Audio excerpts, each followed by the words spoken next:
Op soek na jou droomhuis, daai chic charmante pondokkie, dalk 'n minimalistiese snoesige varkhokkie, of selfs 'n majestueuse paleis. In die Hermanus area is almal tuis.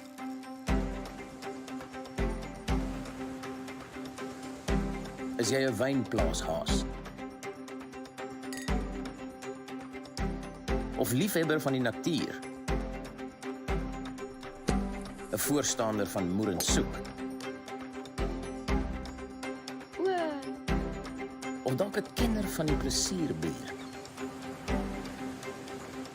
Het jy al 'n dekadente frikadelbroodjie hier kom probeer? Jou lyf ondergehou in die waters?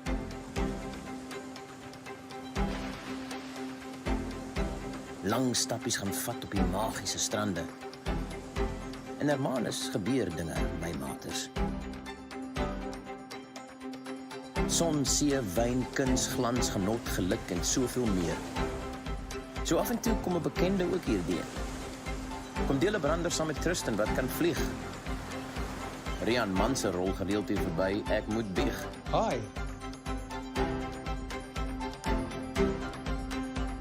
Kyk, waar jy kyk is alles mooi. Lip, lekker eetplekke, boekwurmsentrums en dalk 'n onverwagse waai van 'n oulike nooi. Lieflik, pragtig, wonderlik, uitmuntend, beeldskoon, Hermanus. Jy's welkom.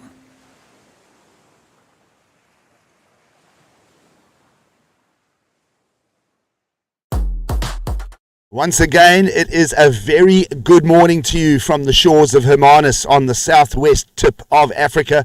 It is day 2 of the Walkabout Pro, and of course making history the very, very first event ever to be on South African soil. A big day here yesterday in competition. Day 1 got underway. Thousands of people flocked down here to the beach, and there really was a tangible buzz here as the IBC event got its competition underway. Fairly challenging conditions for day 1, and well, of course, as we get almost ready now to kick into day 2 of competition, an increase in swell, and looking forward to Dion Mumbles joining me shortly. He's going to pitch up, and we're going to get stuck into a couple of topics, including, well, the draw and the lineup for what is about to unfold today.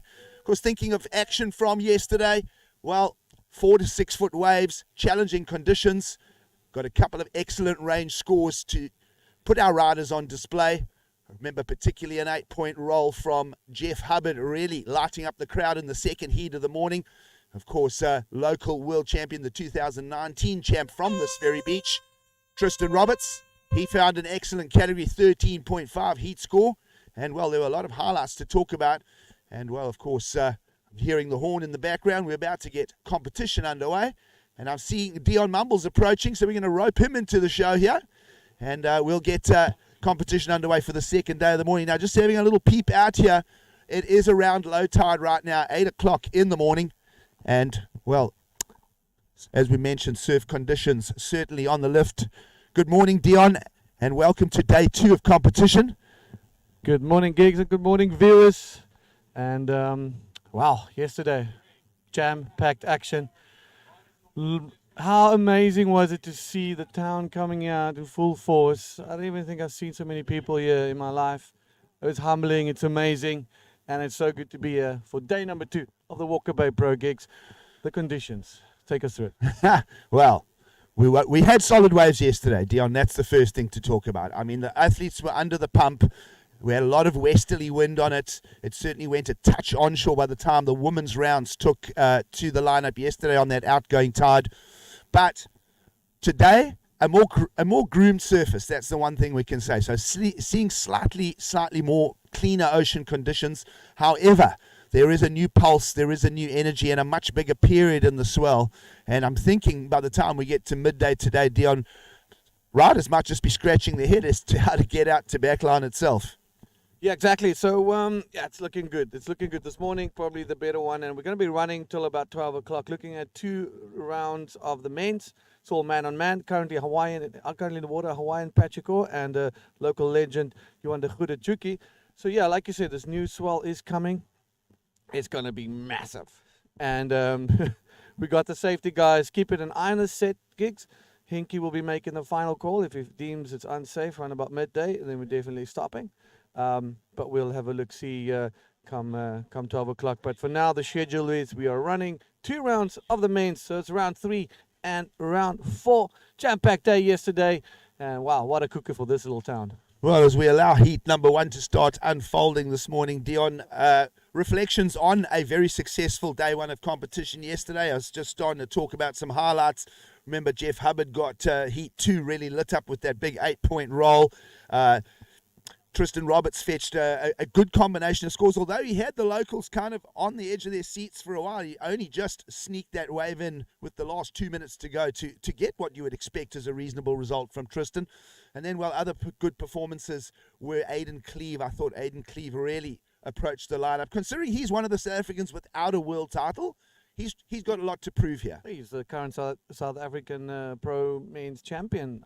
Coming off the back of South African Jams a couple of months ago. So Aiden Cleve definitely a standout, and also Tian Huben, definitely one of those, he's working here tirelessly and just surfing excellent in his heats, making both of them, and now he's here. So, geez, it just shows these guys are hungry. So not only did we get through round 1 of men's yesterday, we also got stuck into a few junior heats, a couple of takeaways as we think about that. The young kid Hugo Nordia from Mossel Bay. Yeah. He really impressed. Definitely. He got his wins on the men's elimination side, kept himself in the draw, and then also did back-to-back heats. There was some work to be done for our athletes yesterday. Yeah, and it was tough. The conditions were so tough in the late afternoon. You had the ripple, you had so much happening. And, the Groms, so the juniors really holding it down for themselves. And Hugo, definitely definite standout, a lot of potential. I think he's someone to watch amongst the pros here. Kind of throwing the fox between the chickens here. I think he might definitely cause a few upsets.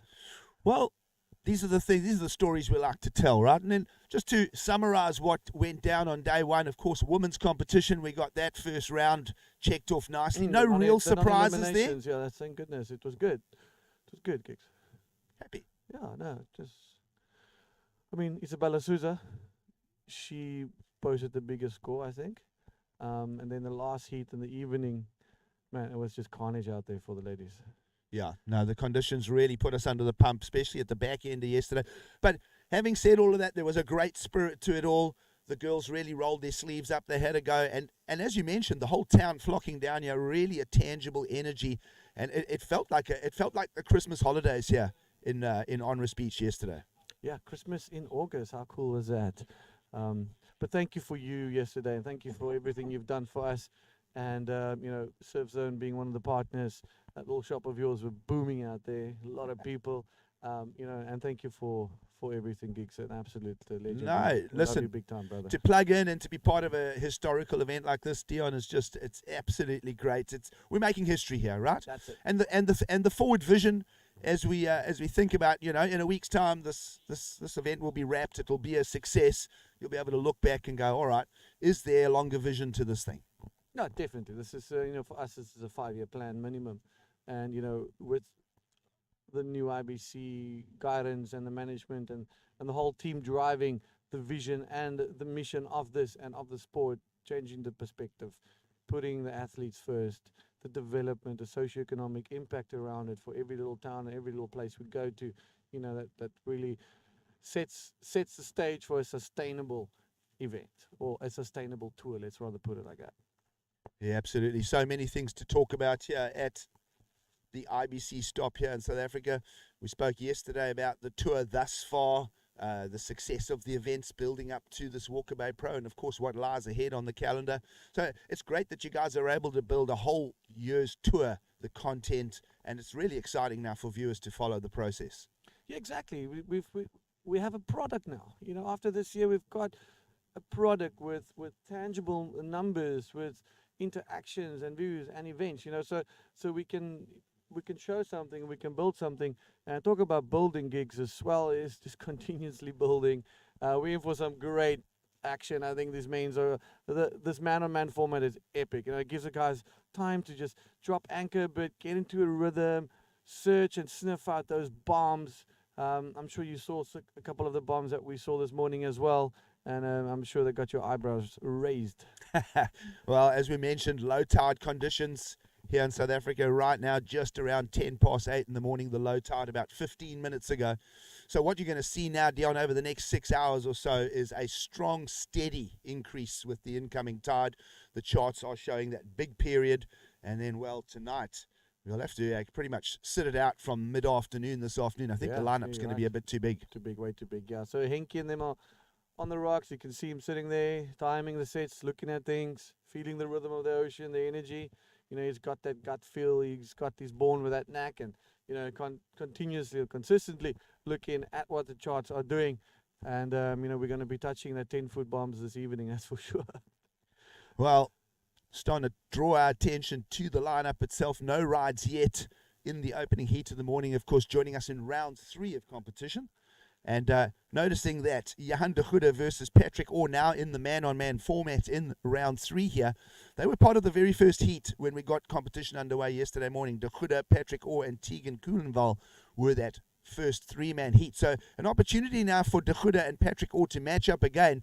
De Goede did get the better of Patrick Orr in that 3-man heat when we got things going. Well, it was around 8 o'clock yesterday morning. Yeah, around about 24 hours ago. Those guys took to a very different ocean than what they are taking on today. I think today it's a lot more favorable winds. There's a little berg wind coming out. Noticing Patrick Orr, he's had a look at 2 waves out in the lineup already there. He hasn't committed, had a little look. And as I say, low tide conditions and a pretty brushed ocean for us this morning. Yeah, it's super cool.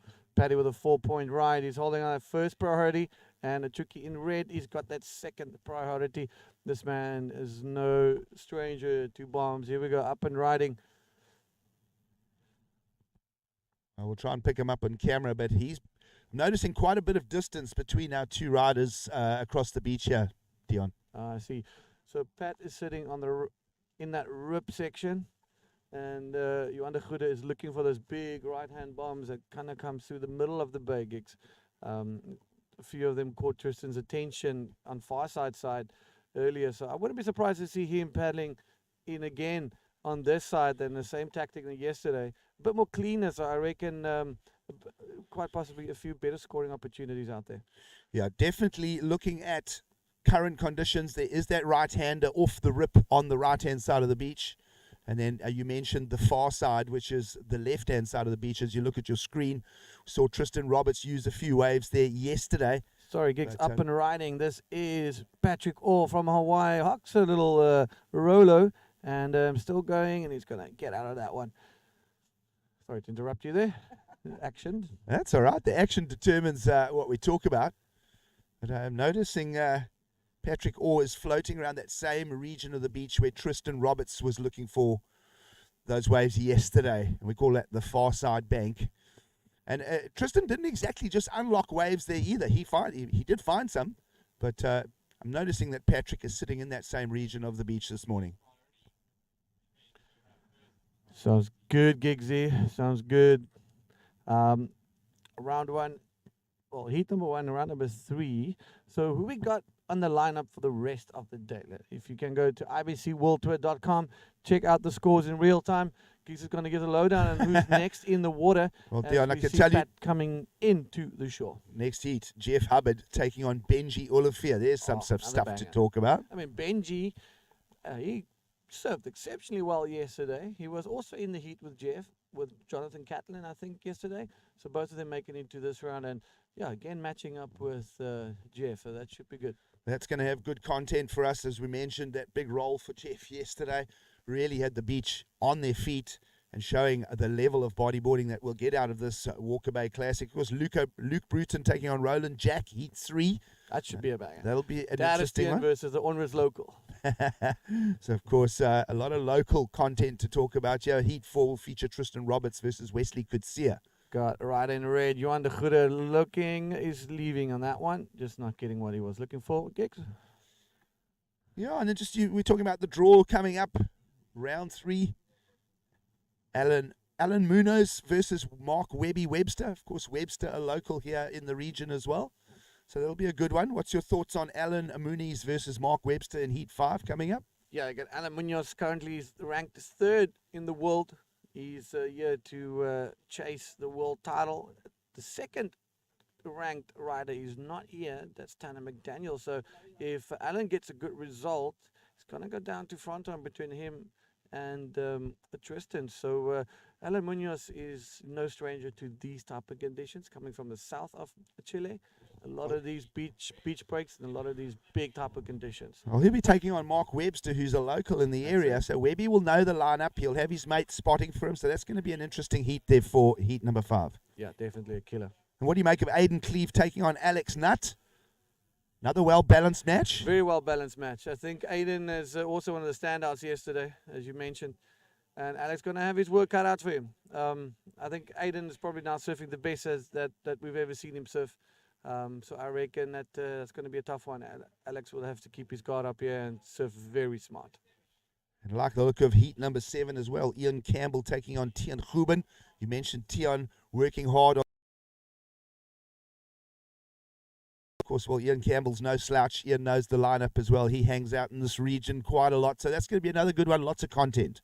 Yeah, those two guys hang out almost every day. They surf together almost every day. And you can see a lot of Ian Campbell's influence in the riding of Tian Ruben, especially on the rolls when he pops and he throws his arms around. So you're going to see a lot of similar surfing. Ian got the better of him just yesterday. He pipped him with the air reverse in the last 20 seconds, or like a bash air reverse. And Tian was leading that heat. So that's going to be one to watch for sure. And then, well, to wrap up the round, Robbie Berman taking on Hugo Nordier. We mentioned Hugo Nordier, the young junior. Spicy one. Yeah. And Robbie Berman, I mean, he's got some game. He's got some game, dude. And the fact that he's coming fresh off of Maldives, he did really well there. Narrowly missed out on taking out Tristan Roberts in that heat. The high scoring heat, both of them surfing exceptionally well. I think there was a bit of a priority mistake on his side. And yeah, that kind of left him coming up. But Robbie's giving the tour a good nudge. He's been to the whole South American leg now, and he's been following every single stop, heading to Portugal soon. So yeah, it's going to be a cracker. If you just joined us, welcome to the men's round 3 heat number 1 in the water. Patrick Orr and Iwan de Goede. Paddy with a 7-point score, and Chucky still waiting to get on the board. Couple of rollers coming in. I'm just looking out of our commentary position here, Dion, and there is a wave that is stretched across the whole ocean, and it's about to clean the beach up. And it's, well, this is just the start of the swell. So right now, De Goede is doing some underwater aerobics right there, because he has been absolutely minced by that big set. Man, look at that. Look at that gig. That's actually giving me a nervous laughter sitting here. And that's the type of thing that we got Henke and the boys looking out for. Not only would it end up being unsafe for the athletes, but for the lifeguards as well, for the technical team that's having to rescue these guys. So well, the contest director making good and getting conditions underway this morning. So what are we looking at? What's the day looking like? How far do we intend to go? With the increase in swell, we know that the swell is on the lift and dramatically this afternoon. So what are the goals for the day as we look at day 2? Good question, and I'm glad you asked it. So we're looking at, and it's all dependent on how quickly this new swell comes in. We're looking at running round 3 and round 4 of the men's this morning. Though that's 8 heats. So around about 12 o'clock today, we want to be calling it. So it all depends on Neptune and what the surf gods are throwing our way. Well, we mentioned incoming tides all morning here. Low tide about half an hour ago. So if you're just with us in the beautiful region of Hermanus, the Walker Bay Pro, of course a lot of people may not know, but Walker Bay is the best land-based whale watching in the world. Southern right whales this time of year make their way here, and a world-famous destination for that. And now, well, a world-famous exposure with the bodyboard event as well. Oh, there we go, another feather in this region's cap. The many things that is to do here.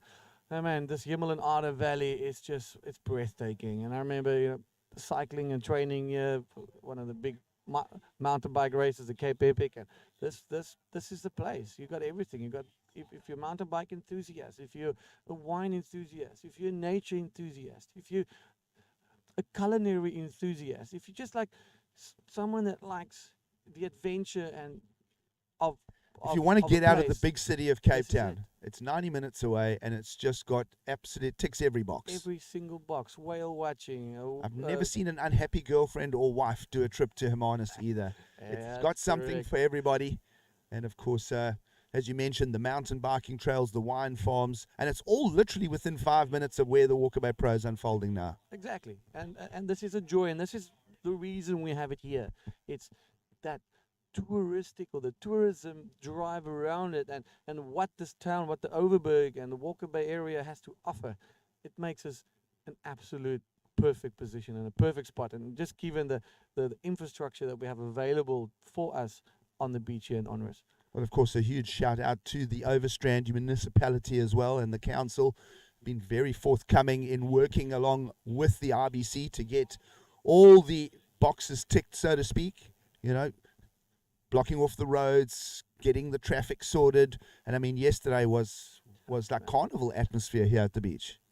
The small break I walked over the water, stepped into a hole, so my pants was wet all the way to my waist, but crossing the river, and that didn't matter. When I got there, I just couldn't believe what I saw, the amount of support and the people coming out to this place, and the grass embankments, the rocks, the restaurant, everything was just buzzing, and it's incredible. I probably have said it 100 times, but I just can't stop talking about how awesome it was to have the whole town and the whole region.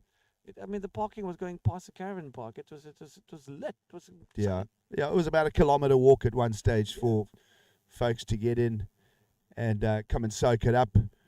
And certainly, a lot of value, a lot of entertainment out of yesterday. Of course, activations. Big thanks to Red Bull for looking after the athlete area. And, well, a lot of other things. Of course, how can we not mention CEF again, the local property experts in the area? They've done a great job of really sewing into this Walkabout Pro. Yeah, and then the Crocs, South Africa, taking on the women's division, looking at the value that the women athletes around the world has, and identifying the female bodybuilders and the fact that we're crowning a women's world champion here and taking on the women's division, making it very special for them and the effort they do for them, to help us allow to have that equal prize money that it's Women's Month here, and we need to celebrate them. Yeah, absolutely. A lot to talk about from yesterday's action, a lot to celebrate on the women's side of competition. Of course, I had no idea that Sari O'Hara is the older sister of Hirota O'Hara. Now, Hirota O'Hara won the US Open of surfing back in 2016 or 2017. He was only 18 years of age and took home like one of the biggest prizes in surfing at the time. It's a huge story, on the stand-up surfing side. So that O'Hara family, and she's here representing. All right, Patrick Orr up and gliding, coming down the line, lots of speed, hooks a nice little roll, lands it, sticks it. Paddy O keeping busy. Wow, that was a pretty meaty wave. He got his line in, and behind us an exchange here, Dion. All right behind him we got Johan de Goede, Chuki. He's no stranger to this danger. Hooks a nice little, gets a projection, but Gigs, can he hold on? This white water is powerful. Yeah, he flipped that one over and just didn't get the projection out of the roll, Dion. So advantage Patrick Orr again. So Chuki de Goede, as we affectionately call him, is going to be a little bit under the pump here as we get down to 9 minutes to go.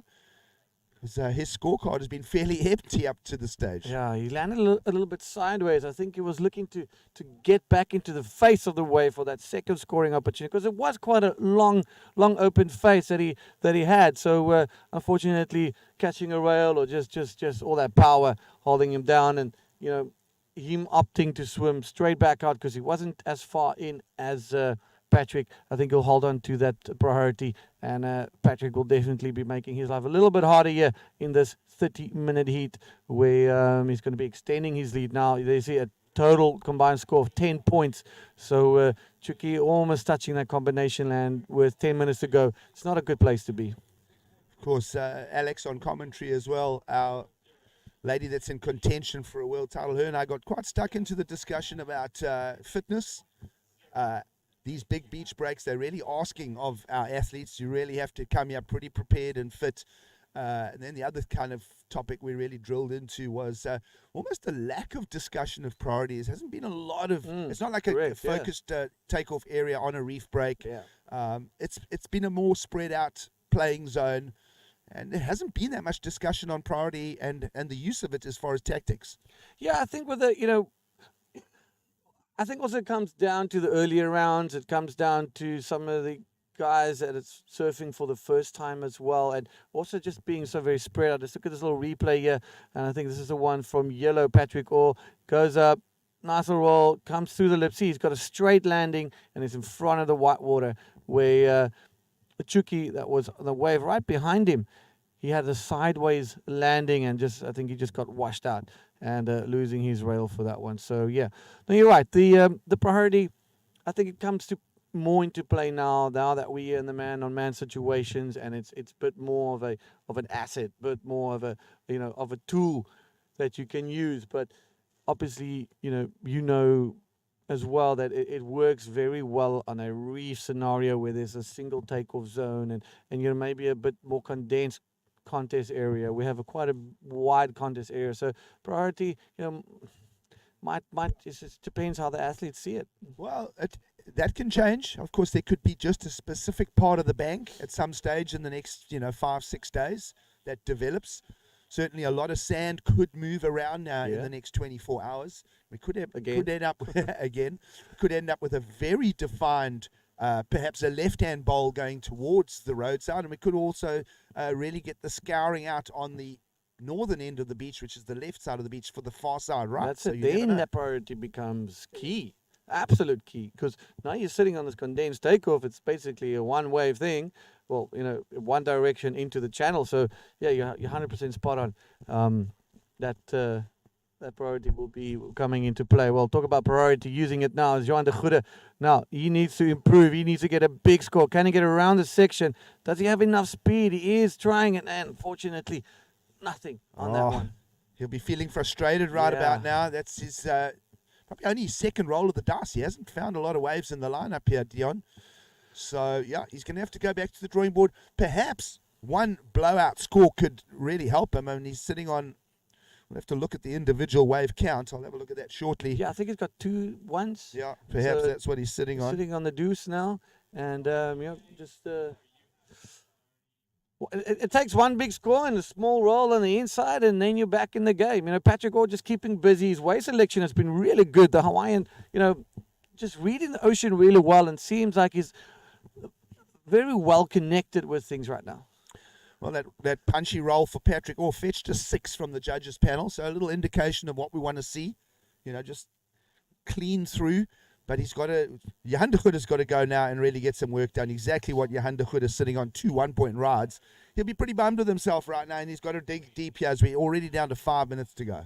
Yeah, I think he's a very intense competitor. He really likes to perform well, and I think he's going to be having a deep talk to himself while he's duck diving this one, just to kind of take a breath, get your mind back into the game, and then definitely get himself back into contention with this. That's just a replay from Isabella Souza yesterday. So quick, can we just focus on today, please? Well, it's a big playing field out there, Dion. I'm just looking. Patrick Orr's found 4 waves in the lineup. Johan de Goede just the 2. So to find 2 fresh scores, so to speak, for the South African with, coming down to around 4 minutes to go, it's kind of a big ask. But there are a couple of nuggety right-handers running through the middle of the beach right now.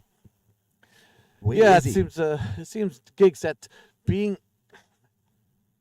on the far right, you're going to put yourself in a really dangerous position, like hanging into the rip. But from what we can see, the middle of the beach and more towards the left of the beach, as you were saying earlier, that might be the better scoring potential. So because of cleanups coming through that we saw now, just closes up out the whole section, and it's making it tricky for the guys to run with the rip and then try and make their way back out. But I guess you just got to take what you can get, right? Yeah, absolutely. I'm just kind of trying to understand water movement each set that's coming through the bay here. And it definitely seems like Patrick Orr's positioning in the lineup has been the key. He's kind of stayed over to the right-hand side of the beach. We saw De Goede going all the way down to far side looking for opportunities, and perhaps that was his error, looking in a part of the beach that really hasn't garnered scores for him. Yeah, correct. I think, yeah, you nailed it. Exactly. So Patty's game plan is paying off. Chuki is searching, is hunting for that big invert section that he does so well. When he hits one of those, he's going to get an excellent to the high 10, well, the high 9s for sure, because he does them so well and he reads his Onrus so well. I mean, he grew up surfing here as well. He's a Boland boy through and through. Yep. You know, so he's got everything. He's got the whole arsenal, but it just seems that he's just missing that rhythm that Pat has. Well, the Boerland, of course, specifies to the region of this whole stretch of coastline. Correct. Of course, now we kind of refer to it more as the Cape Winelands as a sporting region. Yeah, you're right, yes. Yeah. And what I noticed is a little bit of a lull in the lineup, and having watched the pattern this morning already here, Dion, the longer the lull, the bigger the sets that are coming. So we'll see how this last 2 minutes unfolds here for the chaps in the lineup. And those indicator reads just going absolutely nuts this morning a few times. You're thinking, wow, this is like 10-foot Hawaiian all of a sudden. Yeah, it's big. It's big out there. And, you know, it's a good call. You've got these type of waves. They're still manageable. They're still rideable. But I reckon by 12, 1 o'clock, gigs is going to be done. Yep, so your goals and intentions, round 3 and round 4 of open men's. That's where we're trying to go. That is our intentions today. Just kind of make things a little bit easier. Wednesday's looking really good.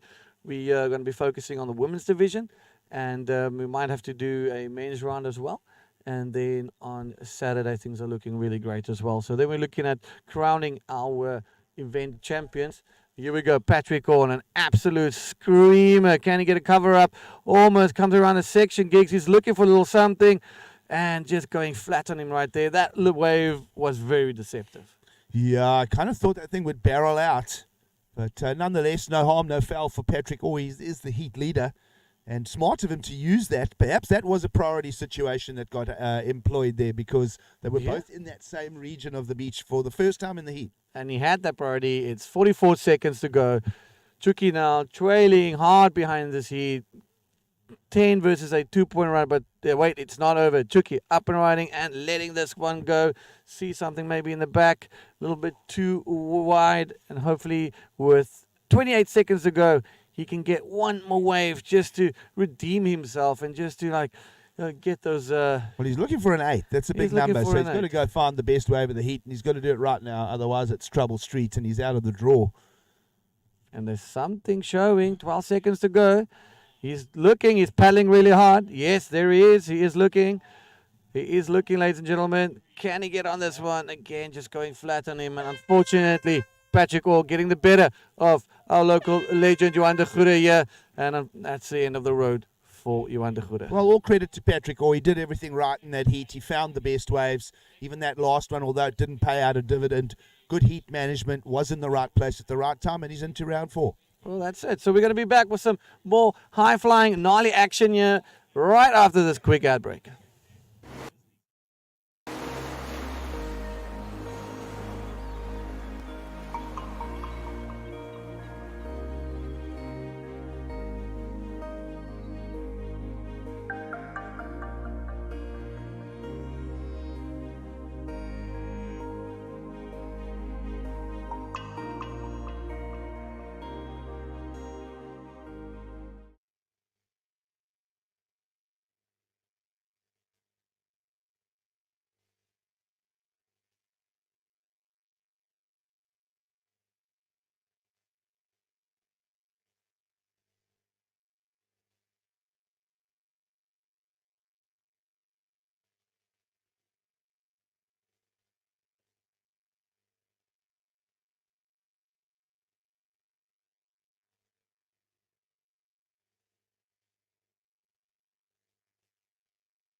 Welcome back. Round 3, heat number 1. Jeff Hubbard, Benji Oliver, the Flying Hawaiian versus the GAT local inland Dutno. So Both of them, no strangers to big airs. The one a bit more famous than the other.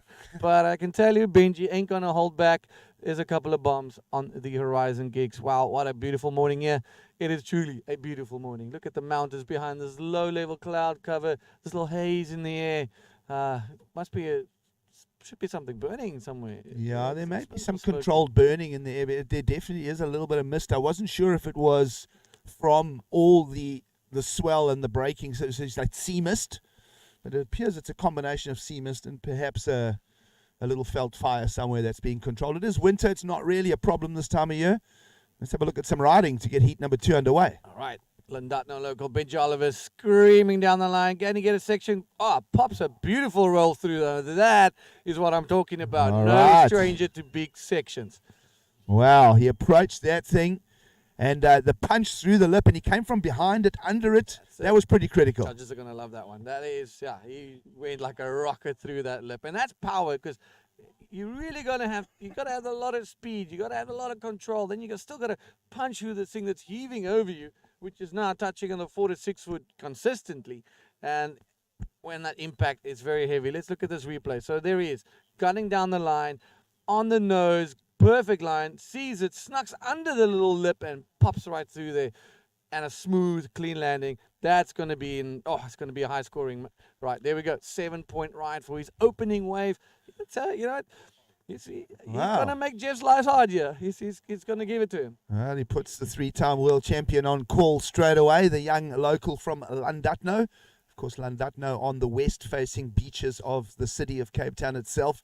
And that is a revered and a hallowed little bodyboard zone. That a lot of bodyboard talent out of Llandudno. And certainly Benji Oliver just flying the flag for the locals there. Think of the other guys that love to charge Llandudno. Think of names like Seth Fatidis. And of course Dwala. Dwala and Specker, that's where he comes Sash from. Specs is from the area, yeah. So and many more names. So great to see young Benji and not intimidated. He had a crack at it straight in, found that wave, set the line, and wow. Went for it. Yeah, good category score straight away. Well, we're getting ready for an interview with a heat winner with Alex and Patrick Orr in a couple of seconds. We're just waiting for the call. But that Llandudno, like you said, it's synonymous to breeding good talent. Jonathan Catlin as well, that surfed yesterday. Even the stand-up crew, Jordy loves that. He loves that wave. So you got a very special group of wave riders that comes out of that little right-hand wedge. And man, that thing gets powerful when it really wants to be. Yeah, absolutely, 100% right. Some bone-breaking beach breaks here, particularly through the summer months when the sand packs in there. There's literally, you can get about a 90-day run where it's offshore every single day. And cold. And very cold. That's the other thing that we can talk about, the upwelling. So the bottom tip of Africa here gets the cold Antarctic water from the South Pole. It travels along with the storms along the ocean floor, and then while it reaches the edge of the continent. And while we're talking all of that, let's go down and hear from Patrick Orr, winner of that first heat of the morning. Making the ticket worth.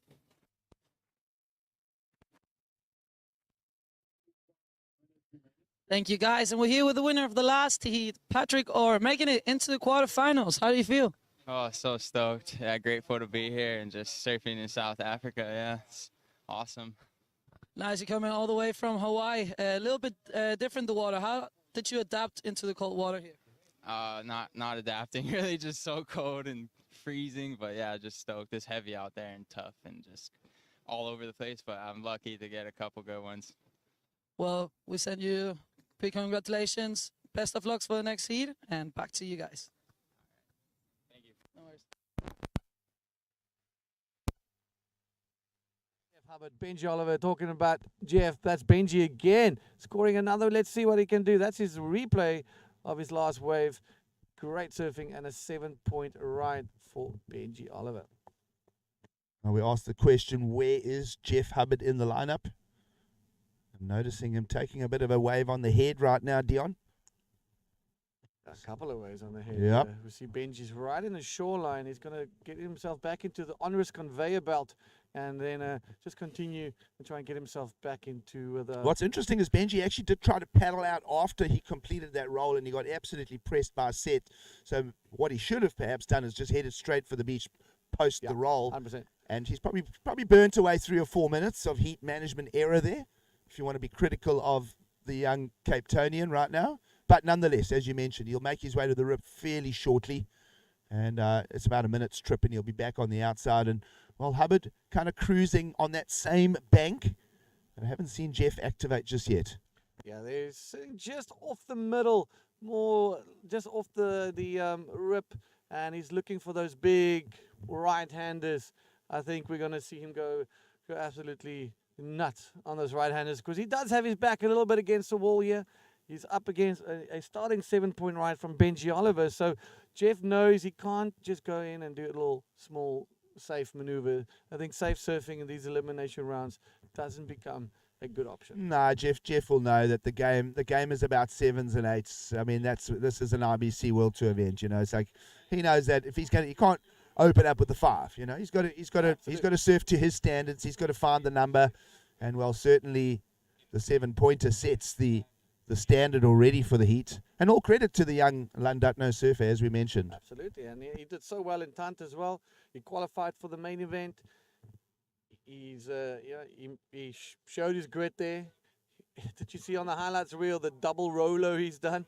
So it's one of those very creative surfers, but he showed his mettle on that 7-point ride of his. And a little bit of mistake, as you said, well pointed out, that he should have just come back in, connect with the rip, and get yourself back out there. He definitely lost a few minutes. And heat management is critical. Absolutely, and it'll become more and more so as we move towards the quarterfinals later this week. But just talking back to that point of the Tunt Invitational, you mentioned Benji and his participation in the event. But what a great speciality event that you guys do put on there. That thing can also grow in leaps and bounds, because that wave is just absolutely hell. It's unbelievable. It's just tailor-made for high-performance bodyboarding. And, you know, being one or two of the IBC's World Tour speciality events, and the backing of the IBC and the World Tour right now, yes, we're going to be growing it, and we're going to be growing it together for the next couple of years, gigs. And, you know, hopefully the ski works next time. Unfortunately, you know how it goes. But yeah, it was amazing. Ideally, I mean, you would want to get the Tunt dates and the future Walkabout Pro dates a little tighter, and then everybody comes in and almost does a 2-stop circuit visit to South Africa. You know, that was the idea, by extending the waiting period up until the 16th of August. But those Tunt needs very specific direction and wind and stuff like that. So we tried to accommodate some of the international riders as well, to get them on there to experience, you know, the raw power of the West Coast and that absolutely amazing wave. But next year, I think we should be hopefully get some more charts, because after when we ran it, there's been nothing again up until now. It's been a strange year with swells, as we mentioned, an unusual winter in South Africa.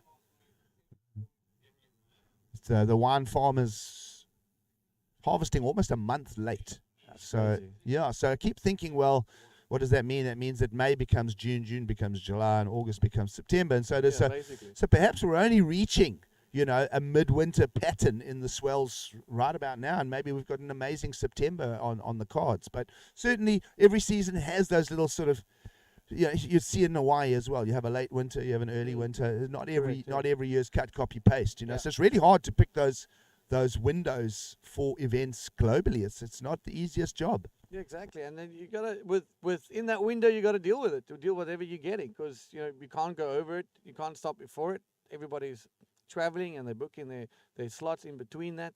You know, so Mother Nature is, at the end of the day, the ultimate shot caller. 20 minutes to go in this heat, 30-minute heats. Benji Oliver with a 7-point ride, and Jeff Hubbard yet to post anything on the scorecard. Good, clean conditions, big clean conditions, let me rather rephrase that, and a beautiful soft grooming offshore, and just a beautiful morning here in the Overberg. Sometimes you just want to sit and lay back and just sort of soak it all in, you know. Yep. Noticing a couple of lefts coming off the left side of the beach as well. I'm going to see that more and more of that perhaps as the week goes on. And have a look who's up and riding again. And that is a Benji Oliver again, keeping really busy. Punches a beautiful roll. Oh my goodness. And he landed it. That is going to make, that is even better than his first one. So I don't know what Jeff is going to be doing here, ladies and gentlemen. Are we going to see an early upset? Wow. This is wild. Benji Oliver just going absolutely to town on this. And what's interesting is he didn't get all the way to where the priority of, well, he's up and riding now. In red. Come on, guys. Beautiful roll by Jeff Hubbard. So a quick answer back to Benji on that one. And we got a heat on our hands here, Gigs. Yep, now it's starting to unfold, but all credit to the young South African who snuck that wave out from about 10 yards inside of Jeff Hubbard's position. But Jeff finally gets on the scorecard. Just a short wave, but big punchy roll. Bring those replays to you shortly. And, yeah, as you mentioned, heat on our hands now as we still plenty of time, 18 and a half to go. But this is why we came here. Yeah, this is why we came here, to see these guys go absolutely nuts. And a great wave exchange by the two guys as we see here. This is a replay of a Benji Oliver. Lots of speed, perfect timing, perfect hitting of that lip. And a great landing and a super sweet replay. And just showing you guys that impact on the landing, the heaviness of that wave. So thank you to the production boys. Jeff Hubbard with a 6.25. A little bit smaller than Benji's first one. So Benji in that 15-point mark with an 8-point ride. So massive scores from Benji Oliver. The Lindutno man, no stranger to these big and messy section. One of those riders he just cruises under the radar, and he doesn't bother too much about, posting all these things on Instagram and stuff like that. He's a dude that just goes. Here we go, right in red. Cruising down the line, that is Jeff. Quick answer, trying to get that second scoreline. Lifts his leg, classical Jeff Hubbard style. Are we going to see a little invert here or something? Nothing in the back there, just running away, going flat. So now he's in a bad position. Well, he's put himself in the middle of the beach here, Dion, so he's going to turn around, go the opposite direction to the right that he's just ridden. He's going to have to work his way back to that rip in the top corner right of screen. But all credit to Benji Oliver, who has now found an 8-pointer, and he really is putting Jeff Hubbard to task here. Amazing for the young Lindutno surfer. 7 and an 8. That perhaps is the best heat total so far. If I think back to yesterday. Yep, 100%. That's the highest score of the event so far. And rightfully so. Look at this condition. The scale. Oh, look at this, Gigs. We looking at the water right now, and oh my goodness, talk us through this. Oh, we've got some sets rolling through here, folks. That's what are we calling that? That's 8 feet. Let's give that an 8-foot sort of scale. I would agree with that. And what happens is the stocks get so big that it moves out beyond the bay. It almost doesn't hit the banks. Yeah. You start getting to the 10-foot range, the waves start rolling from further out. These sandbanks are perfect in the 3 to 6 foot range is what you want here on Riss Beach.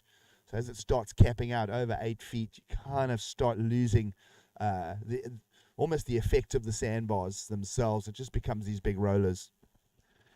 Yeah, like you said, it kind of misses the banks. It just becomes a roller all the way through, and there's not much scoring opportunity because you can't get to the back. And you're going to be waiting there for quite some time, and then you're going to get either a very short ride, and then you're going to get a lot of sets on your head. So it makes it really difficult. That reform, we're on the lower tide now. Tide just starting to push, so we don't have that double up that we usually get to see in the mid bank.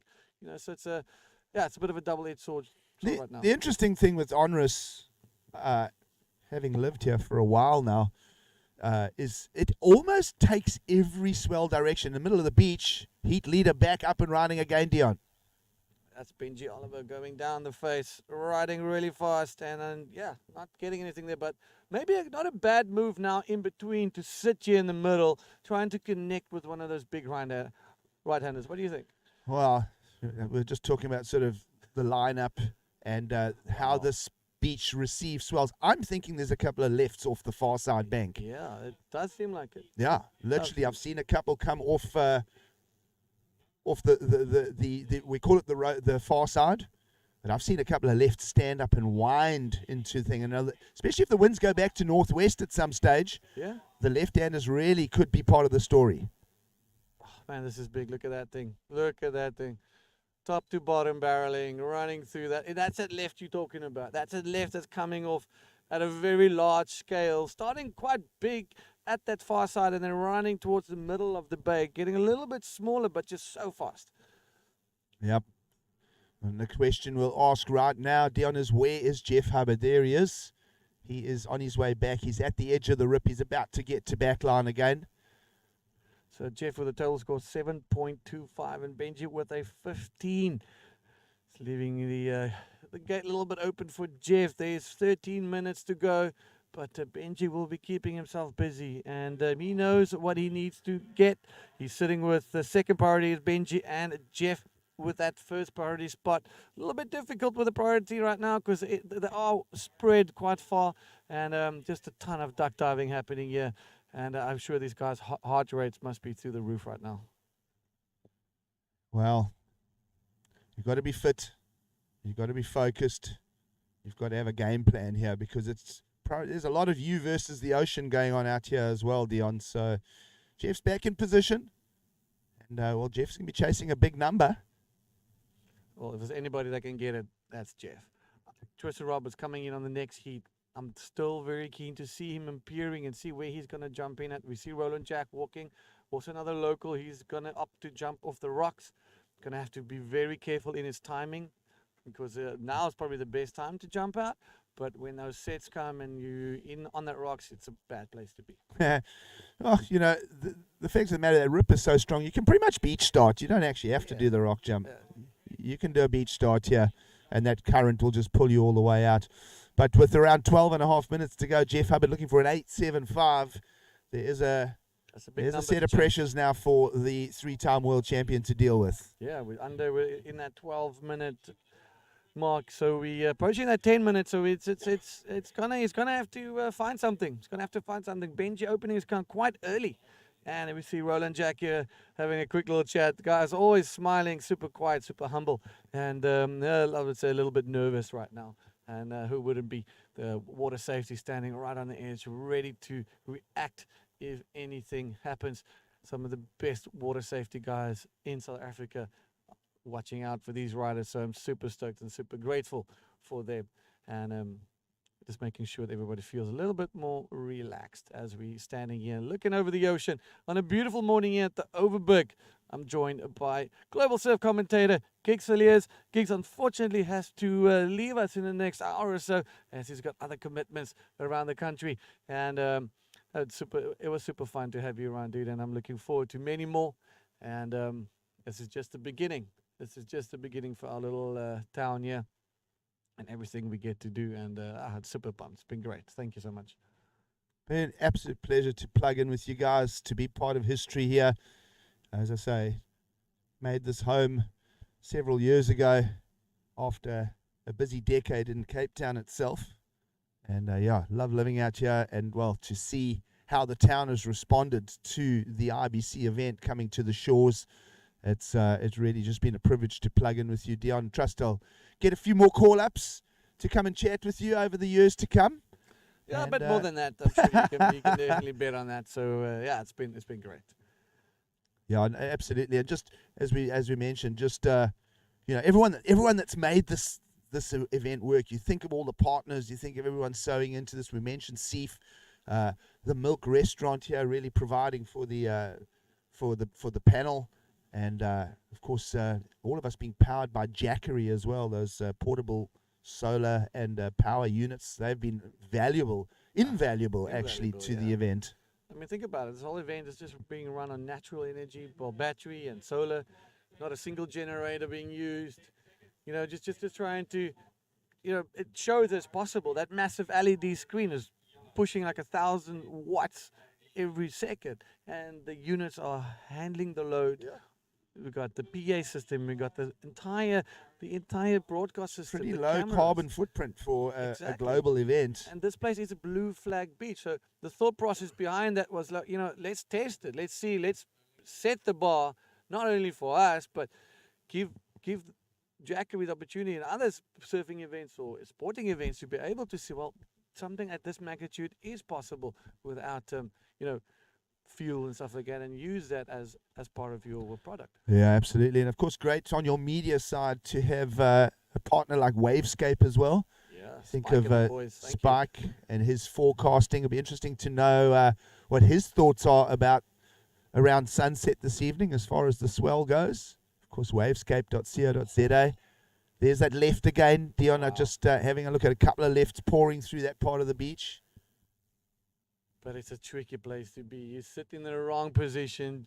Just 5 meters this way, 5 meters that way could mean make or break, I suppose, in some way. But wow, I felt the ground shaking when that wave made contact, and even the indicator reefs are looking just too cool for school. Yep, starting to move towards spring tides again as well, Dion. I mean, if you think of 10 to 8 this morning, to a day and a half. So yeah, we're very close to a full moon, a full tide, spring tide situation during the window of your contest here. So yeah, I think you're going to get a lot of water moving around over the next couple of days in this bay here at Onrus. And luckily, this is the last of the big storms. Imagine we had a big storm plus the spring tides. We would have been commentating on top of the mountain, zooming in with 1 meter long lenses. Oh, we probably won't be surfing, right? Well. No, not without jet ski assist. A couple of helicopters around in the Overberg so you can chop the guys in. You can only dream. Maybe get one of those drones, pick them up and put them back in the back line. So it looks like Tristan Roberts coming up in the next heat's doing a beach start. We spoke about that. And he's doing it on the opposite side to where he chose to surf yesterday. So he's staying on the road side. We call it the road side, the right-hand side of the beach. So interesting to see where he picks out what part of the bank he's going to sit on when his heat gets underway. And that's not far away now, 9 minutes or so, 7.5 to go. Yeah, that's correct. So let's see what happens. And bit quiet, bit of a lull. The guys are trying to sniff out the one that's going to give them a little bit of scoring opportunity. It's bombing out there, and they just got to be in the right position. Kind of where they are sitting now is where they have been getting those scores. So I guess if it works, you're gonna definitely stay there. So I reckon we might just hopefully see 1 or 2 last-ditch efforts. Jeff still needing a big score, and Benji Oliver answering quite early the call to take on this heat and take on these conditions, and posting himself a beautiful 15, the highest point scores of this entire event so far. So and how old is Benji? Is he still a teenager? No, he's about early 20s. Early 20s, okay. Early 20s, yeah. All right, but what an experience for young Benji. But he's done everything right. I mean, he out the gates in the first 2 minutes or so, I think he found that 7. And, midway through the heat, backed it up with an 8. And he did that right underneath Jeff Hubbard's watch, so to speak. So he got that wave he got his 8 without priority, by the way. All right. There goes Hubbard. Jeff Hubbard up and riding, and nothing for Jeff on that one. Just a correction on my part, Gigs. Tristan is not in this next heat. He's in the heat after. So we've got Roland Jack and we've got Luke Bruton. So that should be another cracker. Got the Daristian guy and you got the local guy taking each other. And that's where Jared Houston kind of started his campaign, or started his craft, we can put it that way. Those beaches on the Bloberg side, it's the beaches with the classic Table Mountain postcard view. Yeah, that's the one. All those west-facing beaches there. Still a strong bodyboard community out that side. And of course, the whole coastline around here offering so many variables, reefs, slabs, tons of different beach breaks, and not only tons of different beach breaks, but beach breaks that face different directions. So it doesn't matter what wind, what swell, you're going to find yourself some offshore barrels somewhere within an hour's drive. And that's what makes it such a beautiful zone to hang in. Of course, the winters, no shortage of swell at all. And, well, the summers seem to be very, very consistent as well.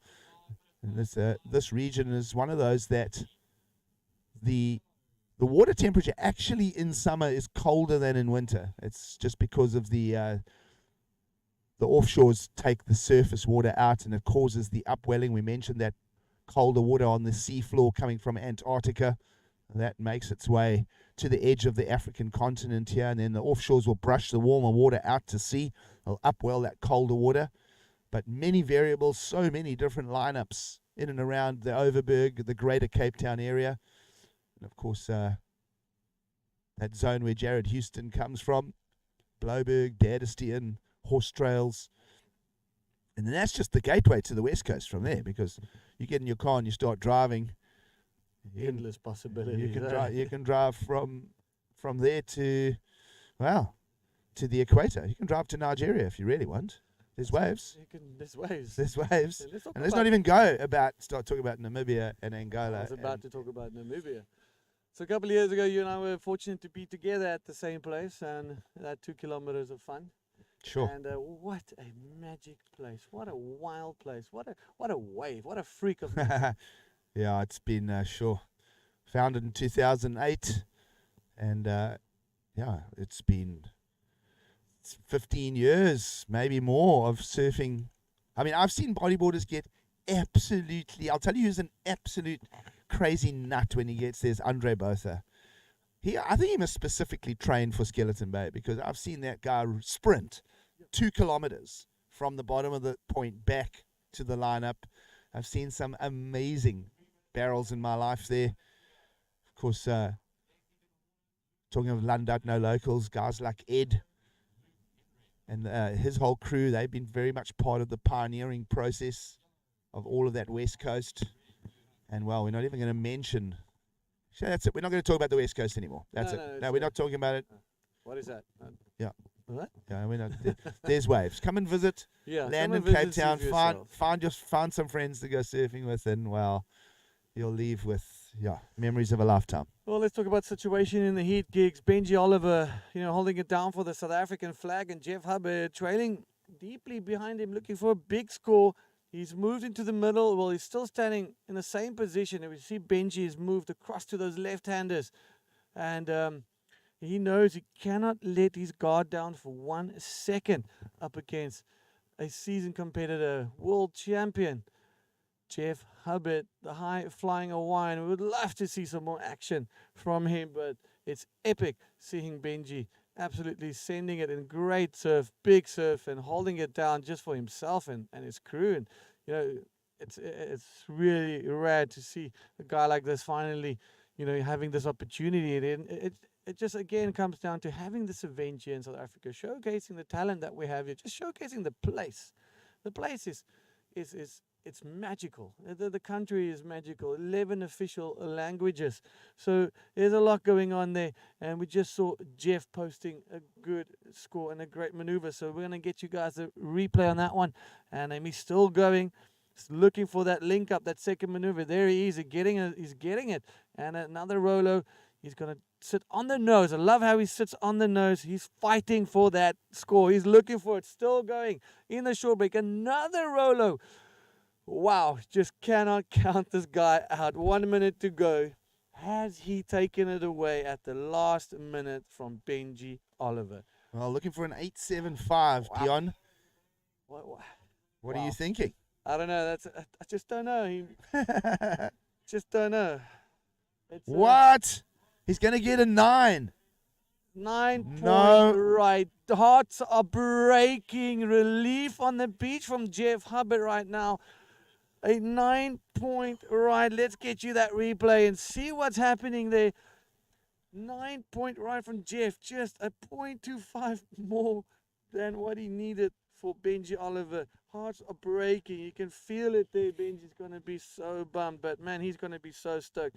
Well, the question you ask is, where's Benji Oliver? Is he still got a chance to roll the dice? He's sitting on the left. 20 seconds to go, Dion. And look, there's something right there. Uh-oh, here's a little replay. Let's have a look. Right, there goes Jeff on a left-hander. Great wave selection. We know he's good with the left. Pops a nice invert into the flats kicks. So now the game changes. You see he's stoked. He's landed it, and he managed to do 2 more rolls. A 9-pointer all day long. Jeff Hubbard, by the hair on his chin, snucks in. Wow. What a heat finish. What a story. Benji Oliver put his hand Wow. up early with the 7, then an 8, and pretty much led the heat all the way, put a requirement of an 8.75 on Jeff Hubbard, and Jeff unlocks the 9 in the last 2 minutes. Amazing story for the second heat of the morning.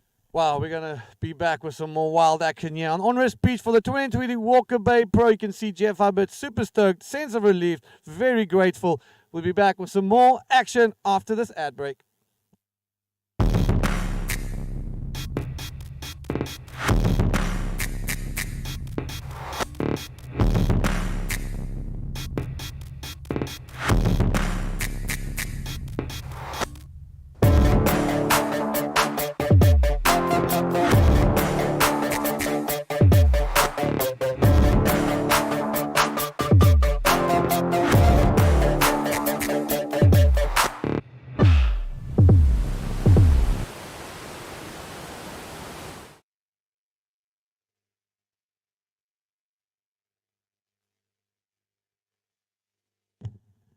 All right, back into the action. Luke Bruton and Roland Jack. Luke opening his account quite quick and easy.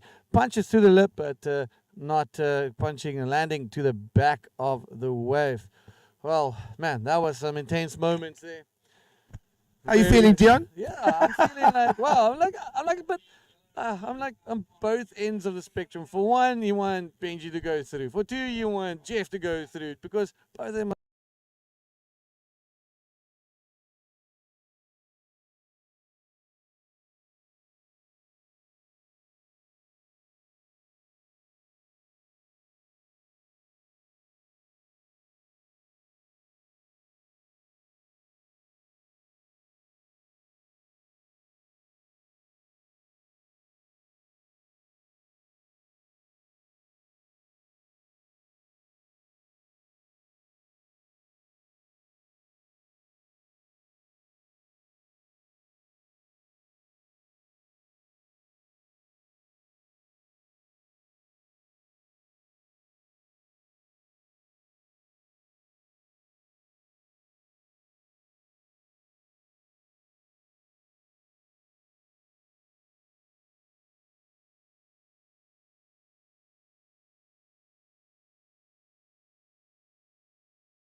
and I'm not sure if you managed to get a little something there, but smart surfing, get yourself back into the channel. We know now that it's not feasible trying to swim back out, given the amount of sets and the size of the set, the amount of water moving around you. Yeah, I mean, if you look now at the overview of the beach right now, 1, 2, 3, 4 lines of white water rolling from the outside to the beach. Signs of that energy pushing in. Oh, it seems like our screen is a little bit frozen. Here we got a little replay, and I think that is a replay of Jeff Hubbard. Let's look at this again. Goes up, hooks that invert, lands perfectly in the flats, just as Jeff does. Loves that one, but he's not finished. Linked another 2 more rolls, a couple of spins, and that was the 1 point that he needed. Generally up about be like a 7.5, but that was just the 1 point that he needed to just get, or the 1 to 2 points that he needed just to get to that 9-point level. Well, the angle of that invert as well really just tweaked it. Tabletop stuff. And, yeah, amazing. And just on time. Yeah. Well, I can tell you that it's 9:10 in the morning. Local time here in South Africa. Been pretty chilly at night as well. I mean, it's midwinter. But we don't use it like we used to cold, but it's just this has been all the snow in the mountain. We've been having a very interesting last couple of days weather-wise, and it seems like Wednesday is going to be a nice little warm day. And Roland Jack with a 3.25 and Luke Bruton with a 1.25 there. So maybe a little bit of a quieter heat on this one. Well, we're only 4 minutes into it, Dion, so not a lot to talk about at this stage. As you mentioned, Roland Jack, the local here, he lives in the area. He's riding a Versus board, by the way. And he bought that from our surf shop a couple of seasons back. So he's not on the freshest equipment. But yeah, he's still loving that board. He's He's out there. he's out there. He's doing it. Talk about out there. We're ready with an interview with Jeff Hubbard and Benji, the whole team standing by. Thank you, guys. And whoa, what a heat. We have both of the riders here.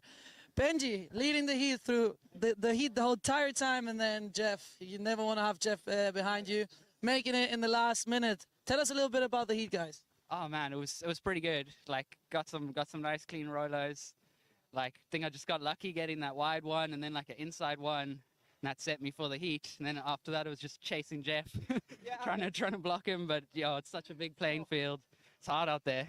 Well, it must be an honor to compete against such a big rider. How was it to compete with a local one? Well, I knew Benji was really good, so I was like, okay, when I woke up this morning and saw like I had him, I was like, oh shoot, like I gotta get a new game plan. And because he had a real height, he totally yesterday we surfed together and I watched his clips, like he rips. So I was like, okay. And straight away he just starts off with a 7, then backs it up, and I'm like almost in combo. Did like an 8.75. I'm just like, what? Like, and then the whole heat, I'm just like getting nothing. Like I had like a backup, and then right at the very end, I was like, he had priority, and like I couldn't sit next to him waiting for right. So I was like, I paddled down to try and go to like Tristan's bowl at like far side, and I was like, right before I cut my left, I saw one do it. I was like, oh, this is it. Okay, I'm in the spot. And then the next wave came, and it was like, oh, I think it's a left. Frick. Okay, I'm just going. I got it, and I had a nice invert, landed, and then a couple gravel rolls to the beach and spins, and I also like got on the beach and started praying, don't catch one, Benji. Don't catch one. Well, thank you for the show. Definitely the best heat for now. Best battle. Congratulations on your performance. Congratulations on making it into the quarterfinals. Good luck, and yeah, hope to see you next year for the contest. And have a good day, guys. Back to you. Thanks, Alex. All right, now that's a cool interview.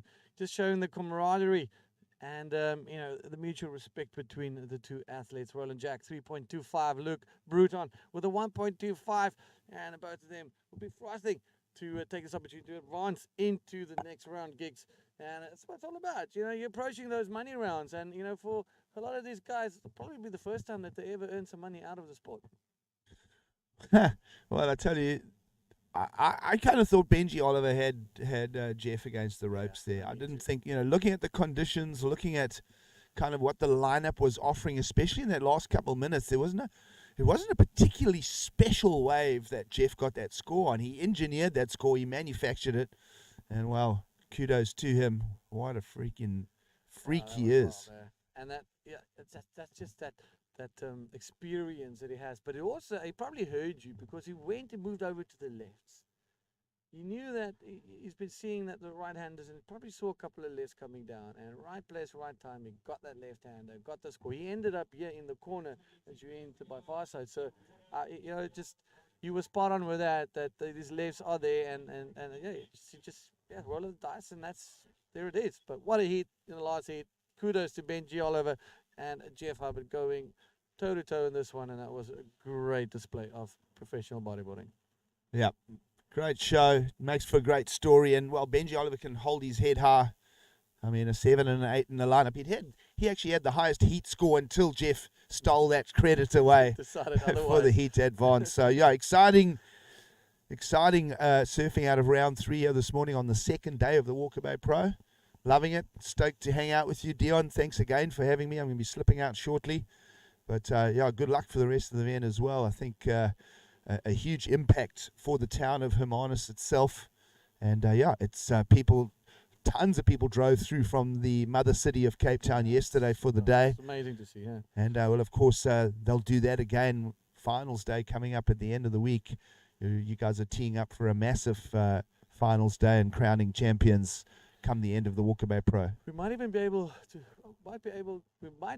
possibility is very big that we'll be crowning the women's world champ even on Wednesday already, because there's 4 different scenarios, and there's 4 athletes in contention for the title. So if the one advances more than the other, makes it to the quarters, or doesn't make it to the quarters, it's this whole chess game of what needs to happen. But the chances are really good that we will be crowning the world champion, IBC Women's World Champion, right here on Honours Beach. And another feather in this event's cap, and for the whole town again, as you were saying. And then on the weekend, finals day for the women's, men's, and the junior division. So a lot of surfing still to come. Well, of course, the next time the women take to the water, there is repechage rounds for them to deal with. So there's a repechage round coming. Teresa Pedrella, Valentina Diaz, and Victoria Urigui, if that's how you pronounce it. But I'm just thinking back to the women's surfing yesterday, that non-elimination. We got to showcase those four women, particularly in that world title race.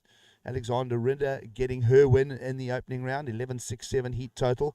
Isabella Souza getting her win, no surprises there.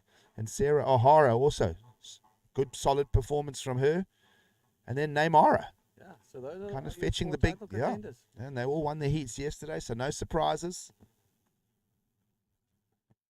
But You want to stick your neck out for a prediction? No? yes, no, I'm gonna. Okay, all I'm right, not gonna okay. step in that one. The absolute fence sitting by Dion Meyer Yeah, here. the epiphany of a fence sitter. Yeah, right well, here. your That's nickname's right Mumbles, right? You just started mumbling there. Yeah, that was a mumble right there. I got nothing out of. I got no content out of you in that question at all. But that's okay. Either way, women's world champion crowned right here at the Walker Bay Pro this year. It's huge for the country. It's huge for the sport. And once again, Dion, well done to you and your team. Amazing stuff. And wow, the waves are pouring through the lineup again. Yeah, that's that 8-foot mark you were talking about. Insane. And there's left-handers. I mean, look at this back wave. That is just insane. It's like a 3-4 set. It's just, this is the fourth one, right? So 4 waves in this set, just bombarding the beach, the lineup here. The guys paddling for absolute dear life, and the eyes were lit like a deer's in a headlight when they saw these waves this morning. Like, well, we knew this is going to be something special, and we didn't thought it was going to be this special. And how clean and groomed and beautiful it is. It almost feels like, it's so inviting. Almost feels so soft and so sweet. But when you're there, ain't nothing but that. That doesn't exist. That was a 7-wave set we've just seen. So that is a sure sign that that period is coming. by this afternoon, this evening, you're going to have a lot of water movement here. And, Dion, we were just talking about it earlier, how much swell action there is here at the bottom of Africa. So no shortage. You're almost trying to find the gaps to run an event in between swells, not waiting for swells. Yeah, it's a good problem to have, but it's a problem nonetheless. Nonetheless, we never thought, because you kind of the indicators before this event was, the river wasn't flowing, you could walk across, that was fine. You had it's just nice, good, a lot of banks and far side, all the spaces were working, and then it just came in 3 massive fronts, almost the size of South America down in the Atlantic, down by the Arctic. I mean, just coming up and just smashing us, and that's it. It's called the Cape of Storms. It's not called the Cape of Sponge. Yeah, That's a dumb one, but you know what I'm saying. Yeah, no, absolutely interesting maritime Google if you want to look up all the shipwrecks and all the maritime disasters over the years.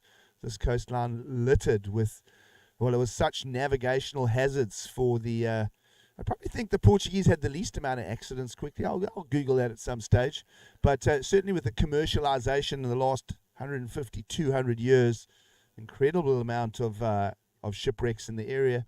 And of course, all the way from the southern tip of Africa and Cape Point particularly, all the way through to, way up on the east coast. There's a lot of shipwrecks that are littered around this bottom of Africa.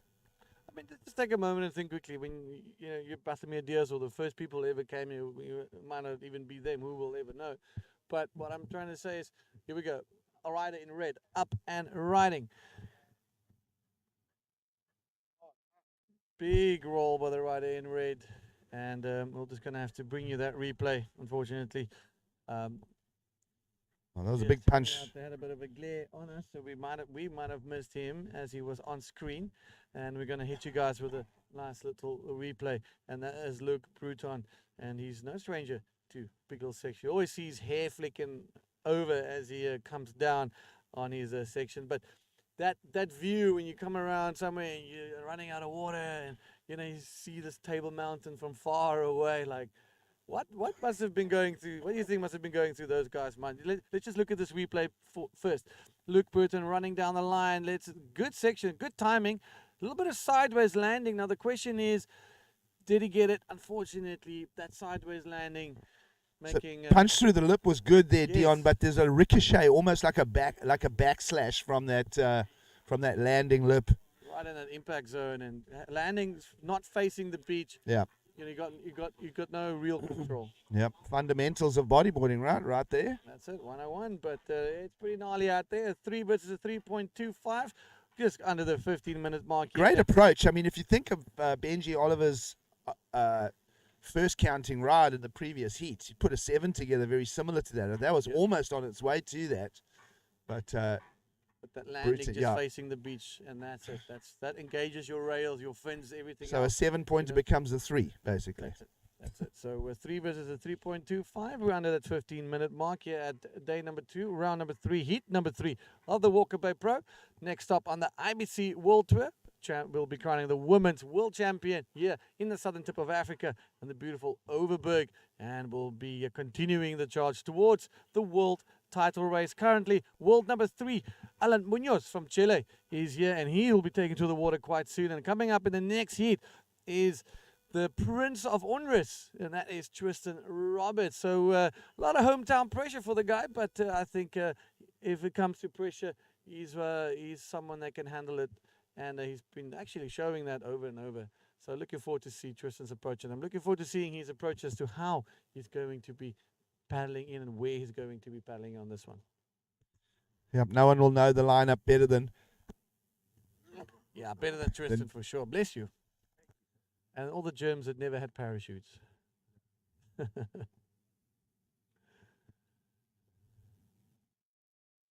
Quick little lull, and we'd like to thank all our sponsors, everybody involved that made this event possible. The guys at Sticker for the beautiful event branding, Comfort Cool for the naming rights for the junior division. Milket's been feeding us and blessing us with beautiful food and coffee. The Ox, M-Star, Pick and Pay, Seif, legends here, making sure everybody's so comfortable. And the whole team of Seif working tirelessly. Wayscape, Spike and your team for making, being one of our media partners. Zete Boogie as well. Jackery for allowing us this event to be carbon neutral almost, with all solar and battery power for everything. Falcon Good for the lovely Walker Bay, the Far Side Lager. Let me put it that way. We got GoPro, Ryan Boone Meats supplying exclusive high-end grain-fed organic meat for our athletes on the big braai that's coming up, and Chart Signals for their partnership in the event. And we're super proud to have you all involved here. And let's not forget the Overberg municipality, and for their blessing and helping us with all the permits.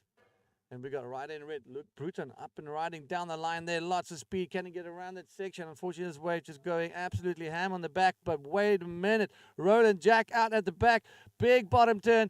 He's in the face. He's in front of the white water, and it's just looking for the little section. And there he is coming back down. And it's just a little bit fast for the cameraman there on that one. Roland Jack just putting foot in the hook, as we say here, and going all out. Both of them will be coming in.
making a show. So definitely gonna be one to watch out for this contest. Yeah, things just getting a little bit out of control by this afternoon, and then schedule for now would be seeing you guys take to the water on Wednesday after the big swallows moved in, and we got some things settling around a bit, and full Women's Day. It's going to be excellent, and we might just have to push a men's round in there as well, but that's all good. And then from there on, we're focusing towards the finals and coming to the sharp end of the stick of this event, and it's quite unbelievable that all the build up and everything, and now we're already talking about finals. It's just crazy how time flies.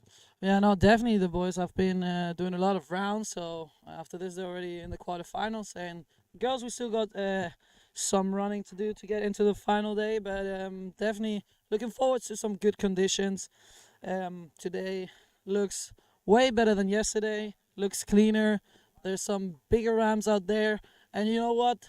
The next heat, you know who's going in, right? Tristan Roberts, and we know he's going to do a really good show out there. But right now in the water, we have Roland Jack in first and Luke Bruton in second. Yes, small scores for now, not much going on there, but we still got 7 minutes and 40 seconds, so the boys will try and get a higher score. We'll try to get that first position to make it into the next round. Yeah, what a beautiful groomed morning, completely different than yesterday. The watercolor is completely different to yesterday. A lot of change overnight. I mean, the conditions, it's big, make no mistake. The sets are absolute monstrous, but everything else is just everything is kind of just working. The beautiful soft berg wind coming through, which is a mountain wind, and it's just making it looks almost a lot more inviting than what it is. Yeah, no, definitely looks like a different beach actually today. Looks like a different spot, and it's just beautiful to see how the conditions change. It's clean, and I'm really looking forward to see the rest of the heats, because it's gonna be real nice.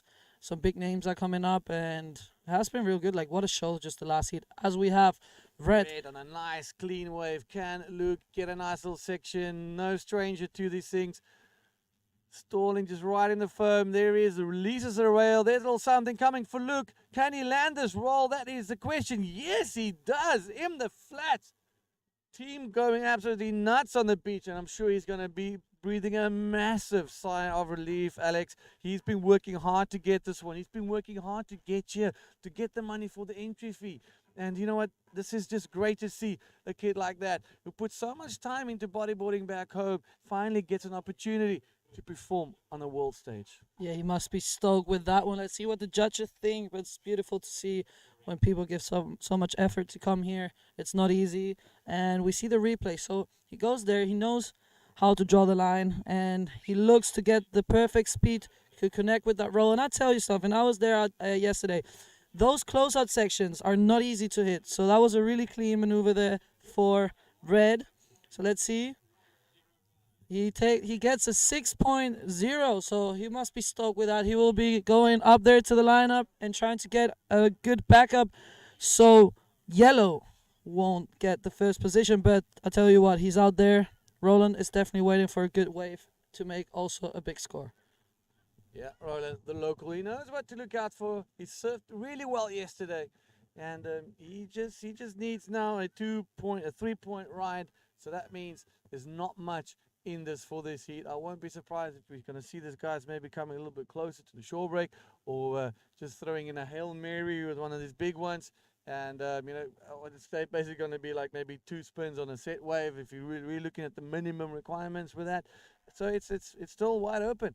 You can feel the wind lovely pulling out here, and yep, beautiful offshore, beautiful conditions. But I want you to just point your attention to those outer reefs, all the indicator reefs. Those are the smaller ones. You should wait till the big sets come. Look there. It looks beautiful. Setups out here. Crazy. Yeah. It's way different than yesterday. This looks incredible. Must be fun out there. I'm really looking forward for my next heat and the next days. I really hope for some good conditions. But it was really nice to start off yesterday. And yeah, this looks like it's going to be another beautiful day here in Andrus. And just looking forward to spend a lovely day here at the beach with the boys in the water, and then afterwards maybe cruise a little bit around when the contest is over.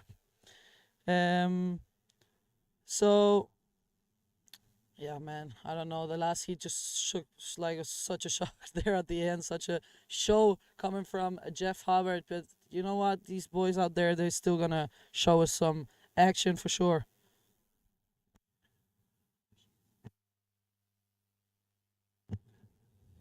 Yeah.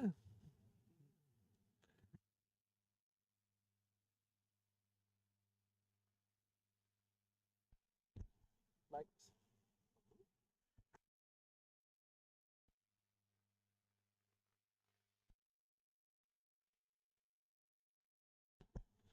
Yeah, we're just talking about our teamwork in here. It has been really nice. Everyone is working really hard here. It has been. Yesterday was a really long day for us. Jeez, So it was yeah, difficult. It became so hard at the end, you know. Just at least you guys managed to get that elimination round out of the way, the non-elimination, I mean, and just get some water time because since getting here, the waves have been too big. It's been stormy, rainy, and I guess just to dust the cobwebs off, even though it wasn't, you know, even close to what we have now, it's just that little bit of a water time, settle the nerves, feel the energy, feel the temperature, and just kind of become a bit more comfortable with it. yeah, definitely. It was good to get out there, get to know a little bit the beach, even though the conditions are going to be totally different for the next one. I was really happy to get out there. It was a good gym session also, so my dinner was really nice and I slept like a Two baby. pizzas you had. I had one. I had one. Just kidding. But no, definitely really nice. Pizza with avocado on, like that's That's the something. best thing ever. Yeah, I tried it yesterday for the first You time. should I was put a little pineapple bit on there as skeptic well. about it, Put some but pineapple on it. yeah. Oh, that's gonna be some hate on that, but yeah, I like it though. Ham and pineapple goes well. Put some feta and you have a good time. But Yeah, I had the a feta. avocado, bacon, and feta. That's the one I had yesterday, Pizza yeah. dinner, that's I think such that's a good the- one here in our country. We went to the Gecko place and that was Okay, really sick. nice. Yeah, Yeah, the Gecko Bar is a beautiful place in the harbour there. yeah, some Um, live music also. It was really nice. It's a good vibe. It really is a good vibe. So Luke Bruton standing tall with a 7.75 2 minutes ago. Roland Jack with a 5-point right 2 minutes ago in this heat. Round number 3, heat number 3 of the men. And we are just blessed with absolute bombs at the back. Well, we standing on the shore, huh? The guys in the water are paddling really hard. I'm sure they're going to enjoy a breather after this. We're looking at running around 4 of the men's as well. So still a lot of surfing to come. We do have the lifeguards and the head of the lifeguard just keeping an eye on the ocean, making sure that everybody's safe. And if he deems when the conditions start to increase that it's going to be too unsafe for any of the riders, because remember, it's not just the athletes, it's the rescue teams as well, then we will be calling it quits for the day. But I think what you should do as well, keep an eye out on the ocean. Now that we don't have a lot of texture on the water, you might see a couple of whales breaching and some whales blowing around. So You know what I see right now? Sorry for interrupting, but look at this set that's Oh my hooking up at the goodness. back. Yellow is there. I don't know if it's in the danger zone though, but I hope to see some whales definitely. yeah, you will. It will. Now that the swell's decreasing, the charters will be running again. The whales are in the bay. So you guys are definitely going to be going up. But this set approaching, we've counted previously 7 waves. The 7 set waves. So here we go. Right in yellow, cleverly taken off on this one. Roland Jack, he needs not much. He only needs a little 2 point something, but he's just beelining for the shore. There he is, skipping like a stone, coming into screen now. And just out of pure fear of what he's seen coming. But Alex, look at that. Oh, that's This a big is, set coming out of the back. Yeah, That's just 8 to 10 unlucky. foot now. It's definitely on the increase. It's definitely getting bigger. I think also with the tide is going up, right? So Yeah, I think with the tide's pushing tide, Look yeah, at this thing. definitely look at that at the You know what, back. I think Roland Jack made a good call there because he would have been in a lot of trouble there. He would Look have at been another yeah. one. And Luke Bruton standing right at the back. Well, Luke Bruton, the Daristian local, all the way from Cape Town, just an hour and a half drive away, beating the local boy, Roland Jack, in this one. So we're going to be back with some more high-flying duck diving action here at the Walker Bay Pro right after this quick commercial break.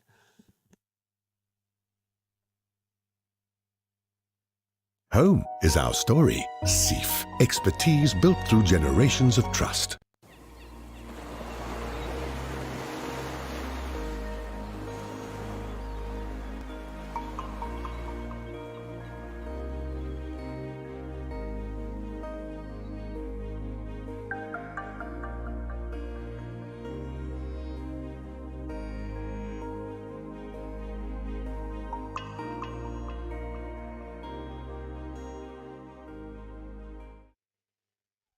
And we're back, guys. And what a heat out there. Tristan Roberts getting out there in this heat against Wesley. Yes, I said it right. So let's see what happens in this heat. It looks like it's going to be a really good one, guys. The conditions are really good today. No wind. It's big, and it looks like it's going to get bigger. So the boys are going to give everything out there to do their best and put on a show for us. Yes, we all know Tristan Roberts, local rider, former world champion, looking to get another world title under his belt this year. He definitely wants to win this contest in his local break, but let's see, there's so many big names there. We have been seeing so many good performances through the day already, with Jeff doing that 9-point ride. Also in the same heat, Benji doing an 8-point ride. So there's some big scores going on. That means the waves are really good. And this one is going to be another cracker of a heat. So make sure to stay tuned. Dion and me will be here to give you all the information about the heats. We're really thankful for everyone that made this possible, especially our sponsors and the IBC, and Dion making it possible to have a contest down here at the Walkaway Pro. Jeez, I think I got older. Here we go. Rider in red. That's Tristan Roberts cutting down the line. Lots of speed. Banks a nice little roller into the flats. Looking good. Looking good. Well, Wesley could see is one of those guys. He's an incredibly good bodyboarder. Probably one of our best prospects. He hails from the warmer waters of the South Coast. And, he's got a mountain to climb. And he's someone that can really put it at the back. If he gets any good section, if he gets a good wave like Tristan just did, yeah, he's gonna stick it to Tristan. He's really gonna fight hard for it. He wants it, and this is an elimination round. So there we go. Tristan down the line, smooth as butter as always, perfect time, and hooks a roller, lands facing the beach. Some of the guys unfortunately landed, but sideways. You got no control on your board, and that's it. You're gonna get washed off it, and that's the end of it. Well, you see, he gets rewarded with a 7-point ride. That's a perfect way to start a heat. But yeah, West is definitely going to be there fighting, because you know what, I think Tristan is definitely one you don't want to have in your heat. But I sometimes think, well, I know myself, when I get out there, when I have a difficult heat, I think I perform better because I know I have to do my best. Yes. And Wesley will do that, so this is going to be definitely a show going on out there. Let's see how it goes. And also, if you think about it, Tristan has the pressure of making a good result, especially because it's his home break, and second, he is fighting for that title this year. But, man, those waves out there, this is definitely going to be a good heat. Yeah, this is definitely one of those heats of the morning. We had Benji and Jeff going toe-to-toe. Now we got Wes and Tristan going toe-to-toe here on this man-on-man heats. Really like the man-on-man heat format. Cool priority system we got going out here. So, yeah, Tristan, he's going to have to keep his guard up, for sure. Definitely. Wes is a danger man. He's one of those little gems that can really pull it off. So, I think Tristan knows that, and he respects that, and then he's going to surf accordingly. That's for sure. Definitely, but it's he has been this year. He has been in every single podium. 5 in a row, so it's impressive. He's just such a consistent rider, so strong, and he's definitely looking forward to win this contest. But let's see, Wesley is definitely not going to put it easy for him. We see him going down the line on this ride, looking to find a section to hit that lip. Let's see if he gets it. He goes for a roll. He's going to try to get out of that white water. Yes, he does stick the landing. Actually, pretty clean. It looked that he was stuck, but he was there the whole time. So let's see if he will connect with more maneuvers down there. He will try to go to the left for sure to get back to that rip current, to get out of the lineup and be next to Tristan again. This wave looked like it was a little bit smaller, but let's see what the judges think and what he will get for that first ride for yellow.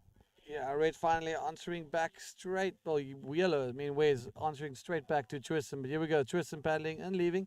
But and that means Wes means business. Wes is going to continue his charge. Probably not as a good scoring wave as Tristan, but probably very close to that previous score, or the score of Tristan. Let me just not put it that way. It's a little replay. Let's have a look here. So Wes opting for that mid-face, slows it a bit down, cleverly red, and then lands again facing the beach, which means the chances are very good that you're going to be coming out and get pushed away from that white water that's just absolutely thumping in that impact zone.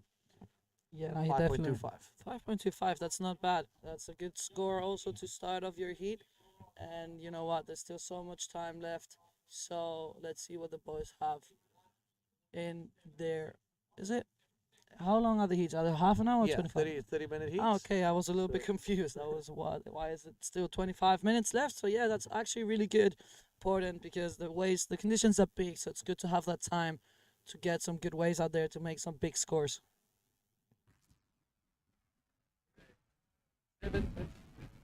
5.25, another cracker morning here on the Overberg, joined by Alexander Render, one of the world title contenders, and just all around a legend. And just it's been good hanging out with you, and getting to know each other a bit more. We also always bump into each other on tour. Me as a commentator, you now also starting to wear that cap, and it's been really fun to be calling these heats with you. Next year we'll hopefully have more of the crew around, and we can have some more fun. Yeah, definitely. But, let's just get this first one over. Going on this ride. Let's see if the camera can follow him. Unfortunately, we missed Tristan on that one, but we're ready for an interview. We're going to head out to our interview champion that's just taking the reins and helping us with the heat winner, Luke Britton.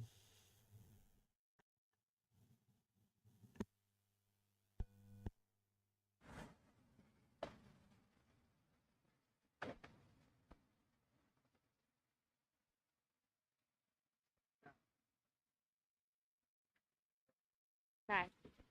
Hello, everybody. We are here with the winner of your last heat, Luke Breton. Luke, how are you feeling? Yeah, I'm pretty tired, but I feel good. It was quite a stressful heat. Just stoked to have got that last one to get me through. So, yeah. Great. And tell me, how are the conditions out there? Not the greatest. It's super tough, kind of all over the show. You can't really tell which one's a good one. So you just got to go and hope you actually get a section. So, yeah.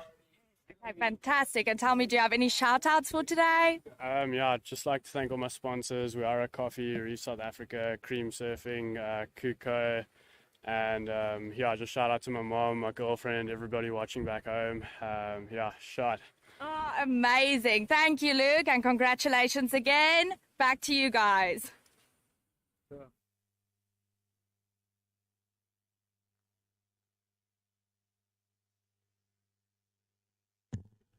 All right, back to the action.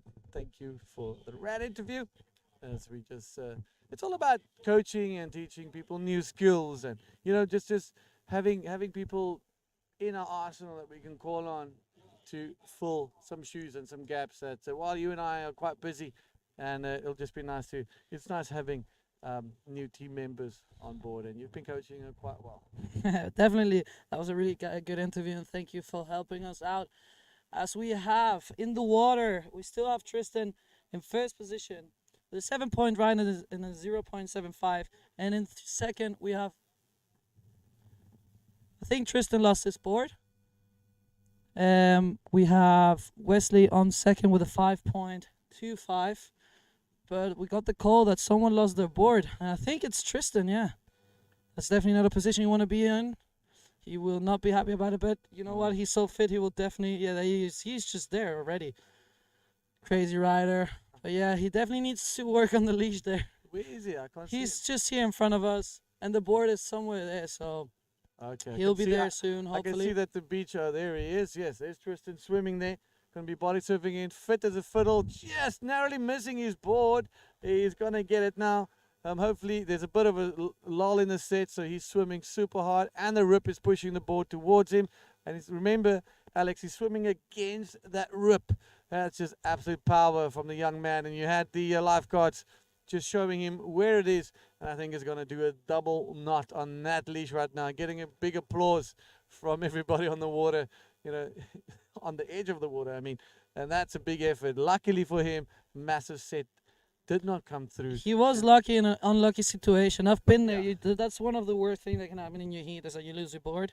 So happy he got it back quite fast, and he will go back to the lineup and definitely making a big show for us. But yeah, for now he has a 7-point ride, so he's safe with that one. But he definitely needs a good backup score also, because you know what, Wesley has a 5.25, and he also will look for that big ramp to hit and make a big score. Yep, and ample time left. Look at that left on that indicator reef. Look at So beautiful, huh? So good. It's the color of the ocean this morning with the sun and the little lower level cloud cover has been excellent. Beautiful for the highlights reel today. The water is a beautiful color, but the ocean is angry. Yeah, no, you can tell it looks like it's going to get bigger through the day. So let's see if we will be running one more round of man. If it looks like this, we definitely will, because you know what, these conditions are pumping. We see the riders making the best out of it. So 7.25 plays at 5.25. 2 points separating the two guys. Tristan getting his board back here at the Walker Bay Pro. He knew exactly where to paddle to. Luckily for him, the sets that we're seeing on the horizon has not approached when he lost his board. Otherwise, meaning would have swam against the rip all the way to the shore. You see Tristan, he got out of the water. No, I'm lying. That's someone else getting ready for the next heat. So look at this Les. Jeff swimming from the right, sees a lot of lefts happening, got that wave in the dying seconds, took the heat win away from Benji Oliver. But it also just shows that BMT, big match temperament, and just being aware of your surroundings and being aware of where you are and what the waves are doing. And the most important is standing on the shore for at least 20 minutes, 30 minutes before your heat, just looking, reading, timing, and things like that. So heat preparation, very important. But hold your horses. Here we go. Wesley Kutsia, up and riding.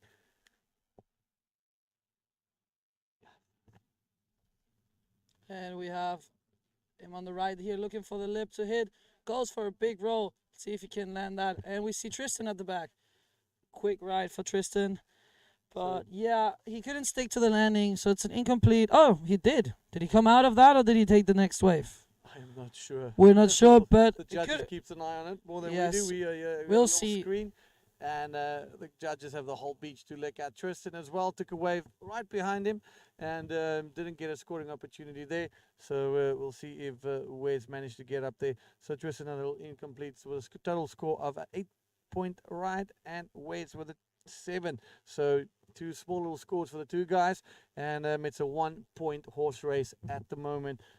17 minutes to go, Alex. So it's a close heat. We called it. We knew it's going to be a close heat, and Wes is fighting. Wes is not going to give up. Tristan's got his guard up, and a quick little replay, but just missing that one. So we will be throwing back to some live action. Tristan 8 points, and Wesley Kutsia with a 7. Yeah, definitely Wesley will be fighting to get into that first position. Unluckily there with not landing his last maneuver. And yeah, just getting out there as fast as possible to line up next to Tristan to get some bigger scores. He is in second right now. But you know what? He doesn't need a big score. He only needs... Let me check. Okay, he only needs a 2.76, but Tristan has a 7, and we all know Tristan will be looking to get another big score, and hopefully holding on to the board, because once the leash snaps, you know, it's hard sometimes to just fix it in the water. So let's hope he doesn't lose this board again. Yeah, luckily the leash didn't snap on this one, and he managed to salvage it. But in your experience, when your leash snaps, well, leash is your lifeline first and foremost. That means you got to come out. That means you got to get another leash, rush, find someone's leash, or have a spare in your bag. Do you carry a spare with you when you out here competing? A spare fin, or a spare pair of fins, spare leashes? How do you manage things? Yeah, I definitely have a spare leash. With the fins this time, I just brought one, so I really hope I don't lose any fin. And really, I'm like not comfortable talking about it. I don't want to jinx it. Good thing is I have medium size, so I think a lot of people do have medium size in the worst case scenario. Generic size. Yeah, but yeah, it's definitely important to have always a backup for sure. But yeah, traveling with so much gear, it's really heavy. So I couldn't bring. I had to bring 2 boards because that's really important. And I have my fin saver, so I hope it holds on. I really, I really hope this is gonna be safe enough for my fins to stay with me. But definitely important to have a backup. And if you're lucky enough to have someone outside, like in the case of now of Tristan, imagine his board would have just been going to the other side. He just can't reach it, so it's good to have also another board there in case you need to get out and just grab it, or another fin or another leash. But yeah, in my case, when it happens, it didn't snap, it opened. So it opened, and I lost. So when I came back, I could just had to like really tie it on better, and I put the lycra on it, so it really stuck to me. But yeah, that was not a good experience, especially because the wave I lost, it was in Chile. You had to really paddle a lot to get your board. But yeah, luckily I made that heat also, and let's see if Tristan makes this heat, or will Wesley just get some good scores. As we see, talking about Tristan, he's up and riding on this ride. Let's see what he can do with this wave. He's looking down the line, trying to connect and find an air maneuver for sure. He goes there, goes for a big roll. Massive. Clean landing. It's just incredible. It's crazy to see how every rider has a different style with the rolls. And we've talked about the style of Tristan rolls. Like, I think he's just so used to doing flips. Yeah. That Yeah, you're right. Yeah. yeah, that like his flips are perfection. And then you see his roll, they're perfect, but it's just such a different style to all the other riders. So On any other day, he would have flipped that. For On any sure. other day, would have flipped it. But he knows he's got to extend that lead. Let's just look at this one, guys. Lots of speed. He knows exactly where that line is. There it is at the bottom. Lots of speed. Sees it section. Knows he can hit it. Not too far out, and bang, loops it flats into the lands it bang into the flat. So that will be a good scoring ride for him, and now he's further extending the lead over Wesley Coetzee. Now we'll probably see Tristan getting a bit more comfortable, maybe going for 1 or 2 flips. I would not be surprised to see that if he goes on to the next wave. Here we go, Chileno. Alan Munoz. I'm Okay, looking forward to ready. see him in the water. I'm a Munoz fan. I'm a Munoz fan too, and so happy he managed to come to this contest. He's really focused. He's really strong. He knows he has to win this contest if he wants to have a chance for the world title this year. And you know what? He is able to do that. Even if like it's Tristan Roberts' own break, even if Robbie's there, even if Jeff is there, man, this guy can do it. He won in Yes. Itacochara, so he's the one you have to watch out here because he is on fire. He's absolutely on fire. In top form, and he's soon to be a father as well. So here we go. This is Wesley Coetzee coming down the line. He's got an answer for Tristan. Does he? Hooks a nice little innie.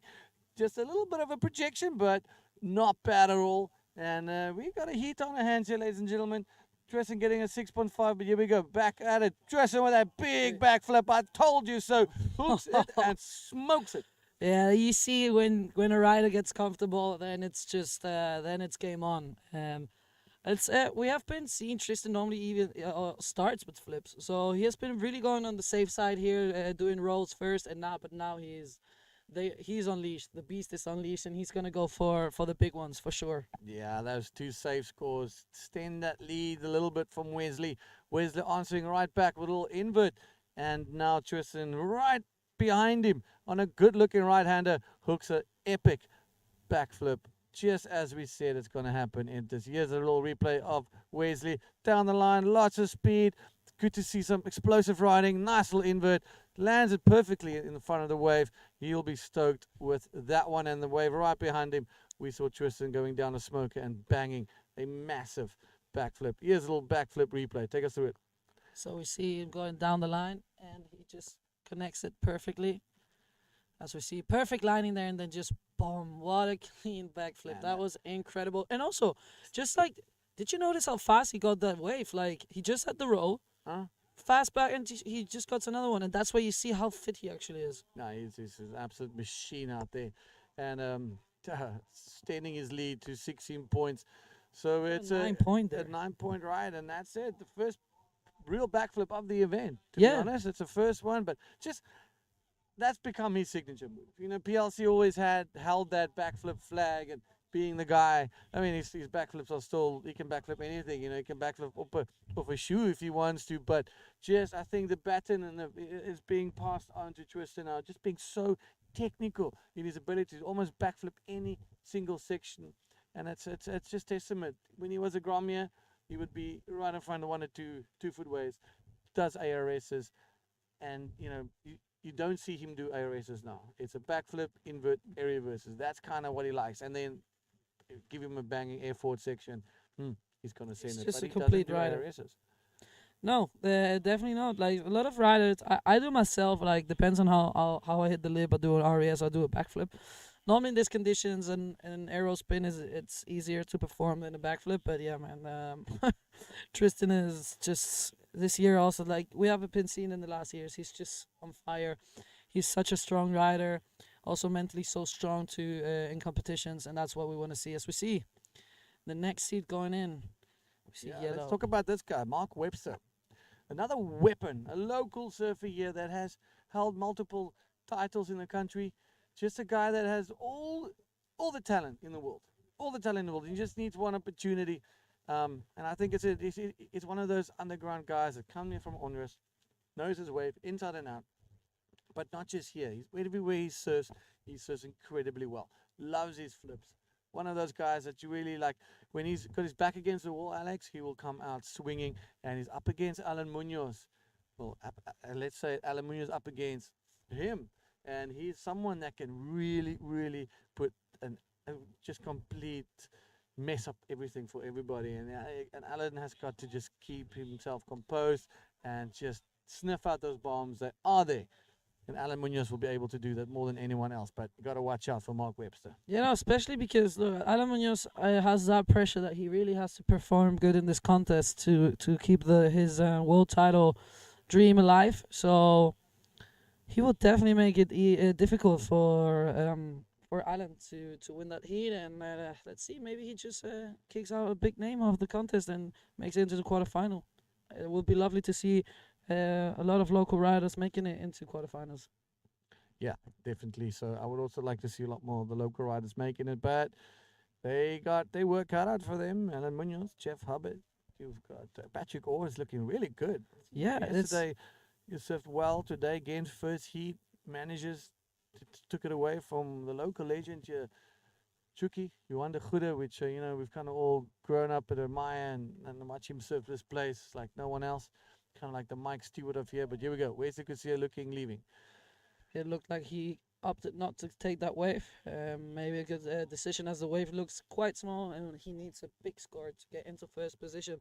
But yeah, that's interesting. It's going to be a fully Hawaiian quarterfinal. Quarterfinal number 1 is going to be Jeff Howard against Patrick Orr. That's going to be a good one to watch. That's going to be a very good one. And Patrick, he just flies so under the radar, that guy.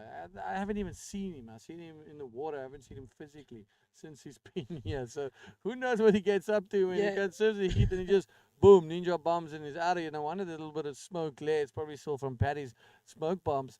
But just the coolest, quietest guy, just does his own thing and comes and surfs. And, he made the massive mission here from Hawaii. It's a big slog big to travel, get you. yeah. It's a big travel Yeah, to I get didn't you. see him since till now. Till I did the interview. But he's here with his girlfriend, so I think he definitely comes that here, makes a lot compete, more and then he sense. goes enjoy the time with his girlfriend, because That makes a lot it's a more lovely sense. place here to cruise around. So, but he will definitely be one to watch out in the quarterfinals against Jeff. That's going to be a cracker of a heat for sure. And yeah, it's good to have some Hawaiians here, as we see. We see Alan Munoz getting ready, the beast getting ready, the winner of this Itacoatiara contest this year. That was the final against Tristan, and he just dominated that. And I tell you, Tristan is just so strong. He's not someone you want to have a heat against, especially in Itacoatiara also, where this big rams are, this big right rams, where Tristan is really strong. But this guy is crazy. And he told me back home he has a wave that's similar to this, so watch out for Alan Munoz, who's going into the next heat. It has been a little bit quiet now for this one. Let's see if there's more action out the back. For now, it's a little bit calm. We see a set coming through, and I think that's what Alan is timing now. He's timing to wait that this heat, this the set passes, because I tell you what, guys, we're sitting here at the beach and we see the set, and it's really big. As we see this, look at how beautiful this view is with Alan and the mountains on the back. It's just such a beautiful place. You guys live here. You're in paradise. Seriously, this will definitely not be the last time I will be visiting South Africa. I'm loving Better not it. be the last time. How's this angle? The camera is probably hiding in a cave there somewhere. He's right on the water edge. Kudos to these boys hanging out there like Spider-Man, like a little crab on the rock there with the camera. But there we go. That is the entry point. This is as good as it gets. That is one of the entry points that you'll jump off, connect with that rip, duck dive 1 or 2, and then you'll find yourself quite quickly out in the back line. But the other thing is, so there's no sets approaching, so it's going to be a quick and easy entry. If we got some sets coming in there, it can rock you, because it'll push you back straight onto where you came from. But that's all about timing. You got to time it, and you got to make sure you just get in there when it's safe.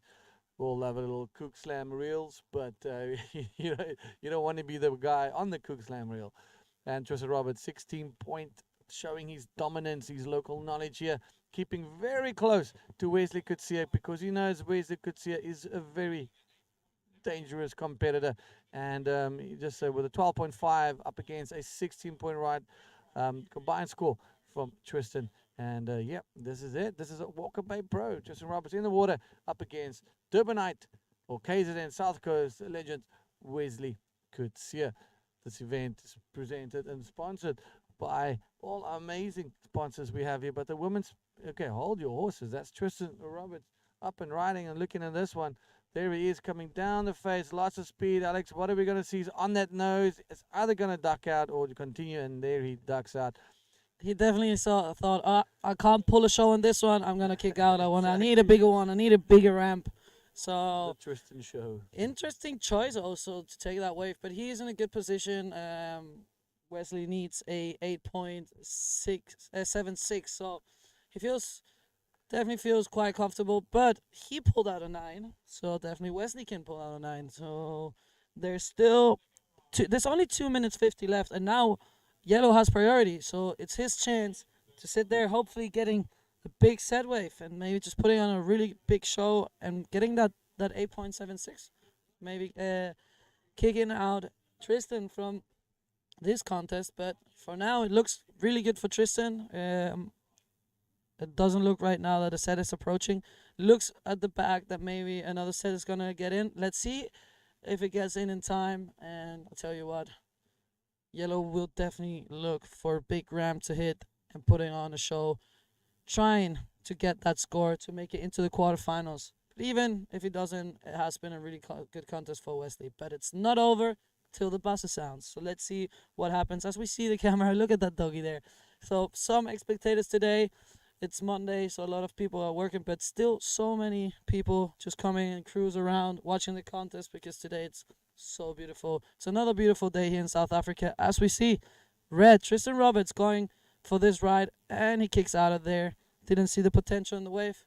I think he just wants to get another good score on this belt to really secure that first position and get into the quarterfinals.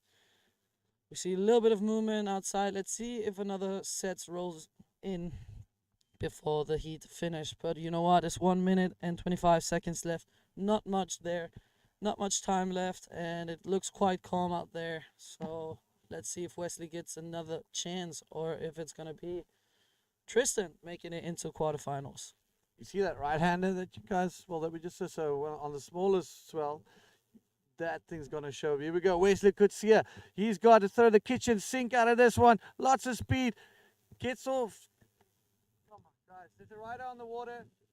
We see he goes for a big roll. Can he land it? He gets stuck. Sorry, guys. He didn't land that roll. Okay, no complete roll for Wesley, and it looks like it's gonna be it for him. He only has 35 seconds left. Incomplete maneuver there for Wesley, and I don't know if he will have enough time to get back and get another wave, and he needs a really big score, so I don't think an inside wave will do it for him. Looks like Tristan Robert will be winning this heat, making it into quarterfinals. But what a heat, what a show, what a performance from Wesley also in this contest. So he must be also proud of his riding. And you know what, Tristan is the one to beat here, and yeah, it's not easy as we come down to 10 seconds. And yeah, really looks like Tristan will win this heat, making it to the quarterfinals. There he goes. Little victory lap right on the buzzer. He might just come in on this one. Yeah, it looks like a little victory lap coming into the shore. But yeah, Tristan Roberts winning this heat with, I think, the highest score of the event, the highest combination score with a 16-point two waves combination. And guys, don't go anywhere. We're just going to go to the commercials and we'll back.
And we're back.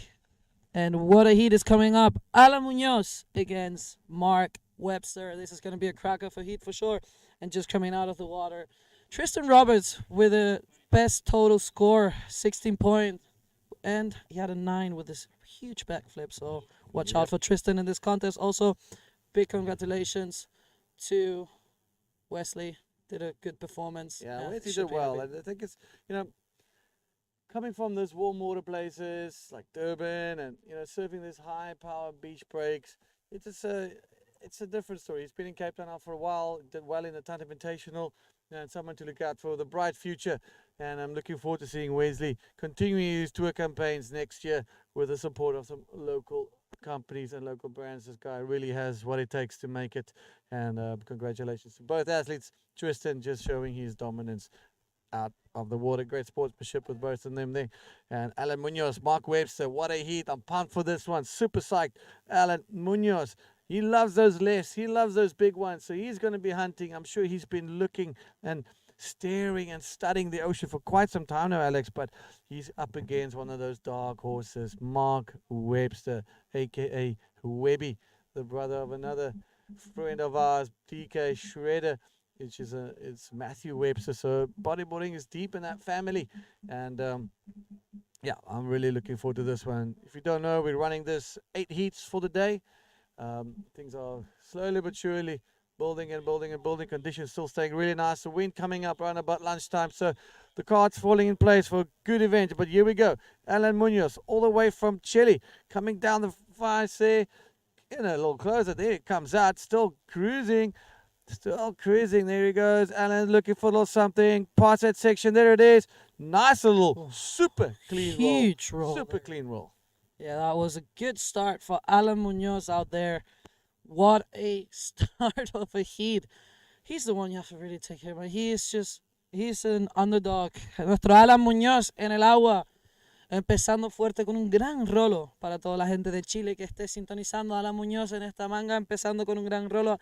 Vamos a ver lo que dicen los jueces, pero yo creo que va a estar bastante contento con esa ola. 6.5 para Alan Munoz, 6.5 for Alan Munoz. Good way to start a heat. Yeah, he'll be happy with that one.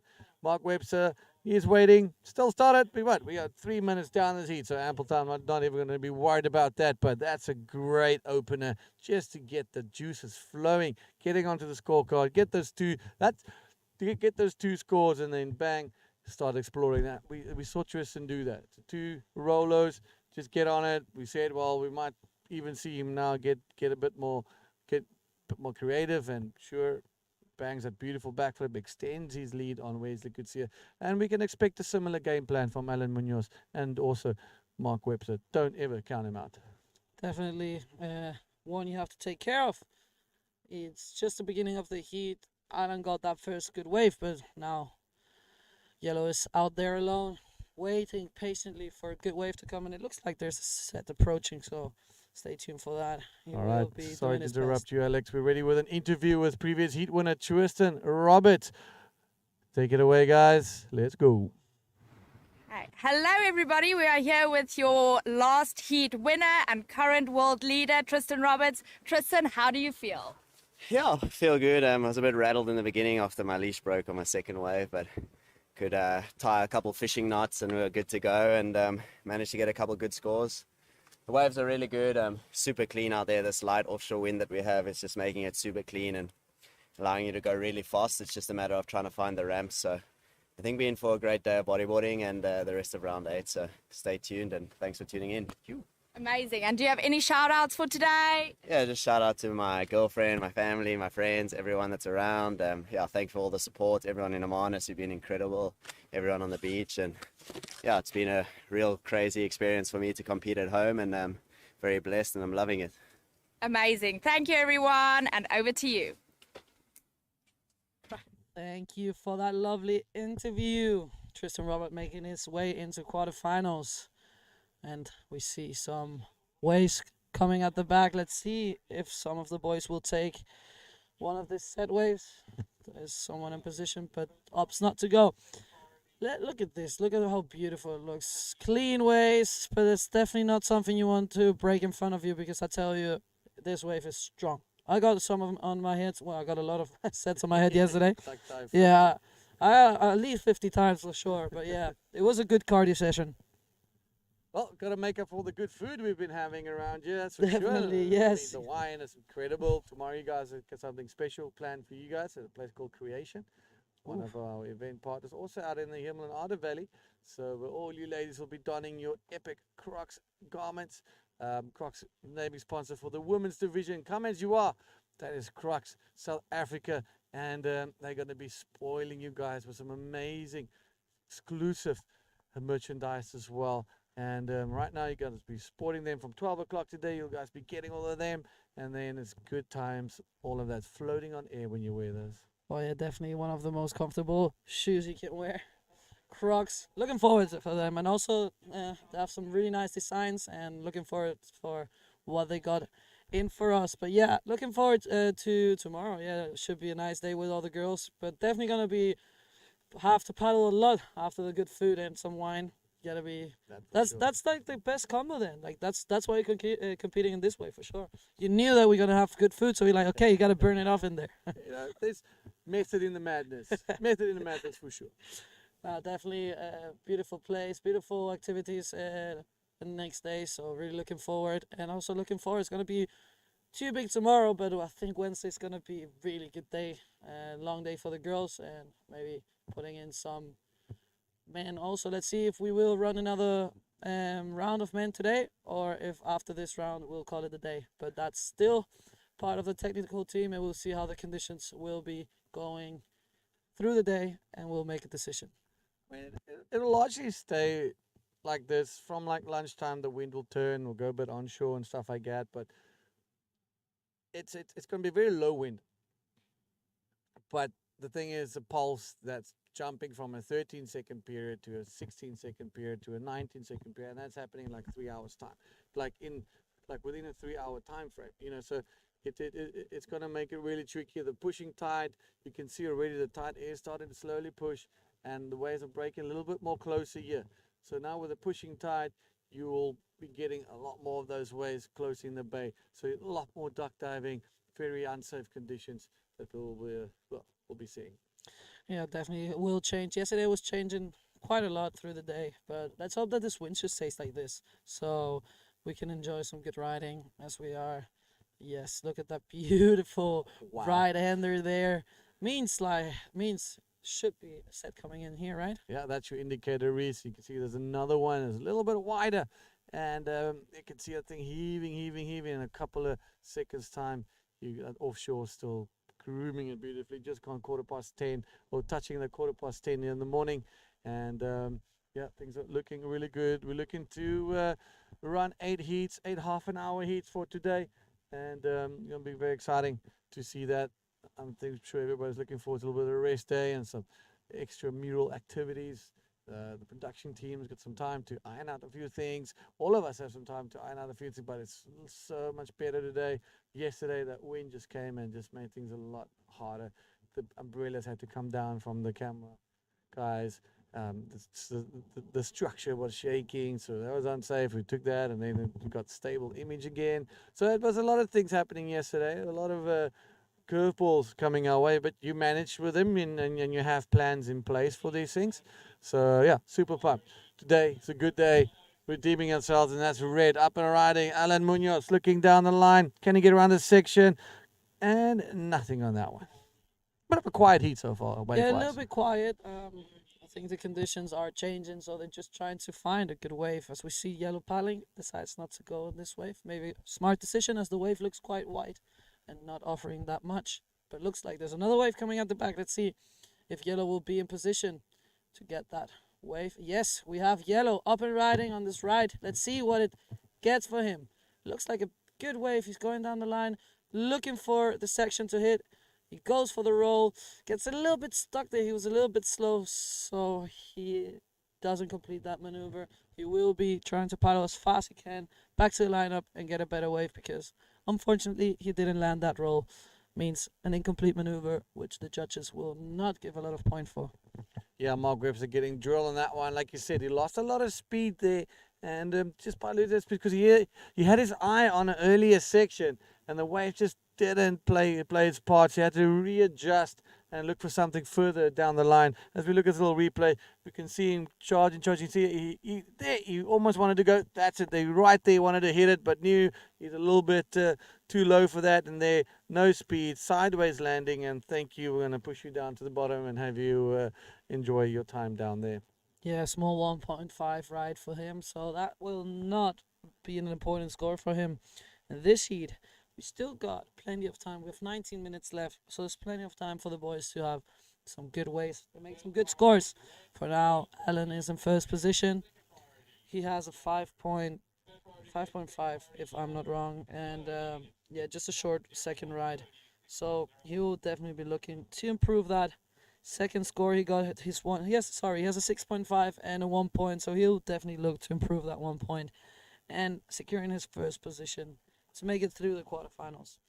You know, Alex, just looking back here in the smaller waves, you can see the banks are really going to be, it's looking pretty good here on the left-hand side of the beach. So with a smaller swell, hopefully with a big swell, it kind of just keeps the sand in here to allow, we've got some really good left-handers working, we've got far side, some good right-handers working here. So I think if it stays like this and the sand gets kept in the bay, then, you know, we're going to have some great action come Wednesday and into finals day. Some good waves. That priority system, you can see this little left here, look there, and that's turning into the right. So yeah, the priority system coming way more into play, because you're going to have quite a smaller takeoff area. There we see Aidan Cleve getting ready for his next heat. One of those guys that dominated his heats yesterday.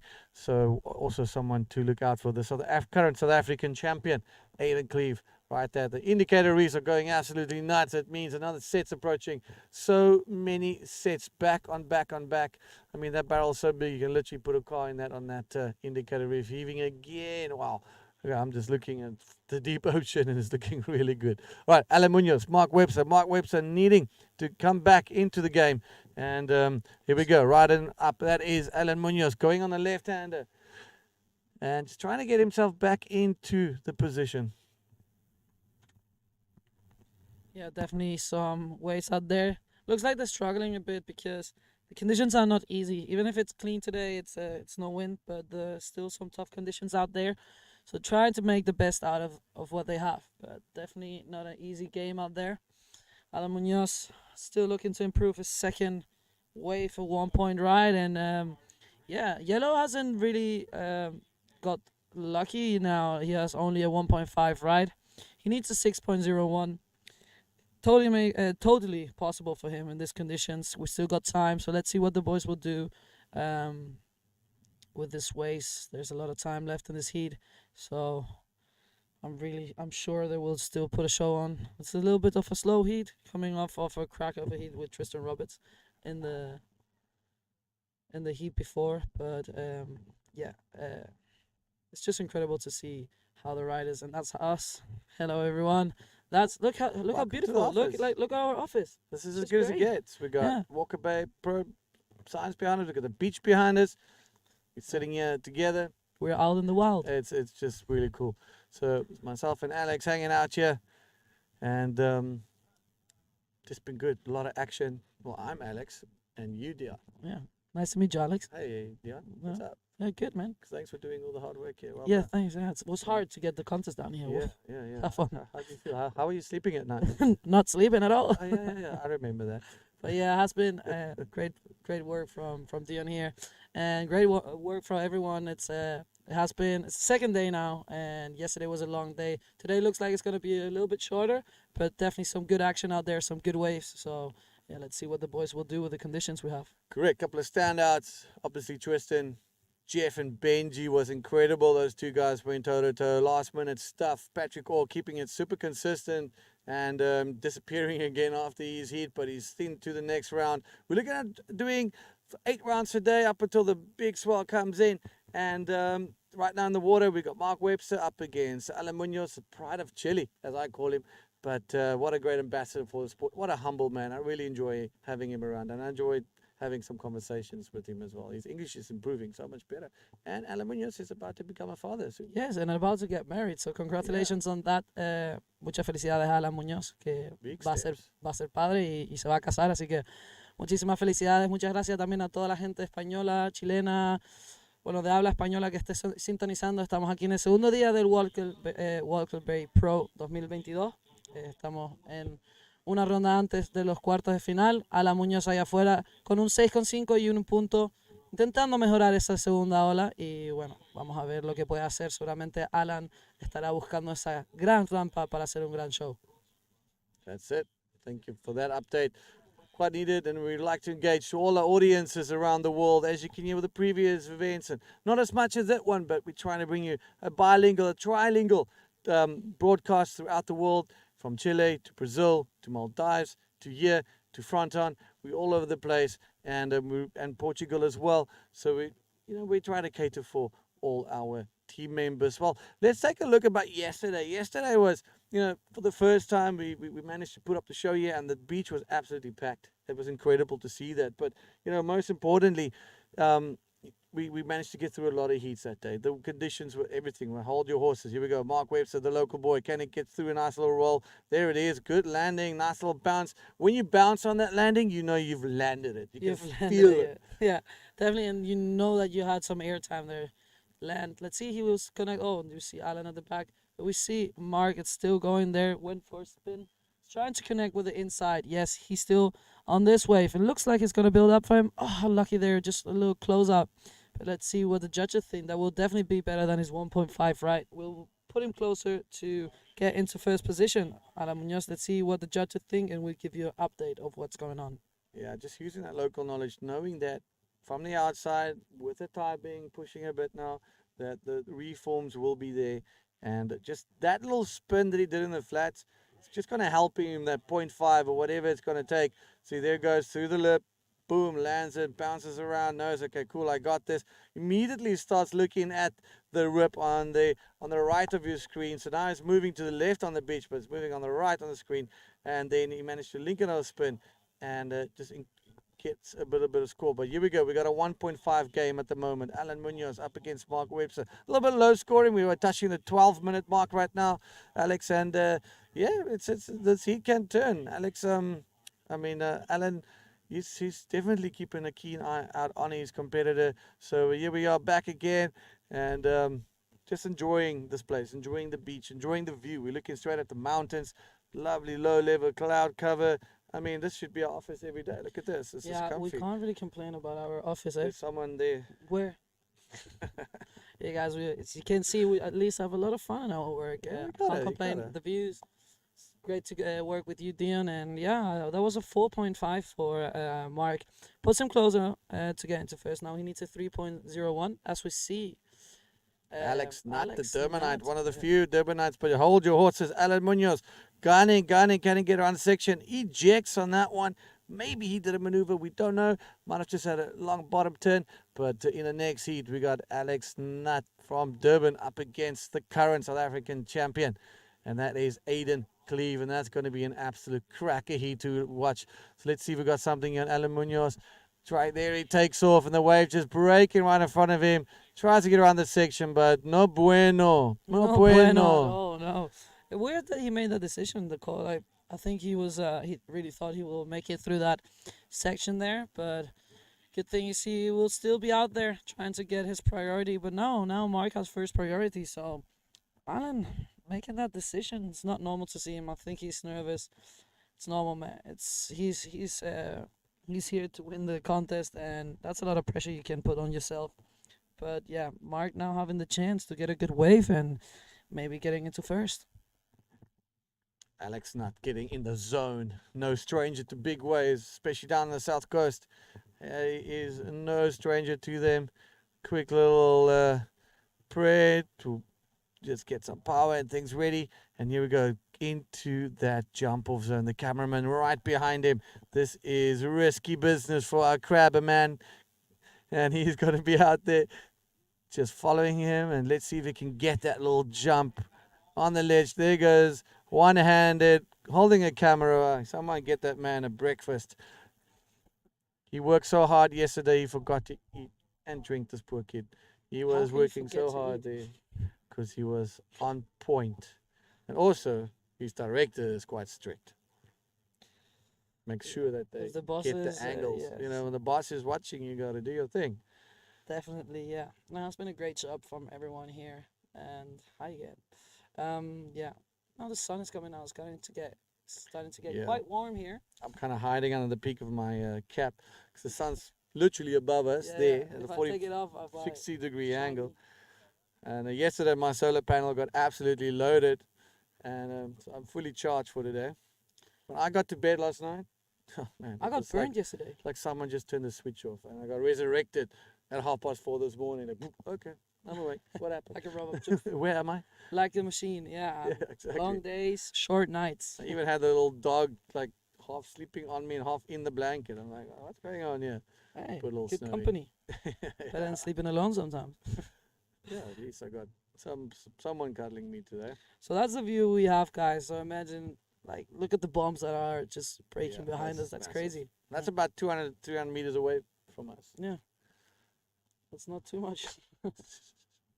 Just to think that a couple of days ago, the swell washed up here where we are sitting, destroying everything we had built here. And this is far away from the beach. Like, it was so big, it got pushed with that massive onshore. Nuts. Now, today is a different story. So now you got clean waves, massive period, and low onshore or offshore cross-shore winds coming. So now you get to see a bit more of the outer reefs lining up and really shaping and really looking super good. So it's going to be quite a show this evening just to come sit here and watch.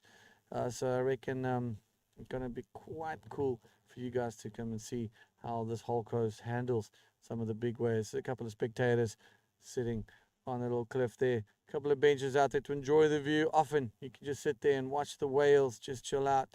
And especially coming into Honors Bay, I've had a few instances where we would see whales giving birth here, because this is why they come here over this time of the year, the southern right whales. So it's really nice to have them around here, but I don't think the whales will like to hang out with this big pulse, and they'll be coming back into the bay a little bit later on in the week. Look at that back wave, just running riot over these reefs, and it's all about timing it now. 7 minutes 10 seconds ago, Alan Munoz narrowly ahead of local man Mark Webster. As we see here, paddling the right of Alan Munoz on the left-hander. He likes his lefts, punches a roll into the face, smooth landing, and he's not done yet. Can he continue? Just ducks out of that one, gets in a good position to get back into the backline. But look at that waves offloading behind that white water is not to be messed with. Great surfing from Alan Munoz. Clocks it. Nice little score there. So, yeah, pretty rad. I see you on the YouTube. Let's get some shout-outs. Let us know where you're viewing from. We're running pro round 3. Heat number 5 coming up in heat number 6. Aiden Cleve up against Alex Nutt. Yeah, we have some shout-outs for Alan Munoz. We see the replay here. Alan going up to him to go for the left. Going up there for a big roll. That's a big wave. He's in perfect landing there. It's incredible riding. He's so strong. Let's see what the judges think. But yeah, a lot of people tuning in from Chile, of course, to support Alan Munoz. Un montón de personas de Chile sintonizando cuando vemos aquí a Alan rompiendo esa ola. A ver lo que dicen los jueces. Let's see what the judges think. So, last wave of Alan, 7.25 for a roll. So imagine how big that roll was. Now, yellow, Mark, needs a 9.25. That's a difficult one to do, but it's not impossible. We still got time. Still 5 minutes 40 there. Time is going away a little bit, but it's totally possible in these conditions to do a 9.25. So let's see what Mark will do with the last minutes of the seat. Yeah, Webby will be taking his time as he does, and he's looking. He really knows what to look out for, and that's the thing. And also just the problem is you have to be in that correct position. So it's a lot of jostling. This is one of the rare left-handers ridden today, and both of the big left-handers ridden today was Jeff's big score, and it was his big score right now from Alan Munoz. So the left-handers are there to just got to keep him, just got to be in the right position for this. It's pretty tricky out there. It's massive. Here we go. That is left. Webby, good little roll. Comes back into the face. Now it's looking for that second one and does not get it. Not about a mid-size scoring wave. Probably going to get around about the 5 points, I'm guessing. Thankfully, you and I aren't judges because we would be horrible at that. So let's just rather stick to what we know. Sit here and talk. That's a little bit, we'll be missing ways, and we'll be like, okay, show Sherbet. I'm supposed to. I think they will trust us on being judges. I think Chico will choke us out. Yeah, definitely. After the 5 minutes, they're like, okay, guys, you can leave. Hey, let's do some jiu-jitsu. If you can if you can put Chico in a submission, then you can judge. Yeah, definitely. All right, that will never happen. No, I don't think so. I think he will put me in submission with his pinky. Bless him. What a human being, Chico Goritano. What an exceptional human being. We love having him here and love having him here in South Africa. Well, Alan Munoz stretching that lead with a 10.75. Mark Webster answering right back, and he's in that 10.25. So 13.75 versus a 10.25. Mark Webster needs an 8-point ride to get over that hump and take the heat lead away from Alan Munoz. But time is running out. Tick tock, 3 minutes, 30 odd seconds to go. Is this going to be the end of one of the local riders? And Munoz continuing his world title campaign. Still, 3 minutes 25 seconds left. But you know what? Alan Munoz has the priority, so he will not, he won't let Mark get a good wave. He will try to get the chance away from that. But still, under Jeff to that last wave, changing the heat under priority. He didn't have priority. He had the second priority. So everything is possible, but it's definitely, he needs a big score. He needs an 8 point. So let's see if he gets a chance. Let's see if another set approach and he can take a good wave and put on a show, maybe getting that 8 point and getting into first position. Or is it going to be Alan getting into the quarterfinals? It's heat number 5. So this next heat is going to be also a cracker. It's going to be Alex Nutt. That's going to be a good heat to watch. I'm pretty excited for that one. I think a lot of South Africans are. But here we go, up and riding. Alan Munoz cruising down the line. We're looking to extend that lead. Feeling the ocean out here. There he goes. Big bottom turn. Another mega roll through that. Landing bang into the flats. Well, that's going to be one hell of a score. That's going to make things very, very hard for Mark Webster. And he's going to need a perfect 10 to try and get out of that one. Not a perfect number. Definitely, he will change the situation. Perfect 9.75. Yeah, perfect 9.75. Definitely, he will have, he will need an excellent score to excellent range score to. Wait. Webby up and gliding. Can he get back? Cruises past Munoz. Looking for a little something. Goes for the reverse. Just unfortunately not happening for him. So The guys are. Really close. He needs a 9.5 now. He got an 8 point for that last one. Yeah, that was a big one. Big wave.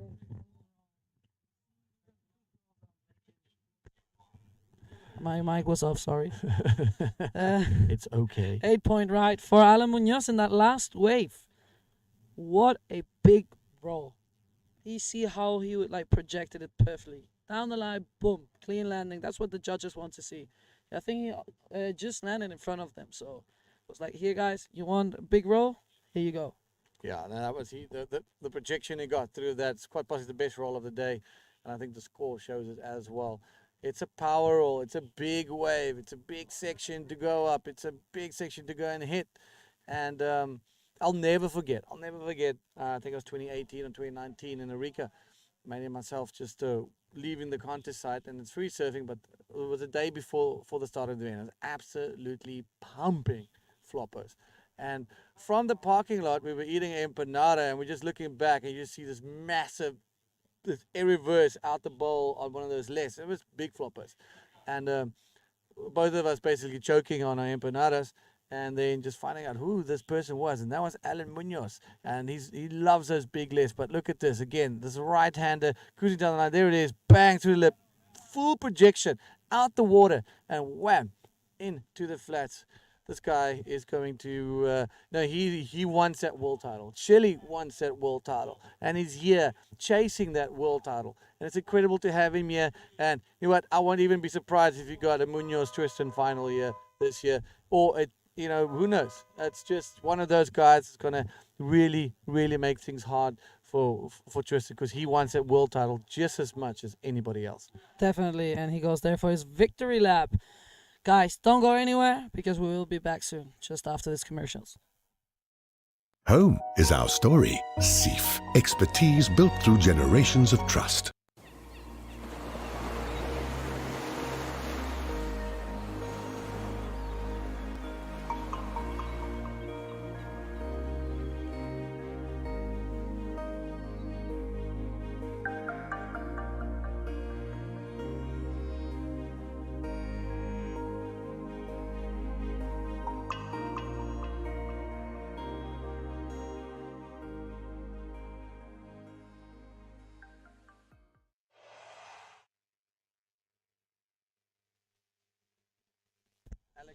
And we are back. Adam Cleve and Alex not in this heat. Let's see what the boys will do. 30 minutes heat. This will be deciding who will make it into the quarterfinal and surf against Alan Munoz, who just made the last heat, showing us his big rolls there, ending up the heat with a big roll on the ride, an 8-point ride. Alan Munoz making it into the quarterfinals, and yeah, it has been really good heat. We have been having some really good waves today. It's a perfect day to be running the boys, and tell you what, it's not over yet. Heat number 5 out there. We have heat number 6. Heat number 6 out there. We have Aiden Cleve and Alex Nutt, 2 South African riders who will be battling out, trying to get that spot into the quarterfinals. Still no waves ridden yet. Only 1 minute done from this heat. And let's see what the ocean says. Got a little bit quiet now, but it means there will be some sets approaching as we see some paddling from red. Decides not to go. I think there will be a priority change. Yes, we have now yellow in first priority, waiting to get a wave and start his campaign. Yes, we have yellow up and riding on this ride, looking to hit the lip, and he decides to get out of there as the wave didn't provide what he was looking for. First wave for Alex Nutt is going to be a short one, but there he comes in. 1-point ride for Alex. Not much there. Now, red is going to be there in the lineup with priority, waiting for his chance to show us what he is made of. And we see. There you go. Up and riding. Red on this ride. Let's see what he goes. Down the line. Getting that speed. Looking for the section to hit the lip. Will he be able? Yes, it looks like it. No. He kicks out of there. Guys, this wave is really tricky for the ones that are watching now. I can tell. It looks sometimes like that perfect wall is gonna break, and then it just flattens out a bit. What just happened to Red, but still plenty of time. He will be paddling back as fast as possible. Try to get another wave, more waves, and get some good scores under his belt. Gets a little bit of the set on his head. I tell you what, you don't want to be in that position. I've been there yesterday, and it's not comfortable, but these riders are strong, so they will be paddling as fast as possible to get out there. As we see some sets approaching at the back. Let's see if Alex is in position to get one of those waves. Yes, we see yellow up and riding on this ride. Let's see if he can get through the section. Yes, he goes for a 360. Looking down the line, will he hit this? Look, there you go. Big invert for Alex. Can he pull it out? Looks like he will. Oh my God, what a wave for yellow. Alex getting What a really good ride. just happened? Alex Nut just went absolutely hammered. I'm choking on my muffin. That was insane. That was insane. That's going to be the biggest score of the day. I don't know. I'm going to say the one and the 0 next to one another were very close to that. Because that was just next level. Look at this. Coming down the line. Lots of speed. Draws a perfect mid-face line. See that section? Projection all the way out. Body out the water. In the flats. Comes out there in front of that white water. Judge is going to be loving that. A treat for the eyes. Definitely. Let's see what the judges think, because that was incredible. He dominated that wave. Definitely. Let's see what the judges think, and we will give you a score. 8.75. That's how you open your account. Thank you. I think it was a 7.75. He had a one point right before. Really good way to start your heat. I think maybe the judges were looking that he maybe like projected it a little bit more, getting a cleaner invert there, but really good performance there for Alex. Starting his heat really strong. 25 minutes left. Just going to throw to a quick interview with our previous heat winner, Alan Munoz. Alan Munoz, por favor.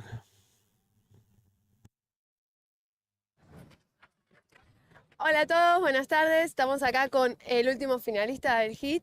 Ay, no. No se puede. No importa, continúa.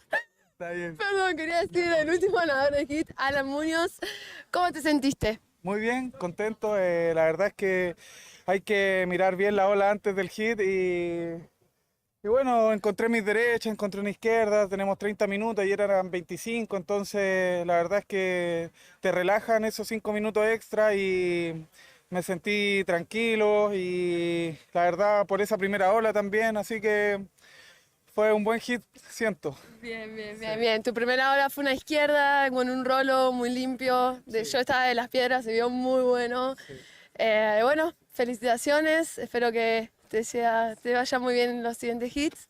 También quisiera mandarle saludos a mi novia, greeting to my girlfriend. She's so funny, so good, so beautiful, and she supports me so much in Chile. The time now is so later because it's maybe the 4 a.m. or 5 a.m. and she stay in see the contest. And thank you so much. Anybody from Chile for support and greeting, and thank you so much. Okay. Congratulations and mucha suerte. Back to you guys. Thank you, Victoria, for that interview. That was a fun one to watch, and I really stoked Alan Munoz getting into quarterfinals, and this heat also in the water now. It's crazy.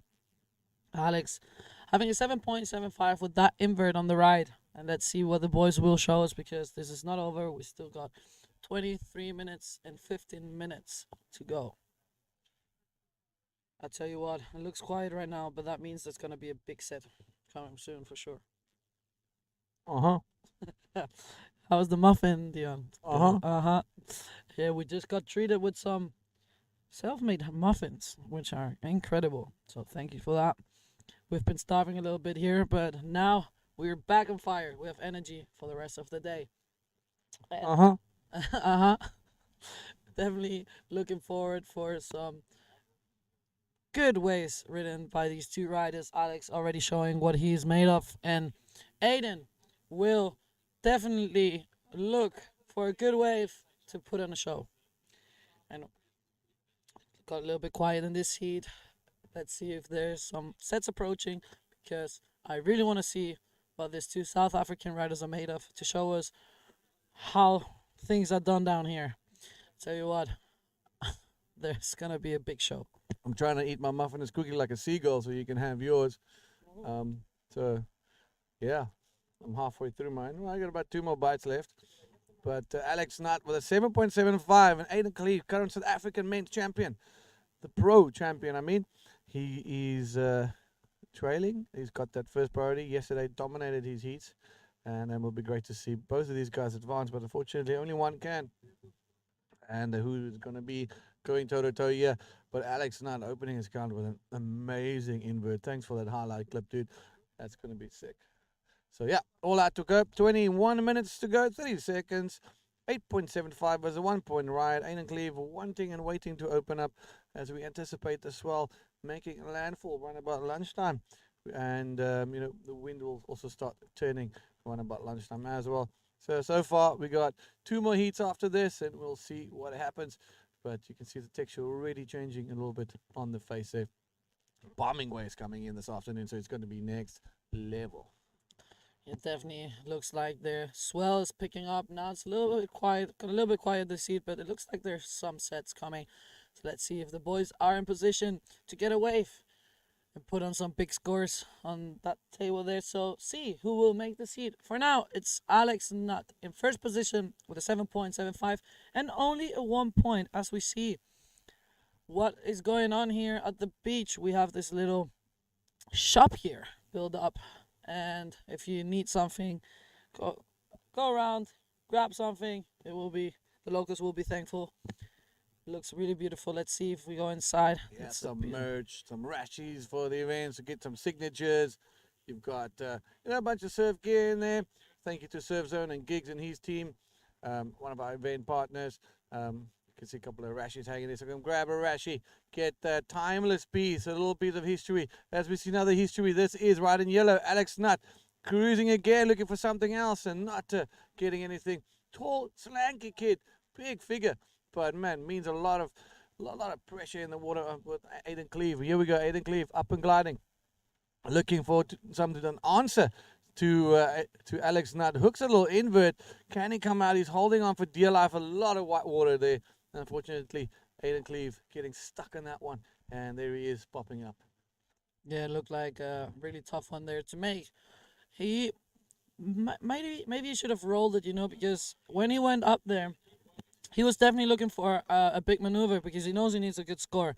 So Alex really set the game there with his invert. But yeah, he just was unlucky. He got a little bit stuck there on the lip. So when he was landing, he just got the whole wave on him. And the wave is so strong, so it's not easy to pull that maneuver. So he will be paddling back as fast as possible. He's still got a lot of time and a lot of chances to make some big scores. Still got 19 minutes left as we see the replay. So he really goes down the line there. It looks like it's going to build up really good.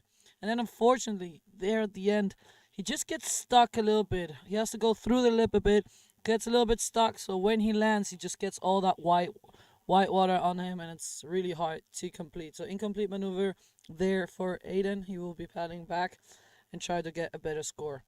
Alex Nutt in first position, having a 7.75 with that invert at the beginning, just showing what he's made of. And then now he tried to do an air forward spin, air forward spin, but landed on the back. So it's also an incomplete maneuver for him. I think he's already back in the lineup, so he'll be waiting with priority to get a better wave to show us that what he's made of. But he already did that with his second wave. With that big invert. And talk about big. Look at that reef offloading. Oh my goodness. Squeeze a little spit at the end. But another one heaving up there is definitely showing its face here.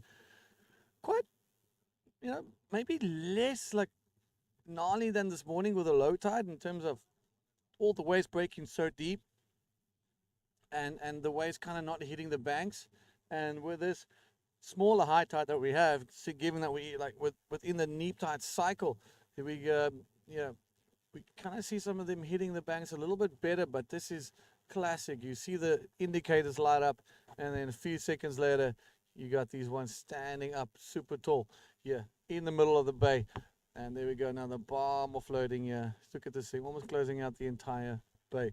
So a lot of waves getting thrown this way. At least this contest does not have a problem with a lack of waves. We have having to put the thing on hold because there's too many waves. And wow, but that invert of Alex Nutt has left a picture in the back of my, framed in the back of my mind. If I close my eyes, just see that. And that was really cool with him and some of the boys just going absolutely nuts. So it's been a really good day of riding. Great call to actually have it. This morning we had our doubts and a little bit unsure as to what the swell is going to be really doing. But it seems to be settling in now, and the direction is also keeping quite consistent. So I think the banks are here. The sand has been definitely been moved and shifted around. This evening is going to happen again, but if it stays like this, Alex, you guys are in for an absolute treat. Come far side, come roadside as well. These two ways, left and the right, working. Nice little barrels, good sections. You're going to be sitting on top of each other. Might be a little bit spread, but that priority system coming into full play. Yeah, no, definitely. I've been talking to some of the local riders, and they told me that if the sandbank stays like this, we're gonna have some really good waves on Wednesday. So let's hope that the big swell doesn't shift too much of the sand. And really looking forward for my next heat with some bombs out there. Yeah, nice bomb with a big wall and nice section. That's all you want. A little bit of barrel. We had one barrel yesterday, and there was actually Aiden Cleve that snuck into the doggy door, one of those, and came out screaming. So that was quite cool to watch. But yesterday, a whole mixed bag of tricks a day. It's just like super clean groom stuff. I'm sure we'll be coming out the next hour or two. The waves will be starting to make landfall this afternoon. So great. We got, round number 3. We're basically going to get it done. And, yeah, super cool. We've got one of the cameramen following the lifeguards as is making his way back to the point there where they'll be reacting off of and making their way down to the assets. So the whole extraction is the lifeguard gets to our patient, or if something happens, and they'll try and take him to the back. Then we'll wait for the first responders. Either the sea rescue or the jet ski will be then activated. That's standing ready around the point in the slipway. So we've got a whole great plan here to make sure all our athletes are kept safe and looked after in the water. It's high risk, high reward type of stuff. Anything can happen. You hit your head on a sandbank, you hit your head on your board. It's all freak little accidents, but you got to prepare for all of these things. Yeah, big shout out there to the lifeguards, doing a great job taking care of us, and yeah, hopefully they don't have to come and rescue one of us. It is a risky sport, we all know that, but we also love that about it, that adrenaline we get every time we get into the water. But yeah, we try to stay safe so the lifeguards don't really have to get us out, and also we don't want any bad thing happen to anyone. So thank you to the lifeguards. And let's see, got a little bit quiet in this heat. We still don't have too many waves. Alex still in first position there with that one good ride, but he definitely look for another one so he can secure that first position and make it into the quarterfinal. That's it. Quarterfinals coming up probably in the next couple of days. So stand by and jump onto all the socials as we will be getting our Instagram, the IBC Instagram, back in the next couple of hours or by the end of the day. It's always someone that likes to ruin the party for all of us. But jump on to walkerbay.com. Walker Bay's Instagram. You go to IBC Facebook, Walker Bay Facebook. It's all still there. Starting to post over TikTok as well. So yeah, have a look. See, all the information will be available. And IBCworldtour.com. Well, that's your one-stop shop for all the info that you need. The scores, the streaming, the rankings. Upcoming events, past events. So that's it, your one-stop shop, IBCworldtour.com. Currently in the water, Alex Nutt from KZN, southern KZN, which is the Margate area, and Aiden Cleve from the southern suburbs of Cape Town. He also has the Cape Town Bodyboarding School. So if you ever want to come down, and enjoy some one-on-one coaching or some customized surf trips, give Aiden Cleve a shout. Great ambassador for the sport and doing so much for the development of the sport and putting so many smiles on the faces of people that joins him for sessions. So it's always worthwhile, and it's great to see that he's here competing and competing properly as well. Alex Nutt, one of those kids that's always been around surfing really well, and it's good to see him here back on the world stage. Saw him a few times in Portugal as well through his younger careers, and now they don't have to travel so far. They can all come to Cape Town and enjoy a lovely time here on the Overberg shores.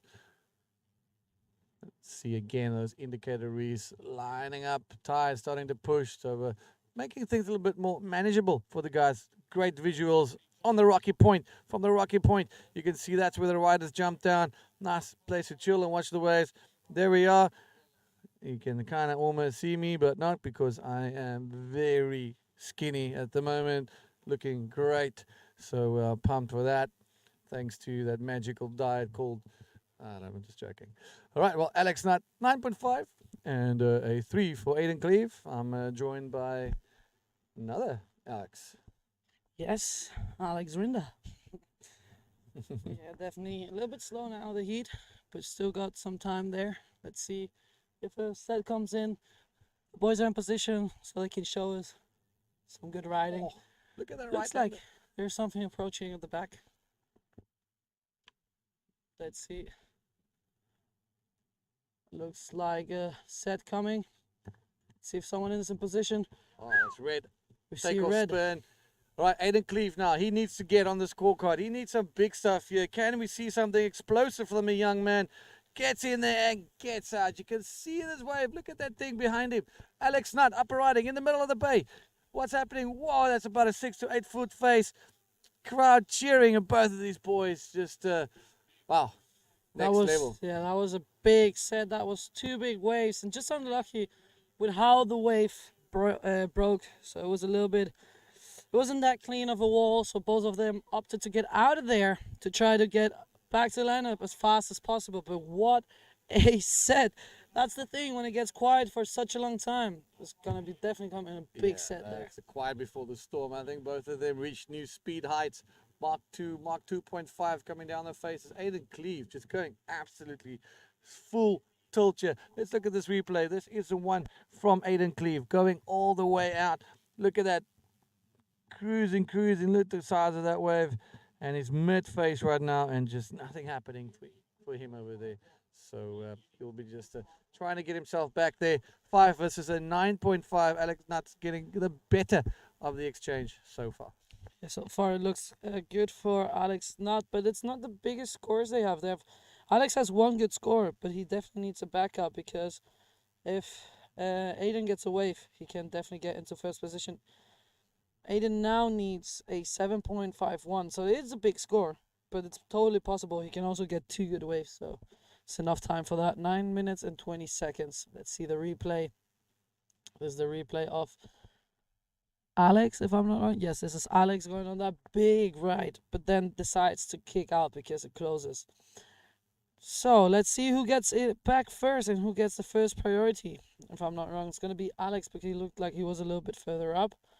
Let's see if he gets another chance and back up that 1.75, because Aiden will try to get a good wave and put a big score to get into the quarterfinals. But for now, it looks good for Alex.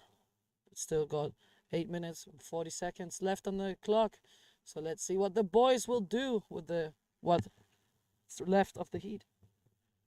So 2 more heats after this. We got best mates tackling each other.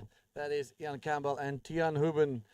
Both of them were in the same heat yesterday, and Ian just getting the better of him in the last few seconds.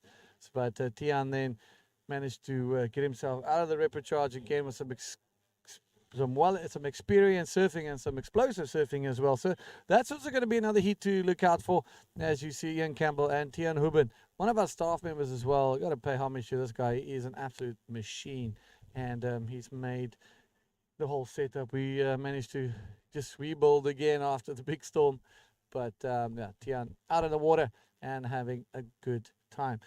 Stoked to have you guys with us here at the Walker Bay Pro. First time ever, we are on African shores down here, the southern tip of South Africa, a sleepy little town called Onrus, right in before the one of the best tourist destinations in our country, and one of the premium whale watching destinations in the world, and that is Hermanus. And that's you guys have been in for a treat. So tomorrow, Croatian, all the ladies, you'll be going out there, a lovely one-on-one experience with everybody. Some mega waves on the horizon, Alex. What's going through your head if you had to be in that position? It's gonna be, let's see if Alex or if Aiden are in position to get one of those set waves, but maybe they're just getting in on the head. And I tell you what, I don't want to be in that position because that's a big set. It's just the whole beach. It just took over the whole beach. Yeah, this is that new swell really making landfall. It's 11 a.m. over here. 2 more heats to go. This is going to continue like this. We're going to definitely call it a day after this because it's going to become completely out of control. Our head lifeguard and the big chief in charge of safety is sitting on the water's edge, timing, looking at things. He's going to be letting me know what he thinks we should do, but I think we all know that safety first. And I think we'll probably look at wrapping up the men's round 3 today. Heat number 6 currently in the water with number 7 coming up with Ian Campbell and Tian Huben. So a lot of action to come still. Just over an hour worth of competition, hour and 5 minutes. So working out quite well. We should be finishing around about 12 o'clock today. So it should be good. Some good actions will come. Some high flying action. We've got Ian, we've got Tian. That's going to be a great heat to watch. So make sure you guys don't go anywhere. And I'm joined here by Alexander Render, one of the World Tour title campaigners in the women's division, proudly presented by Crocs South Africa. Crocs, come as you are, and you guys are about to get super spoiled. You guys are about to get super spoiled from the team at Crocs. Definitely looking forward to get my pair. I don't know. Sorry, I thought I had to check something there, but hi guys, welcome to our office. Yeah. We can't be complaining about our work environment here. A lovely day in Onrus. And hi Alexandra, how you doing? There you got our Instagrams, and you will see, if you're gonna go there, you can see what we're up to. Today we'll be finishing round 3 of men. We have 2 more heats after this. Right now Alex is in first position, but you know Aiden is a really good rider, and he will be trying to get one big score out there and try to make it into quarterfinals. Next heat is going to be a cracker of a heat. Still is. It's coming down to 5 minutes.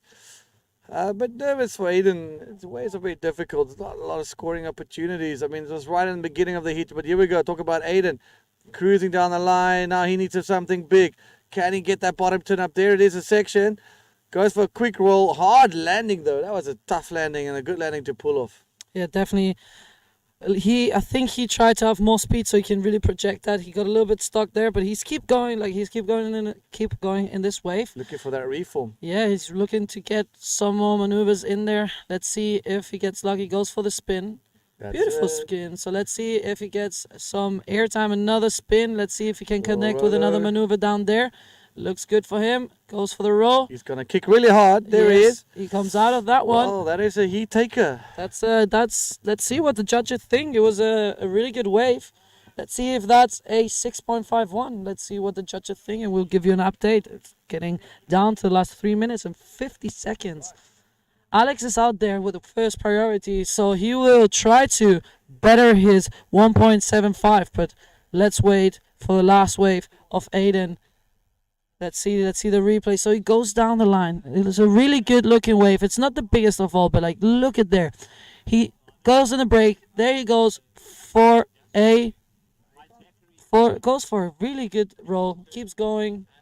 Now he tries to connect with another maneuver down there. He keeps going.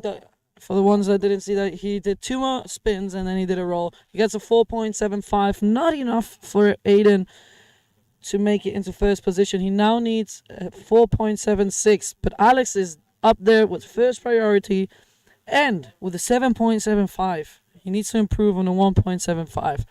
and if he gets the chance, he will definitely do that. So let's see what he will do with the last 2 minutes and 50 seconds. Guys, what a show it's going on here. The boys are doing the best out there. It's not easy. Now it got a little bit quiet. But I tell you what, if a good set comes in, Alex would definitely try and go and show us another big maneuver like he has been doing on the rest of the heat. So, Alex trying to improve for 1.75.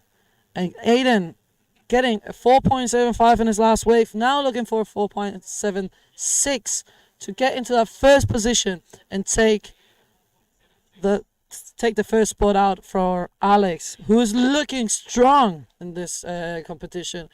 Starting off the heat with a really good invert. Trying an air forward, but couldn't land it. I'll tell you what, he will not stop till the buzzer. And no safe surfing there, no rolos, no caddies, no spinneroonies, just straight up, let's go for the throat. He means there. business. He came for He's the hungry. show. He came for the show. He came for the opportunity. Aiden Cleve he's back a little bit against the wall on this one. And he came out swinging on the last one. Look at this thing offloading. It's a left hand in the middle here. Indicator is going absolutely nuts. The sets are a lot closer to each other. You can see they're definitely standing up to be a lot bigger than this is kind of it.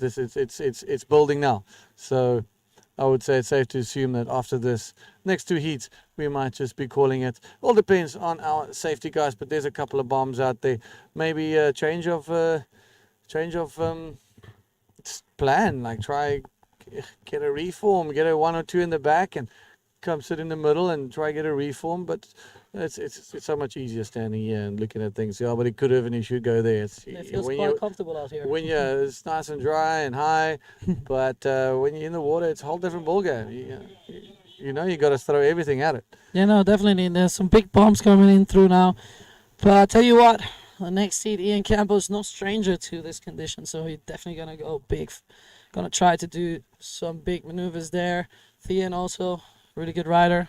Two good friends. And it's gonna battle it out there to get their spot into the quarterfinals. And the quarterfinals is going to be a good one.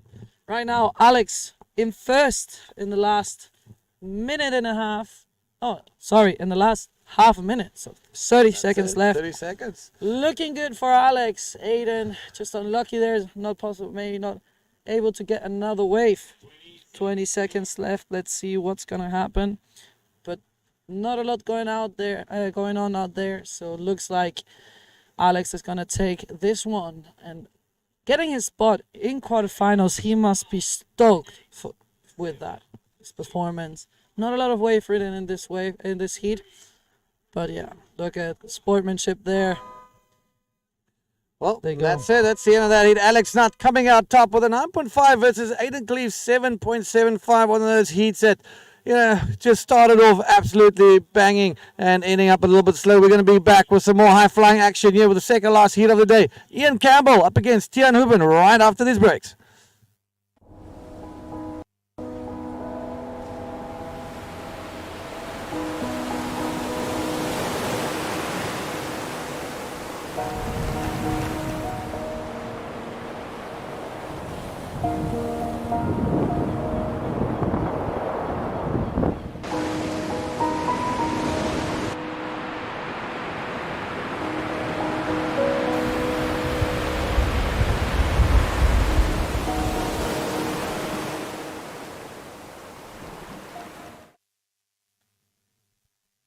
And we're back with another incredible heat out there. Ian Campbell against Thean Huben. Two friends battling it out there to get their spot in the quarterfinals. Congratulations to Alex not coming out of the water, making his spot in the quarterfinals. What a heat, and what a heat it was, and what a heat is coming up. And the waves are just getting bigger and bigger. So this is going to definitely be a cracker of a heat. Stay tuned, guys, because Ian Campbell and Thean are going to put on a show.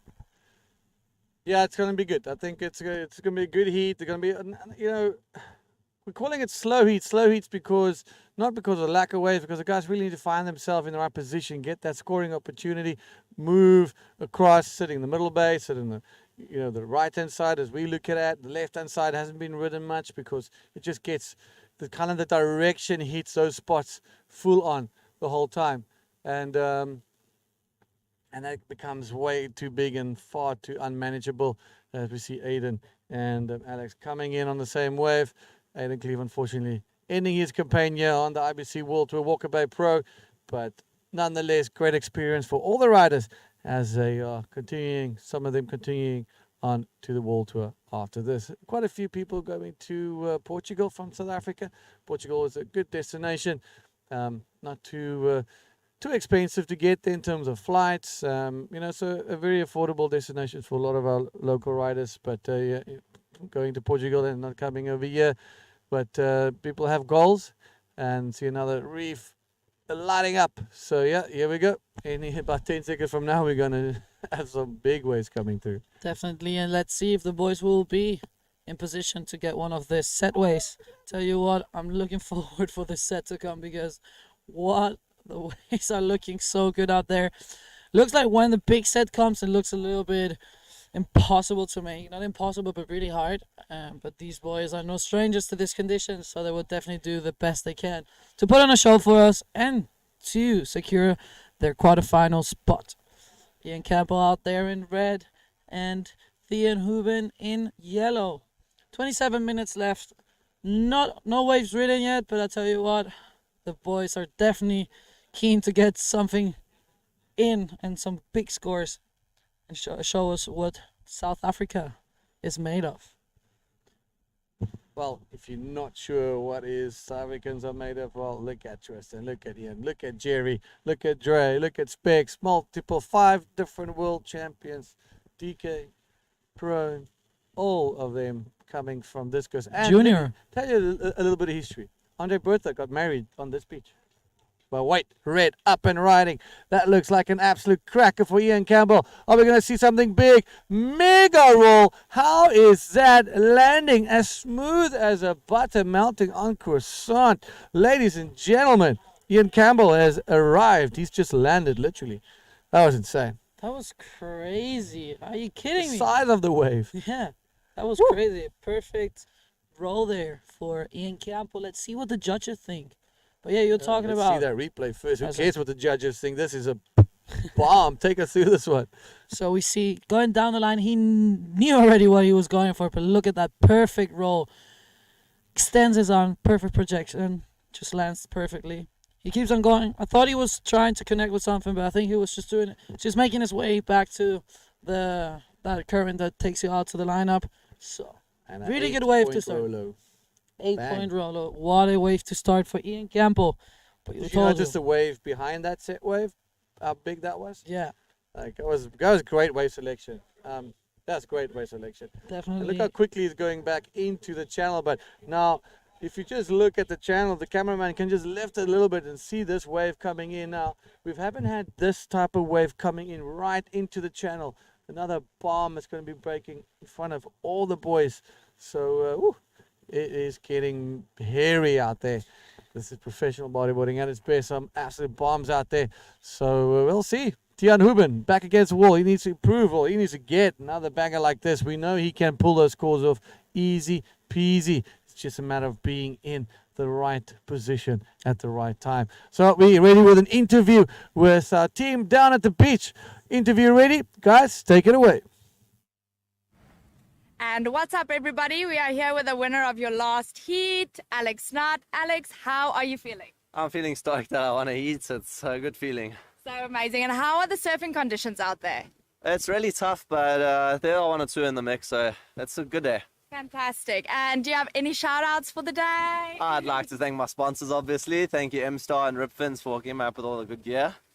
So, yeah, thank you very much. Okay, fantastic. And congratulations again. Have fun for the rest of the event. Thank you very much. Over to you guys. Thank you very much. Alex must have been looking to get somewhere. He went out of there. But congratulations, Alex, making it into quarterfinals. What a heat he did. Showing us what he's made of with that big invert at the beginning of the heat. And now Ian Campbell just killing that first wave with a huge roll. Getting an 8-point. That's the way you want to start a heat. Having a really good score under your belt. Getting back to the lineup so you feel quite comfortable. But in this this part of the contest, like already going into this round, you can never feel comfortable. All the riders have the skills to make big scores.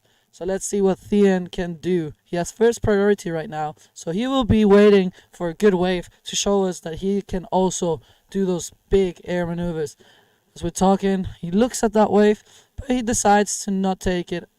Maybe smart. It was a smart decision. Didn't look like a really good wave, but yeah. We're here on the second day of the Walker Bay Pro 2022, and I tell you what, it's gonna be an amazing week. Probably gonna be a late day tomorrow, as it's gonna be too big. And Thankfully you weren't on camera for that one. That's why you sit on the chairs, not sit on the side of the chairs.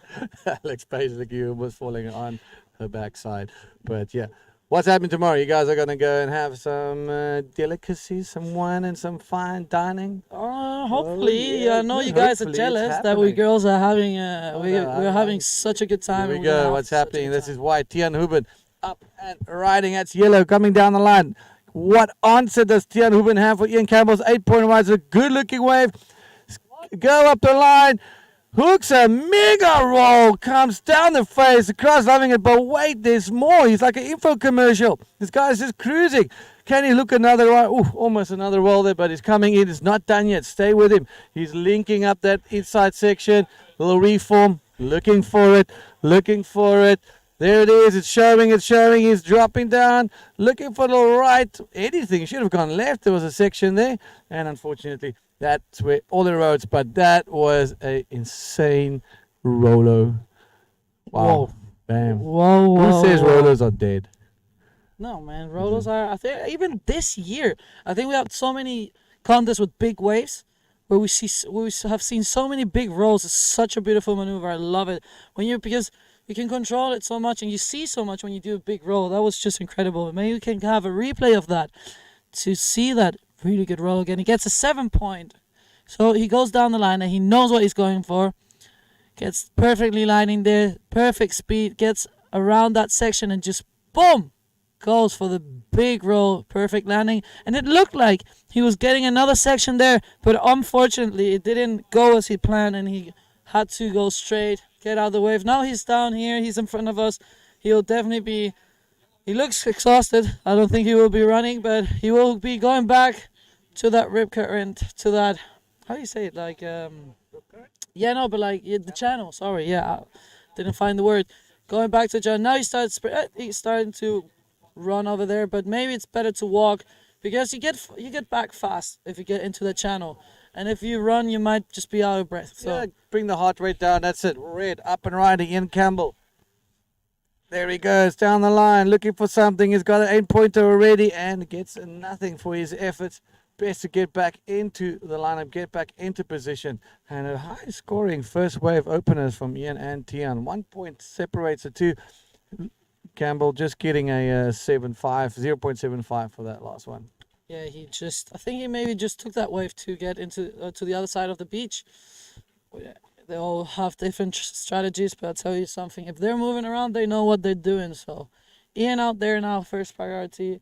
Thean is down here at the beach still, trying to find the way back to the lineup to show us another incredible wave. So they both started off with 2 really big scores, an 8-point ride for Ian and a 7-point ride for Thean. That's a good combination. That's a good way to name combinations for a heat, Ian and Thean. But yeah, you actually say Jan here, right? Not Ian. Yeah. Sorry for mispronouncing your name. I saw such a long time. Okay. Like we all call him Ian because his real name is Jan, like IAIN, Jan. But it's just since everybody. The international way, maybe. I think he's his family and his girlfriend call him Jan and stuff like that. So we all call him Ian. It's fine. There's enough Jan there, so we call him Ian. Yeah. No, nice, really good rider. Really happy to see him again. 2017 world champ.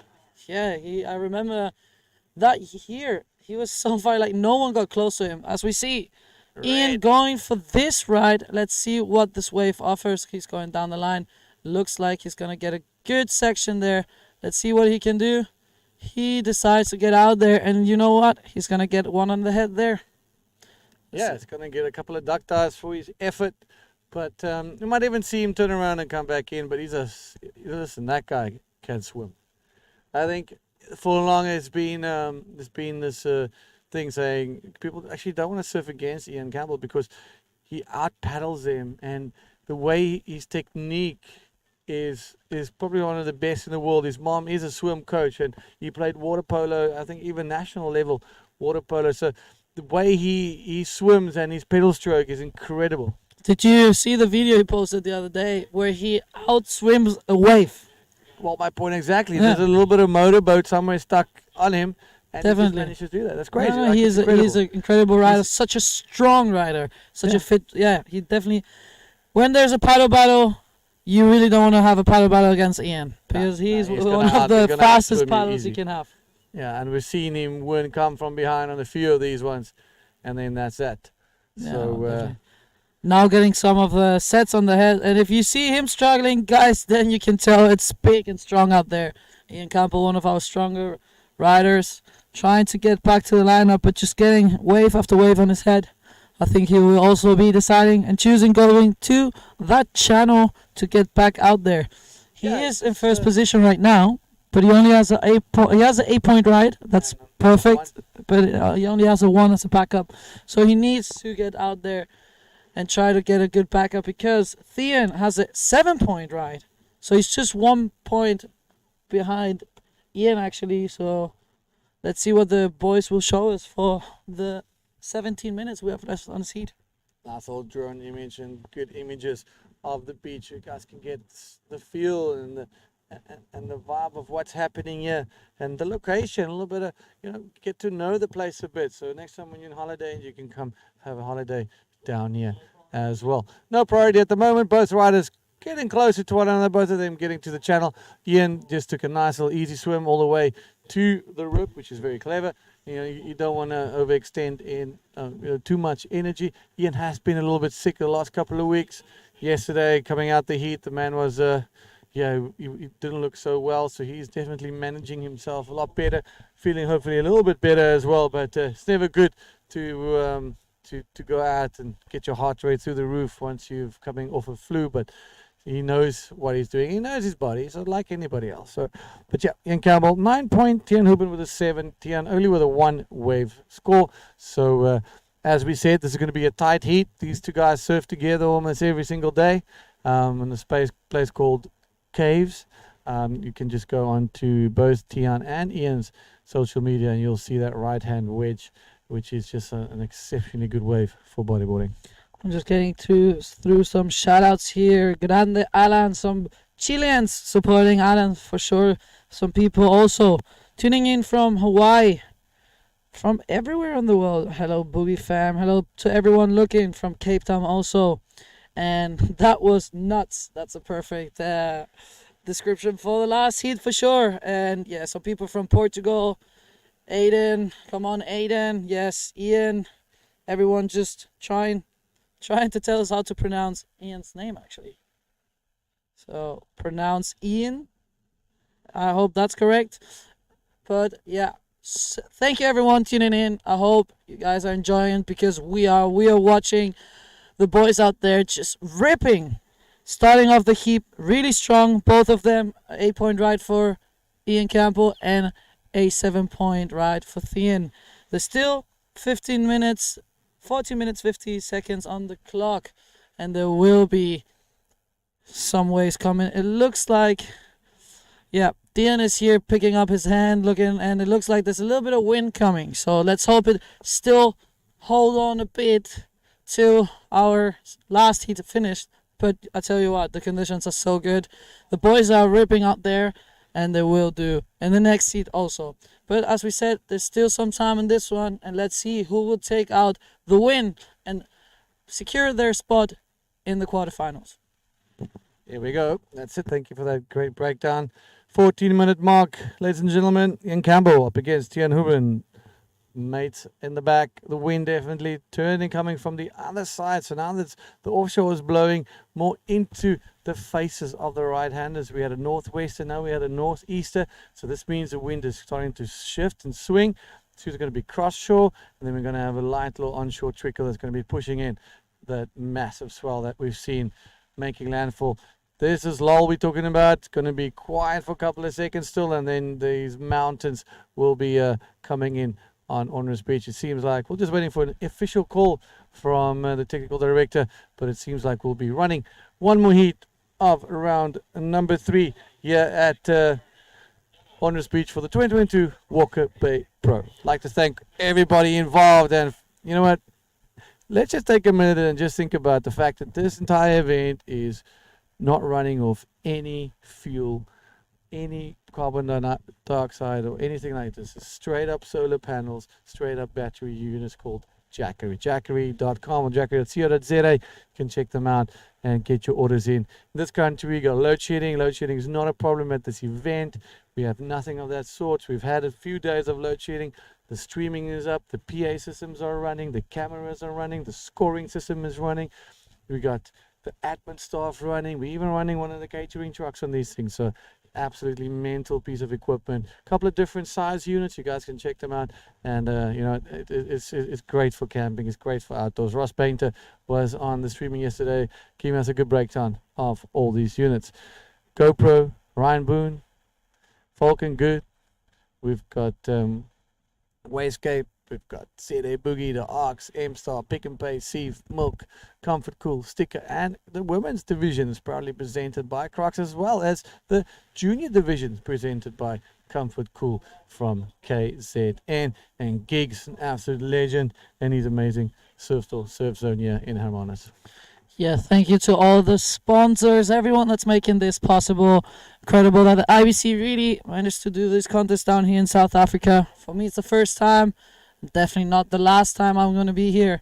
Beautiful place, beautiful waves, beautiful people. It's the best combo. So I'm really happy to be here. And I tell you what, there's a set coming on the back. Let's see if the boys are in position.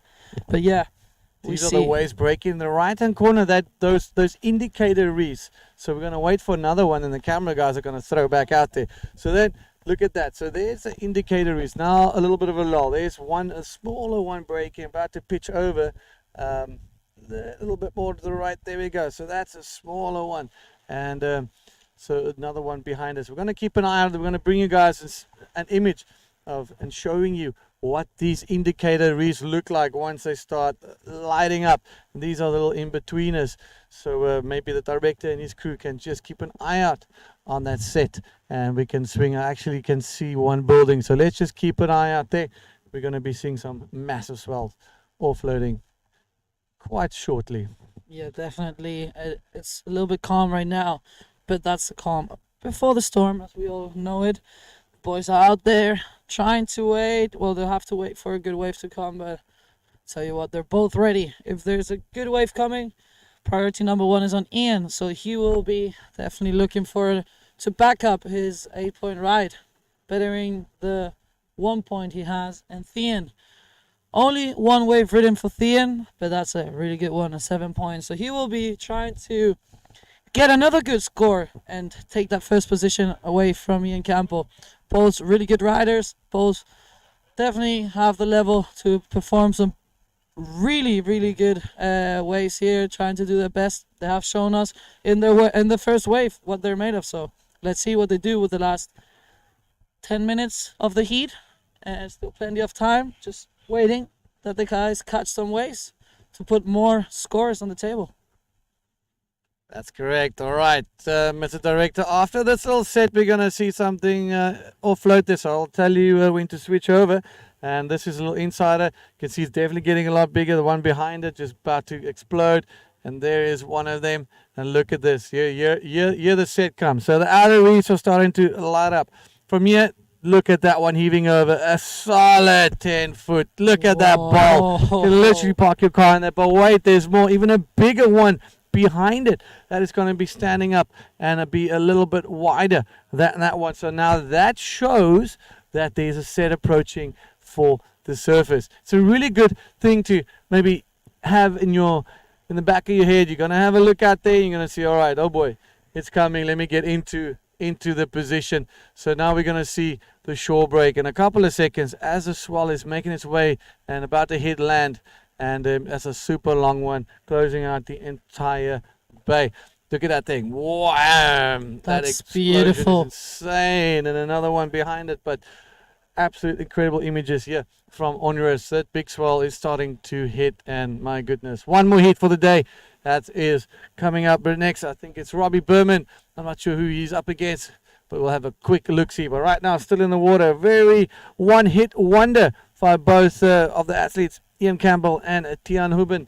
So, all right. So, yes, Robbie Berman up against the young gun, the Super Grom, as he's been labeled here. That is Hugo Nordia, surfing in both divisions, the men and the juniors. And he's one of those kids that just takes a lot of time. Here we go, back to action. We got actually rider in red. You can see him cruising down the line there. That's Ian Campbell. Now, he needs to improve on that one. Just not getting anything. And leaving Tian unchecked, unchallenged. But hold your horses. There he goes. There we see Thean going down this one. Let's see what the wave offers for him. Goes there, going down the line, looking to hit that lip. Let's see if the wave provides what he needs. Getting the speed, coming back to that closeout section. Goes for, tries something, I guess a roll. But yeah, was unlucky there with that one. Scrambling up too much and not be able to really perform a good maneuver. I don't think that's going to be a really high score, and he will try to get back there as soon as possible because time is running out. He's got 7 minutes left. Alex, it's a 2-point game. You know, that little rolo, it's more than an incomplete. It's a completed maneuver. So are we going to see Tian take it away from Ian Campbell? But hold your horses. There he is, up and riding, fighting to stay in contention. Ian Campbell, a good-looking wave, gets it and does not opt to go for the roll through the lip. A little bit too late on the landing. Now Tian is right here in the shore, and we're going to get that replay quickly. So let's look at this one. Tian going down the line. As in hindsight, you can say, there he is, goes up, turns the roll. Was it a roll? And there he is. He turned the roll. Yeah, he turned the roll in the white water. So let's see what's happening with the scores here. He gets a 2-point ride, but he needed 2.01. And he got... That means because Ian has the highest score, they have the same total score. But because Ian having the highest score, Ian is still in first. He gets a 1-point ride also for this one. So Ian's still in first. They have the same points. But so you guys understand when you the ones are watching, as Ian has an 8-point ride, even if they have the same score, Ian goes out with the win. So that's the rules how we have it. And we see Thean here. We still got some time. Let's see if he has enough time to paddle out there. He has 5 minutes, 50 seconds. It's totally possible to get out in the lineup and try to get another wave. But Ian is out there, and Ian is definitely looking to improve his 1-point ride to secure his spot in the quarterfinal. But Thean on the hunt to get there, back to the lineup, and show us that he can beat Ian. That's correct. Tian and Ian equal best friends in and out of the water, but now both of them with a 9-point ride. How crazy is that? You can't script this any better, but now Tian is about to take a deep breath, collect himself, and try to make it to the back as quickly as he can. It's a challenging paddle to the back, but it's not impossible. He's got about 5 minutes to go, and then he is, he needs to get one wave in 5 minutes, so hopefully something plays out for him, but Ian Campbell is sitting at the back all solo, and I see he was moving across to the left-handers. There he is. Now, that is a big gamble. He knows he has to gamble a little bit and go across to the left. There's a lot of lefts breaking in, especially with the wider sets. There's a massive wide set coming in, so Campbell's going to be in the perfect position for that. There he is. Look at that thing. That is actually quite possibly one of the biggest ones we've had today, and Campbell is about to go and drop anchor and go very, very deep in his duck dive. Yeah, let's see if he's in position or if he's going to have it on his head. But yeah. Let's just keep on screen with Ian Campbell. Look at the size of these waves. This is going to close the entire bay. I just got goosebumps watching this. Oh, my goodness. Oh, 4 minutes. Big set there. Let's see if Ian can catch one of these or if he has to wait for another chance. Still got some minutes there. But he definitely needs to improve his 1 point, because if Thea makes it out there and takes another wave, he can take that first spot away from him. Really, really tight heat. So let's see what happens in this last minutes of the heat. I think Tian would just be, he's going to be lurking here in the shore break. He's going to be lurking in the shore break. He needs nothing. He needs to, he needs a 2.5 or something like that just to get over it. So in the shore break, there's plenty out there. Connects one in the shore break, does a spin roll combo, 2.5 3-pointer, and Campbell is way in at the back, and we're going to see if he has enough time to break this tiebreaker that we have right now. Remember that if this heat ends and they both ends on a 9-point ride, it is going to then go down to the highest score, and the highest score going to Ian Campbell right now. 3 minutes remaining, Alex. This is quite a tense little situation. A lot can play out. Quarterfinals and kind of into the money and the big points. Definitely still 3 minutes. There's a lot. Still down. High one for both of them. Ian trying to get out there. Ian on the outside. Let's see. It looks like another big set rolling in. See if Ian is in position. Get another score on his belt and maybe improving his 1 point ride.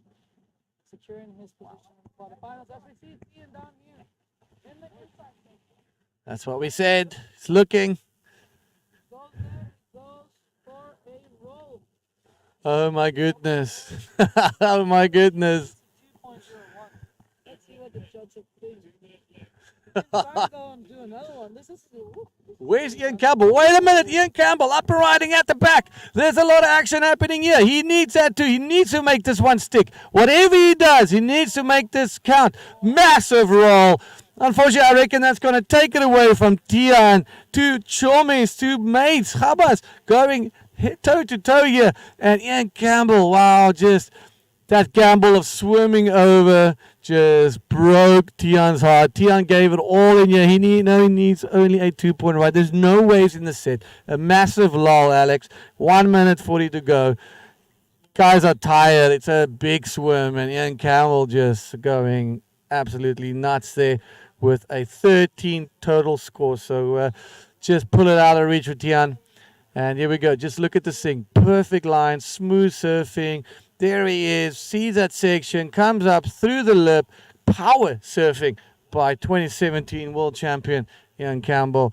Well, these two guys are going to give each other a massive hug when they see each other on the waters. Well, when they get out the water after this heat. A lot of drama.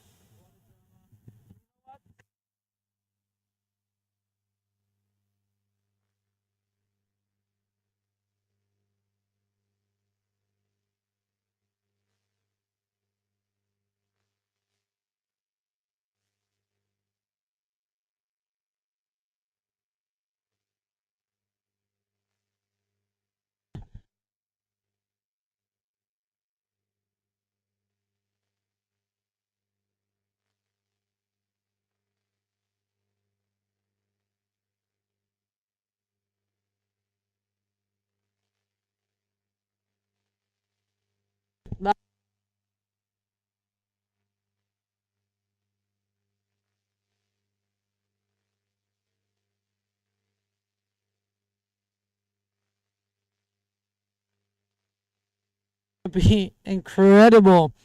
Last 5 seconds of this heat, Ian Campbell taking the win. It's official. Congratulations, Ian Campbell.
coming back. Long time no see, huh? 오래간 아니지, huh? 우리 다시 웃고 읽고 찢고 바꿔. Let's get loco. Pandemic's over. 그래 기분이 오져 다시 그분이 오져 Can you feel it? Oh yeah 준비하시고 쏘세요 That that I like that 기분 좋아 baby 흔들어줘 위아래로 1, 2, 3 to the 4 That that I like that That that I like that baby That that I like that That that I like that baby That that I like that And we are back for the last heat of the day. Robert Berman against Hugo. How do you pronounce his surname? Newt? I'm sorry if I mispronounced that, but it's our junior rider who is riding in both of the divisions, junior and men. He was having a back-to-back heat yesterday, rocking it in both divisions. Yeah, Hugo Nordia, that's the pronunciation. And Robert Berman going toe-to-toe here. Last heat of the day. We'll be closing the transmission after this one as we are going to be packing up and running for the hills so we can see this massive swell starting to slowly but surely make landfall. Quite a tense heat in the last heat. Tian and Ian going absolutely toe-to-toe and leaving it for the last minute, making sure that they keep all our viewers on the edge of their seats, and Ian Campbell making it to the quarterfinals. He's also been having quite a good run on tour lately. He had a nice podium out in Iquique, and then a good performance at heat. It was probably the heat of the event in Itacoachara with him and Tristan. It was a mental heat, and now quarterfinals here already, so looking really good for him and Robbie Berman as well. I think it'll be great for him to make quarters here, but he's first got a lot of work to do. Hugo Nordia, one of those kids that are definitely on the up, and one of our prospects, and they're being guided by Aiden Cleve and the team. So yeah, it's going to be a cracker of a heat for sure. Both of the riders, enough skills to perform in these conditions. I tell you what, there is Yellow starting off his campaign, going for a roll, and then decides to kick out of there. He will definitely try to paddle as fast as he can back so he doesn't get eaten up by a set, because that's the last thing you want to have in these conditions. And as you were talking, Ian and Tristan in Itacoachara. Ian and Tristan, that heat, I always enjoy those heats because they both push each other so much. It's always a cracker of a heat. Yeah, they always push each other, and you can see it in how Tian surfs and stuff like that. So we're going to throw to a interview there with Ian Campbell and the crew. Take it away. Okay, hello everybody. We are here with your winner of Heat 7, Ian Campbell. Ian, how are you feeling? Yeah, it's a really tough lineup out there. I surf all the time with Tian, and I kind of forced him into entering the contest. So it's kind of funny that we ended up, going head to head. And yeah, it's really tough out there, and just a huge well done to everyone who braved the waters today. Yeah. Okay, and well done to you as well. And how does it feel surfing in local competition here in Onras? Yeah, it's been epic. I mean, it's so nice to have an event here and something of this scale too. It's great to, to finally see, after having a couple world champs back to back, it's nice to see that an event can finally be held. And I mean, the conditions here, you're always hoping to have some sort of waves, and now we're hoping to have smaller waves. So it's super tricky and different, but super grateful for everyone for putting this on, and happy to be here. Oh, amazing. And do you have any shout outs for the day? Just thanks to everyone watching. I mean, I know these conditions aren't the easiest to watch, and it's really tough out there for everyone, but the guys are putting it on the line, and there's been some big scores today, so yeah, just stoked to be in the water, stoked to make it out of that one, and thanks for all the support, everyone. Yeah, amazing, and congratulations again. Okay, over and back to you guys. Thank you for that lovely interview. Really stoked. Ian Campbell making his way into quarterfinal, and now we're on the last heat of the day with Hugo starting his campaign with a 3.5. That's a way to start also a heat, not the highest score, but it's always good to start moving in there. So let's see what this boys show us for the last heat of the day. That's it. You got an idea. Open his account with a 3.5. Robbie will be taking his time. He'll be very selective. And he knows what to do. He knows how to do it.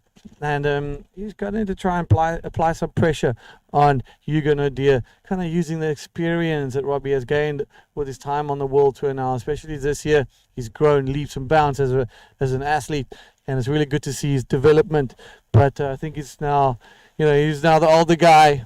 He's the guy with the most experience, and I think he needs to tap into what he has learned and into that experience and apply it onto this heat, because he has to keep a keen eye on Hugo, because that guy is a super grom. As we're talking about Robbie, we see him going down the line, looking for the section. Big roll for Red. Let's see if he can land that. Just get stuck in that lip. That was a big roll. That was a difficult maneuver to land there in that section. He went for all in there, but yeah, sadly incomplete move there for Robbie.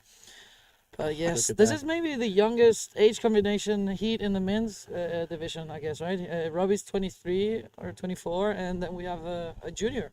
Yeah. So there's the it could easily be the youngest age combination, and man, these waves are absolutely mental right now. And how's that boat out in the sea at the moment? Way in the back.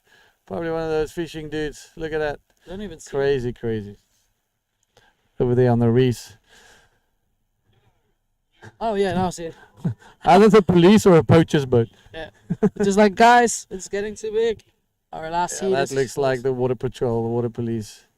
They've been doing a great job putting a stick in the efforts of the abalone poachers around the coast here, confiscating boats and arresting a lot of people and catching them in the water. That's why the army is camping here in the camp spot, if you haven't noticed, the brown tains, and they're here to patrol the coastline and try and protect our natural resources that is being illegally farmed and then sent off to other parts of the world. So you're going to deal right now with that first priority, sitting alone in the back as Robbie's making his way to the back with probably 7,002 duck dives coming his way before he gets there. The waves on the upper scale, but hold your horses. The young gun going down the line. Where is it? Did he disappear? He pulled out. He kicked out, yeah. That was a big wave. Chicken. Chicken. No, definitely not. No, That's I think mental. he saw there's a lot of whitewash in Yeah. the water. Maybe it was a good decision not to take that wave. Yeah. Looks like more waves coming at the back, so he will put a performance on. Those waves are just getting bigger and bigger. It's incredible. This really big swell is getting in, so it's a good decision to stop after this heat for sure. Of the day, looks really big out there. For now, Hugo Yellow is in first with 3.5, and Robert Berman getting a 1.5 for that roll, incomplete roll. But there's a lot of time left on the heat. There's still 20 minutes and 30 seconds left, so the boys will do their best and fight for that first position. That's it. Last heat of the day, as Alex mentioned. Check in on Wednesday for the women's division, 7:15 a.m. and the men's division as well. We're looking at having a full days of competition, and after that, we'll be running the semis and the finals on finals day, which will be Saturday. Looking really good. Hope to see everybody come down to the beach on the weekend as we're crowning our Walker Bay champions, a woman world champion, and our junior champion, presented by Comfort Cool. The women's division is proudly presented by Crocs. Crocs, come as you are. Crocs seeing that opportunity in the women's division. We're celebrating Women's Month. So, it's just so great to have these global brands identify and take advantage of this opportunity and all the media and everything that comes with it. But most importantly, taking that reign and that step towards that equality within the sporting systems. Yeah, definitely something really important, and really proud of being part of this improvement or this support for the women. It's been incredible, and it's something that's reflecting on the tour of the women. We are all really happy, and I think it's going to be shown in the next years how many more girls are going to be part of the world tour, how many more girls are going to be motivated to get into the sport and show their skills, because the future looks bright for bodyboarding, and every one of us is working to make it even bigger. So stay tuned with the IBC. There's a lot of things going on Wednesday. Also, we're gonna be having some nice activities here at the beach. Just make sure to stay tuned in our website and our Instagram. Everywhere you can see what's going on, and I tell you what, it's gonna be a lovely week. Tomorrow's gonna be a late day, so the girls are gonna do some activities. I'm really looking forward what they have planned for us, so you can check out our Instagram accounts, our private ones, or directly going to the one for them, the Walker Bay Pro or the IBC one, to see what's going on. I tell you what, guys, it got a little bit quiet now, but it's gonna be a good heat to end of the day. Still got 18 minutes, and 10 seconds left. And both of the riders out there just trying to find a good wave, putting a higher score there, because right now, Yellow is in first with 3.5 and Robbie just having a 1.5. Both of the riders have enough skills to perform some big scores, some big air maneuvers, and that's what they're definitely looking for. So stay tuned, guys. It got a little bit quiet, but it looks like there's a big set approaching. And I'm looking forward to see what the boys will do that.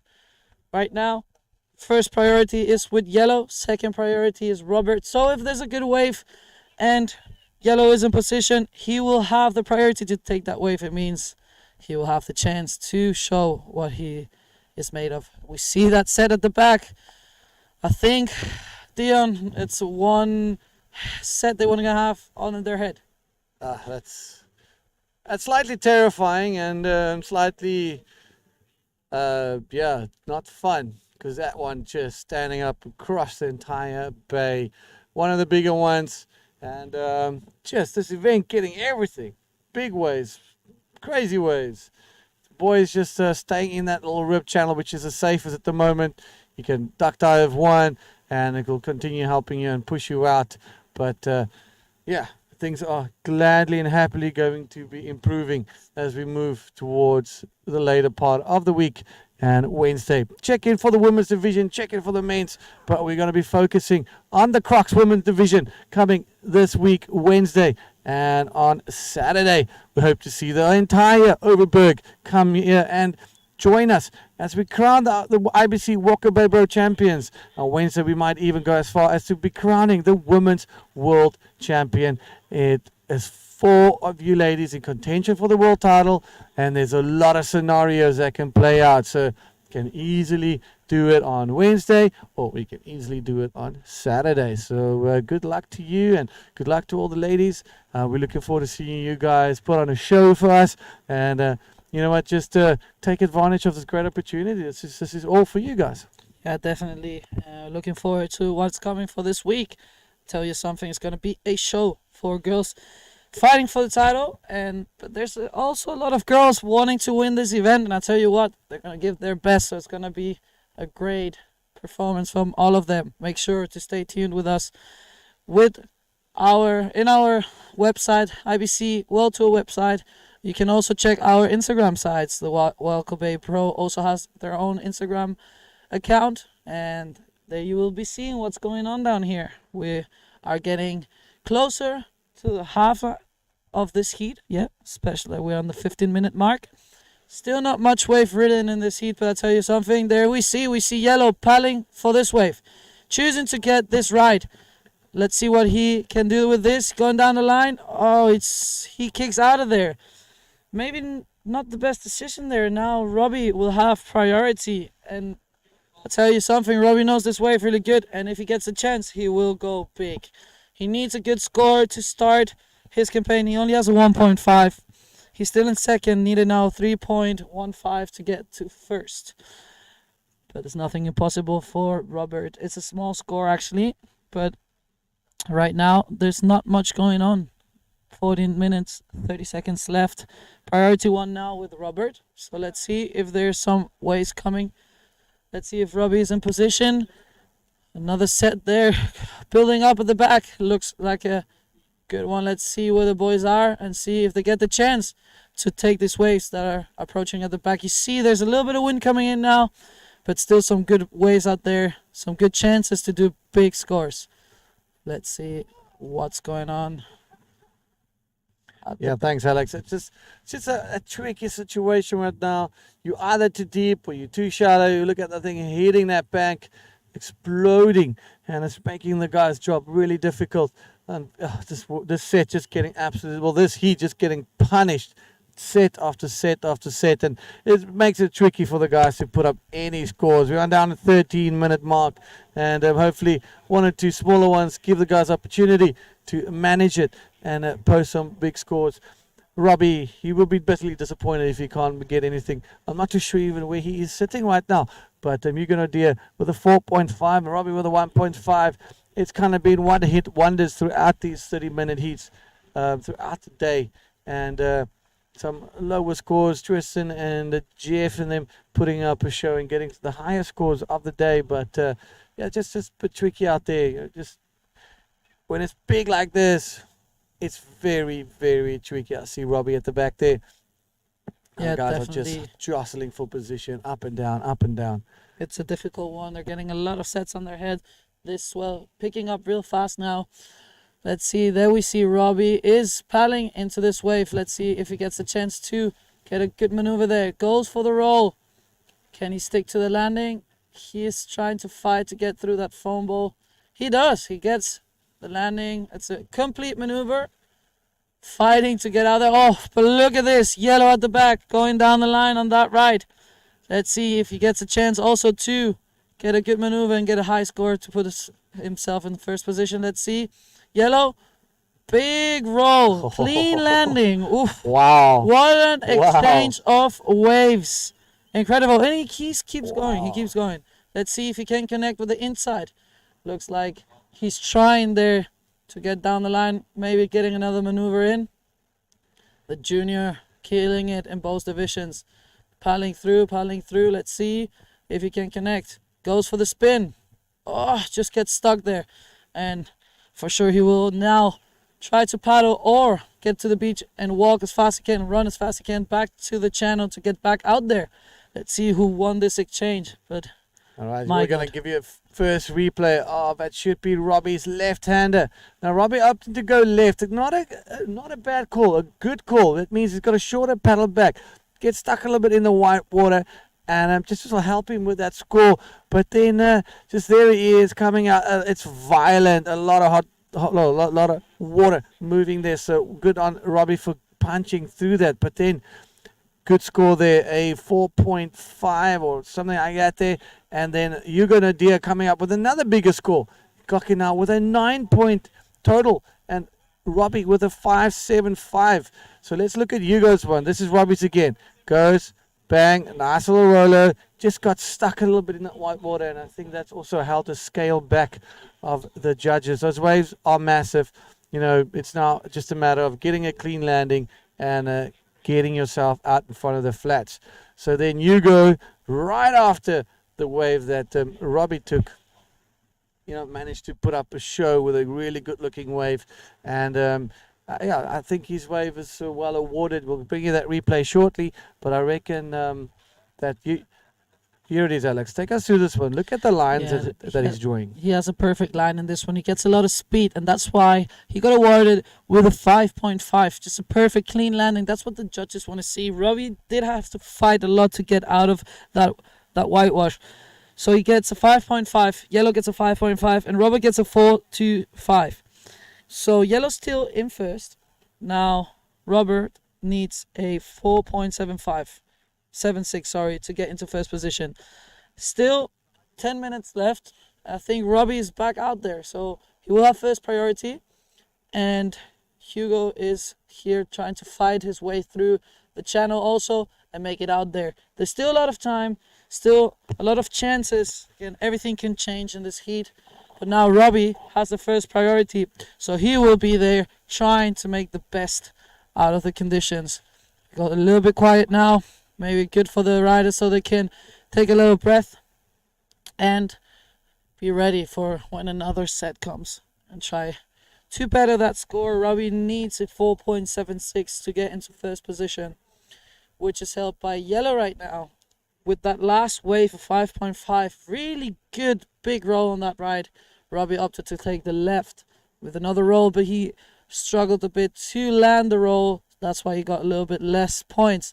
We see Robbie paddling there, but he doesn't really get that wave. Let's see what the boys will do with this last 8 minutes and 50 seconds left on the clock. Yeah, Hugo Nadia, 9-point ride, making his way back to the back line. We got Robbie at the back, all alone, and he needs to improve on that 4.25. I think he needed 4.76 to make it into that quarterfinals. Again, a nail biter here right at the end. I'm sure Suzanne and the family are watching, wherever they might be. And Hugo Nadia's family out in Mossel Bay having a close look. So a nail biter here for the South Africans World Tour campaigner and future World Tour campaigner. But hold your horses. There goes Robbie on a good looking right-hander. Can he get that around the white water? Yes, he does. Lifts his leg. Great riding. Now, he needs to land this roll. Whatever he does, he needs to go and do something. That's good. Now, let's see if he's clever enough or the wave allows him to connect with something up in the shore break. That is going to make or break. That's that extra 0.5, the extra 1 point that you need. Robbie is desperately trying to get it there, looking for it on the nose, maintaining the speed. There he is, comes out from the back, looking for something, and you can see just that little bit of frustration. Now the question is, was that a 4.76? We now with 7 minutes, 34 seconds to go. I don't so know we're if going that to was look the at the score. replay. Alex, just take us through this one, because what's going to happen now is Robbie is either have to get himself to the back really quickly. Hugo is still not at the back there, almost there, and it takes about 3 to 5 minutes to get to the back. So it is a nail biter here in the last heat of round number 3. Who's going to the quarterfinal? Is it going to be Hugo? Is it going to be Robert? It's all out in the next 7 minutes and 1 second, ladies and gentlemen. Alex going to be bringing you the scoring update. As we're waiting for that replay, judges looking at things, and no, it's not the score that he needs. Now he's sitting with a 7. Robbie only getting a 2.75, so not working out for him on that one. And a 7 is what he has. And what does Robbie need? Robbie he still needs that 4.76. So clock is ticking. 6 minutes, 30 seconds. Hugo Nadia, the young Grom from Mossel Bay. Is he going to advance into the quarterfinal, creating a bit of an upset here with Robbie Berman? Robbie has had such a good campaign this year, and he will definitely be looking at continuing his run on the World Tour. But Hugo Nadia, remember that name. This kid is going places. Definitely, yeah. He was a little bit unfortunate in that ride because he didn't quite get a proper wall to hit. So he kind of did like a roll in that foam ball, like the foam wall, but he still got time to get out there. But now yellow will have first priority, and I tell you what, he will make it easy for Robert. So let's see what happens in this last 5 minutes and 50 seconds. Will it be Robert or will it be Hugo making it into the next round? For now, it looks good for yellow. His first position, he has a 3.5 and a 5.5. And Robert in second, he has a 4.25. He needs a 4.76, but also yellow can improve on a 3.5.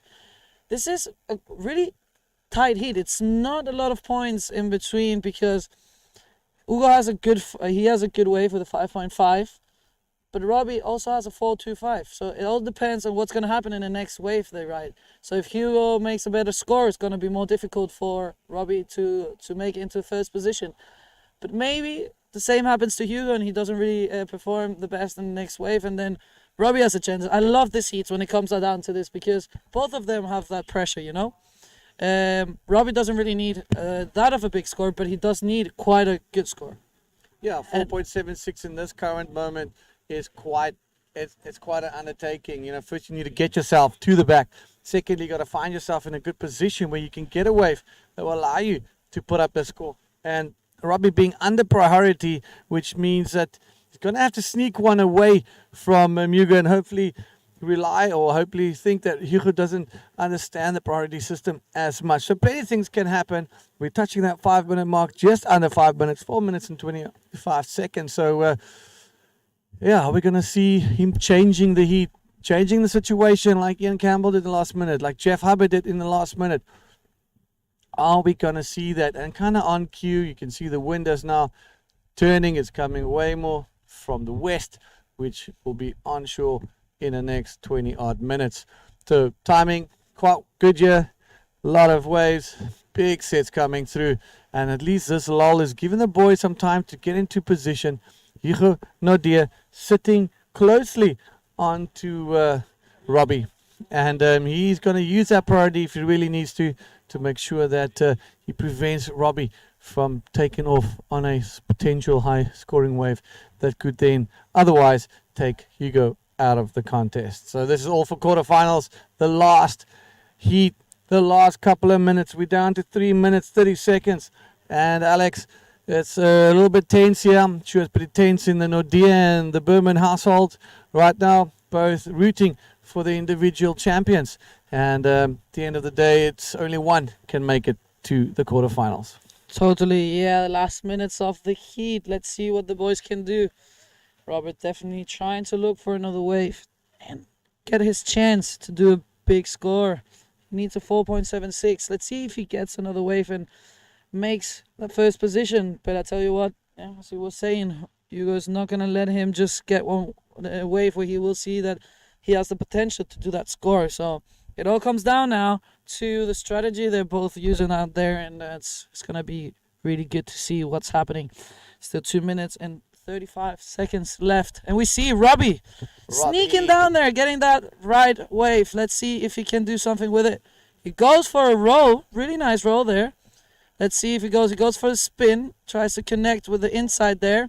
Let's see if he gets a little bit more. This could be a good wave for Robbie. Let's see if he connects with a spin, reverse spin. Still going on the wave. Another spin. And he's hoping to connect with the inside. Let's see if he can do another maneuver. Let's see if he can get another roll there.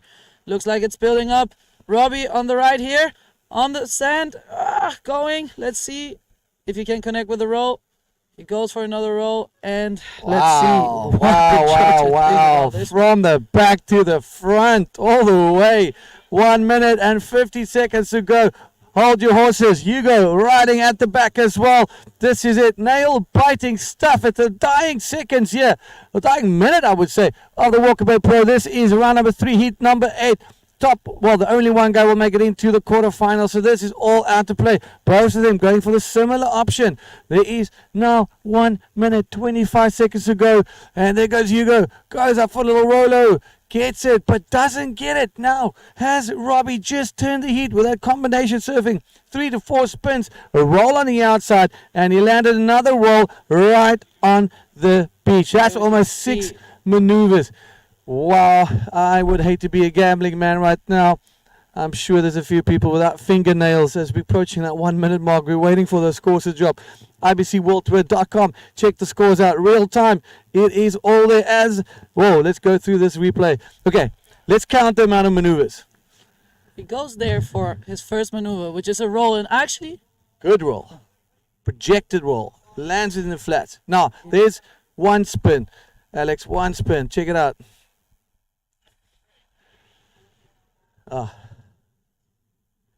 Still going. Okay, there it is. That second part of the replay. So now hooks a little reverse spin. Goes, continues. And another forward spin. That's 3 spins. And then he does another one here in the foam, and he gets another roller at the end. I'll tell you something. If you maybe would have connected the roll there, just there, you know? Yeah. But he was unlucky. Almost. Maybe he would have got the score. He was going for it. So let's wait for the scores to appear on screen. Has Robbie made it or not? We don't know yet. 8.75. Unfortunately, that is the end of the road for Robbie Berman. Coming stuck right at the end. Oh, my goodness. Hugo Naudé, the young Grom, making it into his first ever quarterfinals on the World Tour. I am sorry that we have to always have one loser or a few losers, but this is just kudos to this young kid, punching way above his weight, surfing super well. He didn't land it well, but that first wave he took off today was the one that kept him just in front of Robbie. Well, ladies and gentlemen, it all went down today. We're calling it quits for the day. The waves are absolutely thundering behind us. We are looking at closing off. We're going to run for the hills, pack up and go. Everyone needs to be safe. We'd like to thank you for joining us. Alex, your take on this? It was a good day. Big waves. A lot of competitive and great surfing, and you know what, now we need to find ourselves with our tails between our legs and making our way back up to the mountains. Yeah, no, definitely. This was a crack of a day. Just all the scores. Jeff starting off like in the second heat. First one was a little bit slow, but then that second heat was, I think, one of the best battles I've seen through this contest. Benji dominating the heat the whole time. Crazy. And then just Jeff on the priority. He didn't even have the priority. Just gets that big invert, connecting with a lot of more maneuvers, going till the shore and getting a 9-point, changing that heat in the last minute, and then just heat after heat, just getting big scores, big rolls. Tristan finally showing off with one of his big backflips. Then Alan just rocking it also with big rolls. Correct. Ian Campbell just surfing. doing the best, man. It has been such a good day. I'm so happy to be down here and watching the show, what the boys have been doing today, and it's gonna be so incredible to watch the rest of the contest. All divisions are on fire, so make sure to stay tuned for the next days because it's gonna be incredible. Yeah, it's going to be mental. We'd like to do the interview with Hugo. Hear what he has to say for making it into a quarterfinals of the IBC World Tour. A tough luck for Robbie Berman. It really is. It just came down to a 0.25. It's nothing. 0.25 in between them. He tried his utmost best. He milked it all the way through here, but you know, the judges' scale, that's their scale, and that's how they play it, you know. So unfortunately, just coming short there with Hugo Nodia. But again, that little grommet, he just came out of a camp with Bodyboarding South Africa and Jared Houston, about a 7-day camp, about a couple of days ago before the start of the event. And the coaching, the one-on-one coaching that he received there from one of the world's best, 2-time world champion, I think it's now evident in the fact that type of clinics and that these type of coaching really does work. He's still in school. He's surfing junior division. So he's 16 years old and he's holding down his own, punching way above his weight. Hell of a mature kid. And here he is now finding himself in the quarterfinals. He's in the money. Definitely. They see that coaching from Jared really did help him, especially Jared knowing this wave really good. So he must be stoked. It's really great to see the juniors just smashing it. I think it's really important also for our sport. So really big congratulations there, Hugo, for making it into quarterfinals. That's incredible. Being 16 years old and just battling out against big names and winning. Yeah, absolutely. That's incredible. I've been there when I was 16, and it just feels amazing. Surfing against your idols and having the chance actually to win against them is a great feeling. So huge congratulations also to Robbie, doing a really good performance through this event, through the tour this year. And then it's not over yet. Robbie will be one to watch out for the next contest for the next year also, for sure. He will be there, and it's just incredible to watch, and such a lovely human being. So welcome him here also. His mom also helping so much in this event. So thank you for the family helping us out with this event. And Robbie, congratulations. And yeah, just got to train a little bit more for next year. Definitely going to do a cracker. Well, let's talk about someone that's been training really hard. You're going to deal with almost ready with an interview with him. So, but while we wait, next couple of seconds is coming up. So let's talk a little bit about Wednesday. Wednesday, we got a lot more favorable conditions. None of this wild stuff. Okay, let's hold on with that. Robbie, and we got an interview ready with Hugo Nodia. Hugo, it's all yours, mate.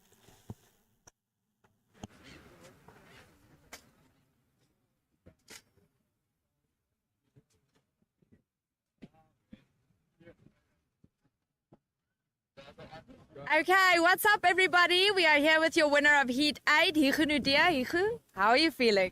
I'm feeling really tired, super stoked. Like, I can't believe I'm here.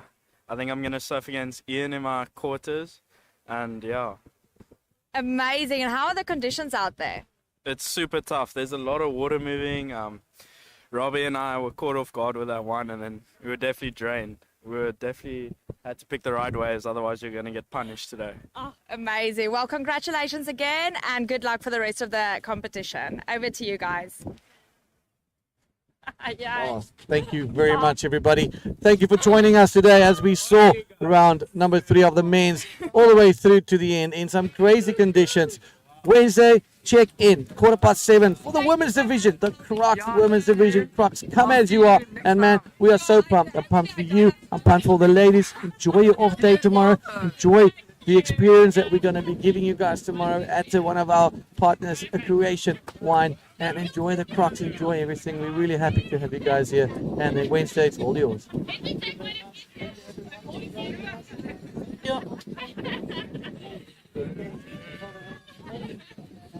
That's it.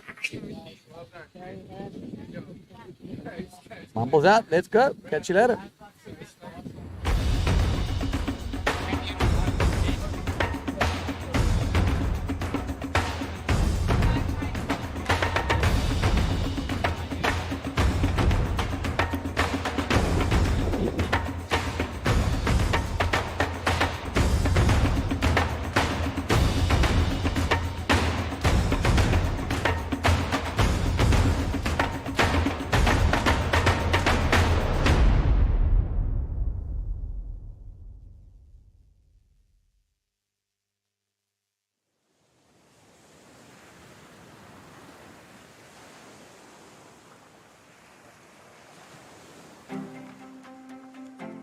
Op soek na jou droomhuis.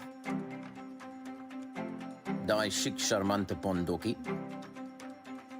Dalk 'n minimalistiese snoesige varkhokkie. Of selfs 'n majestueuse paleis. In die Hermanus area is almal tuis.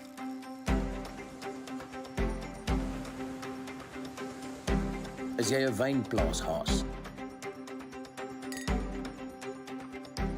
Of liefhebber van die natuur? 'n voorstander van moer en soek. Of dalk 'n kenner van die plesierbier. Het jy al 'n dekadente frikadelbroodjie hier kom probeer? Jou lyf ondergehou in die waters?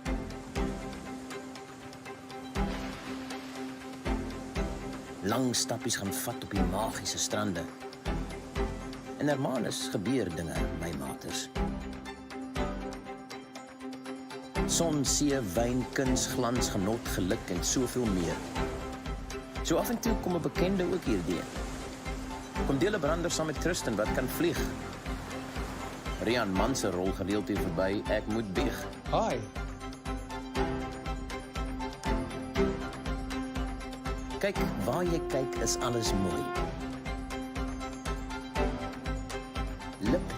Lekker eetplekke, boekwurmsentrums en dalk 'n onverwagse waai van 'n oulike nooi. Lieflik, pragtig, wonderlik, uitmuntend, beeldskoon, Hermanus. Jy's welkom.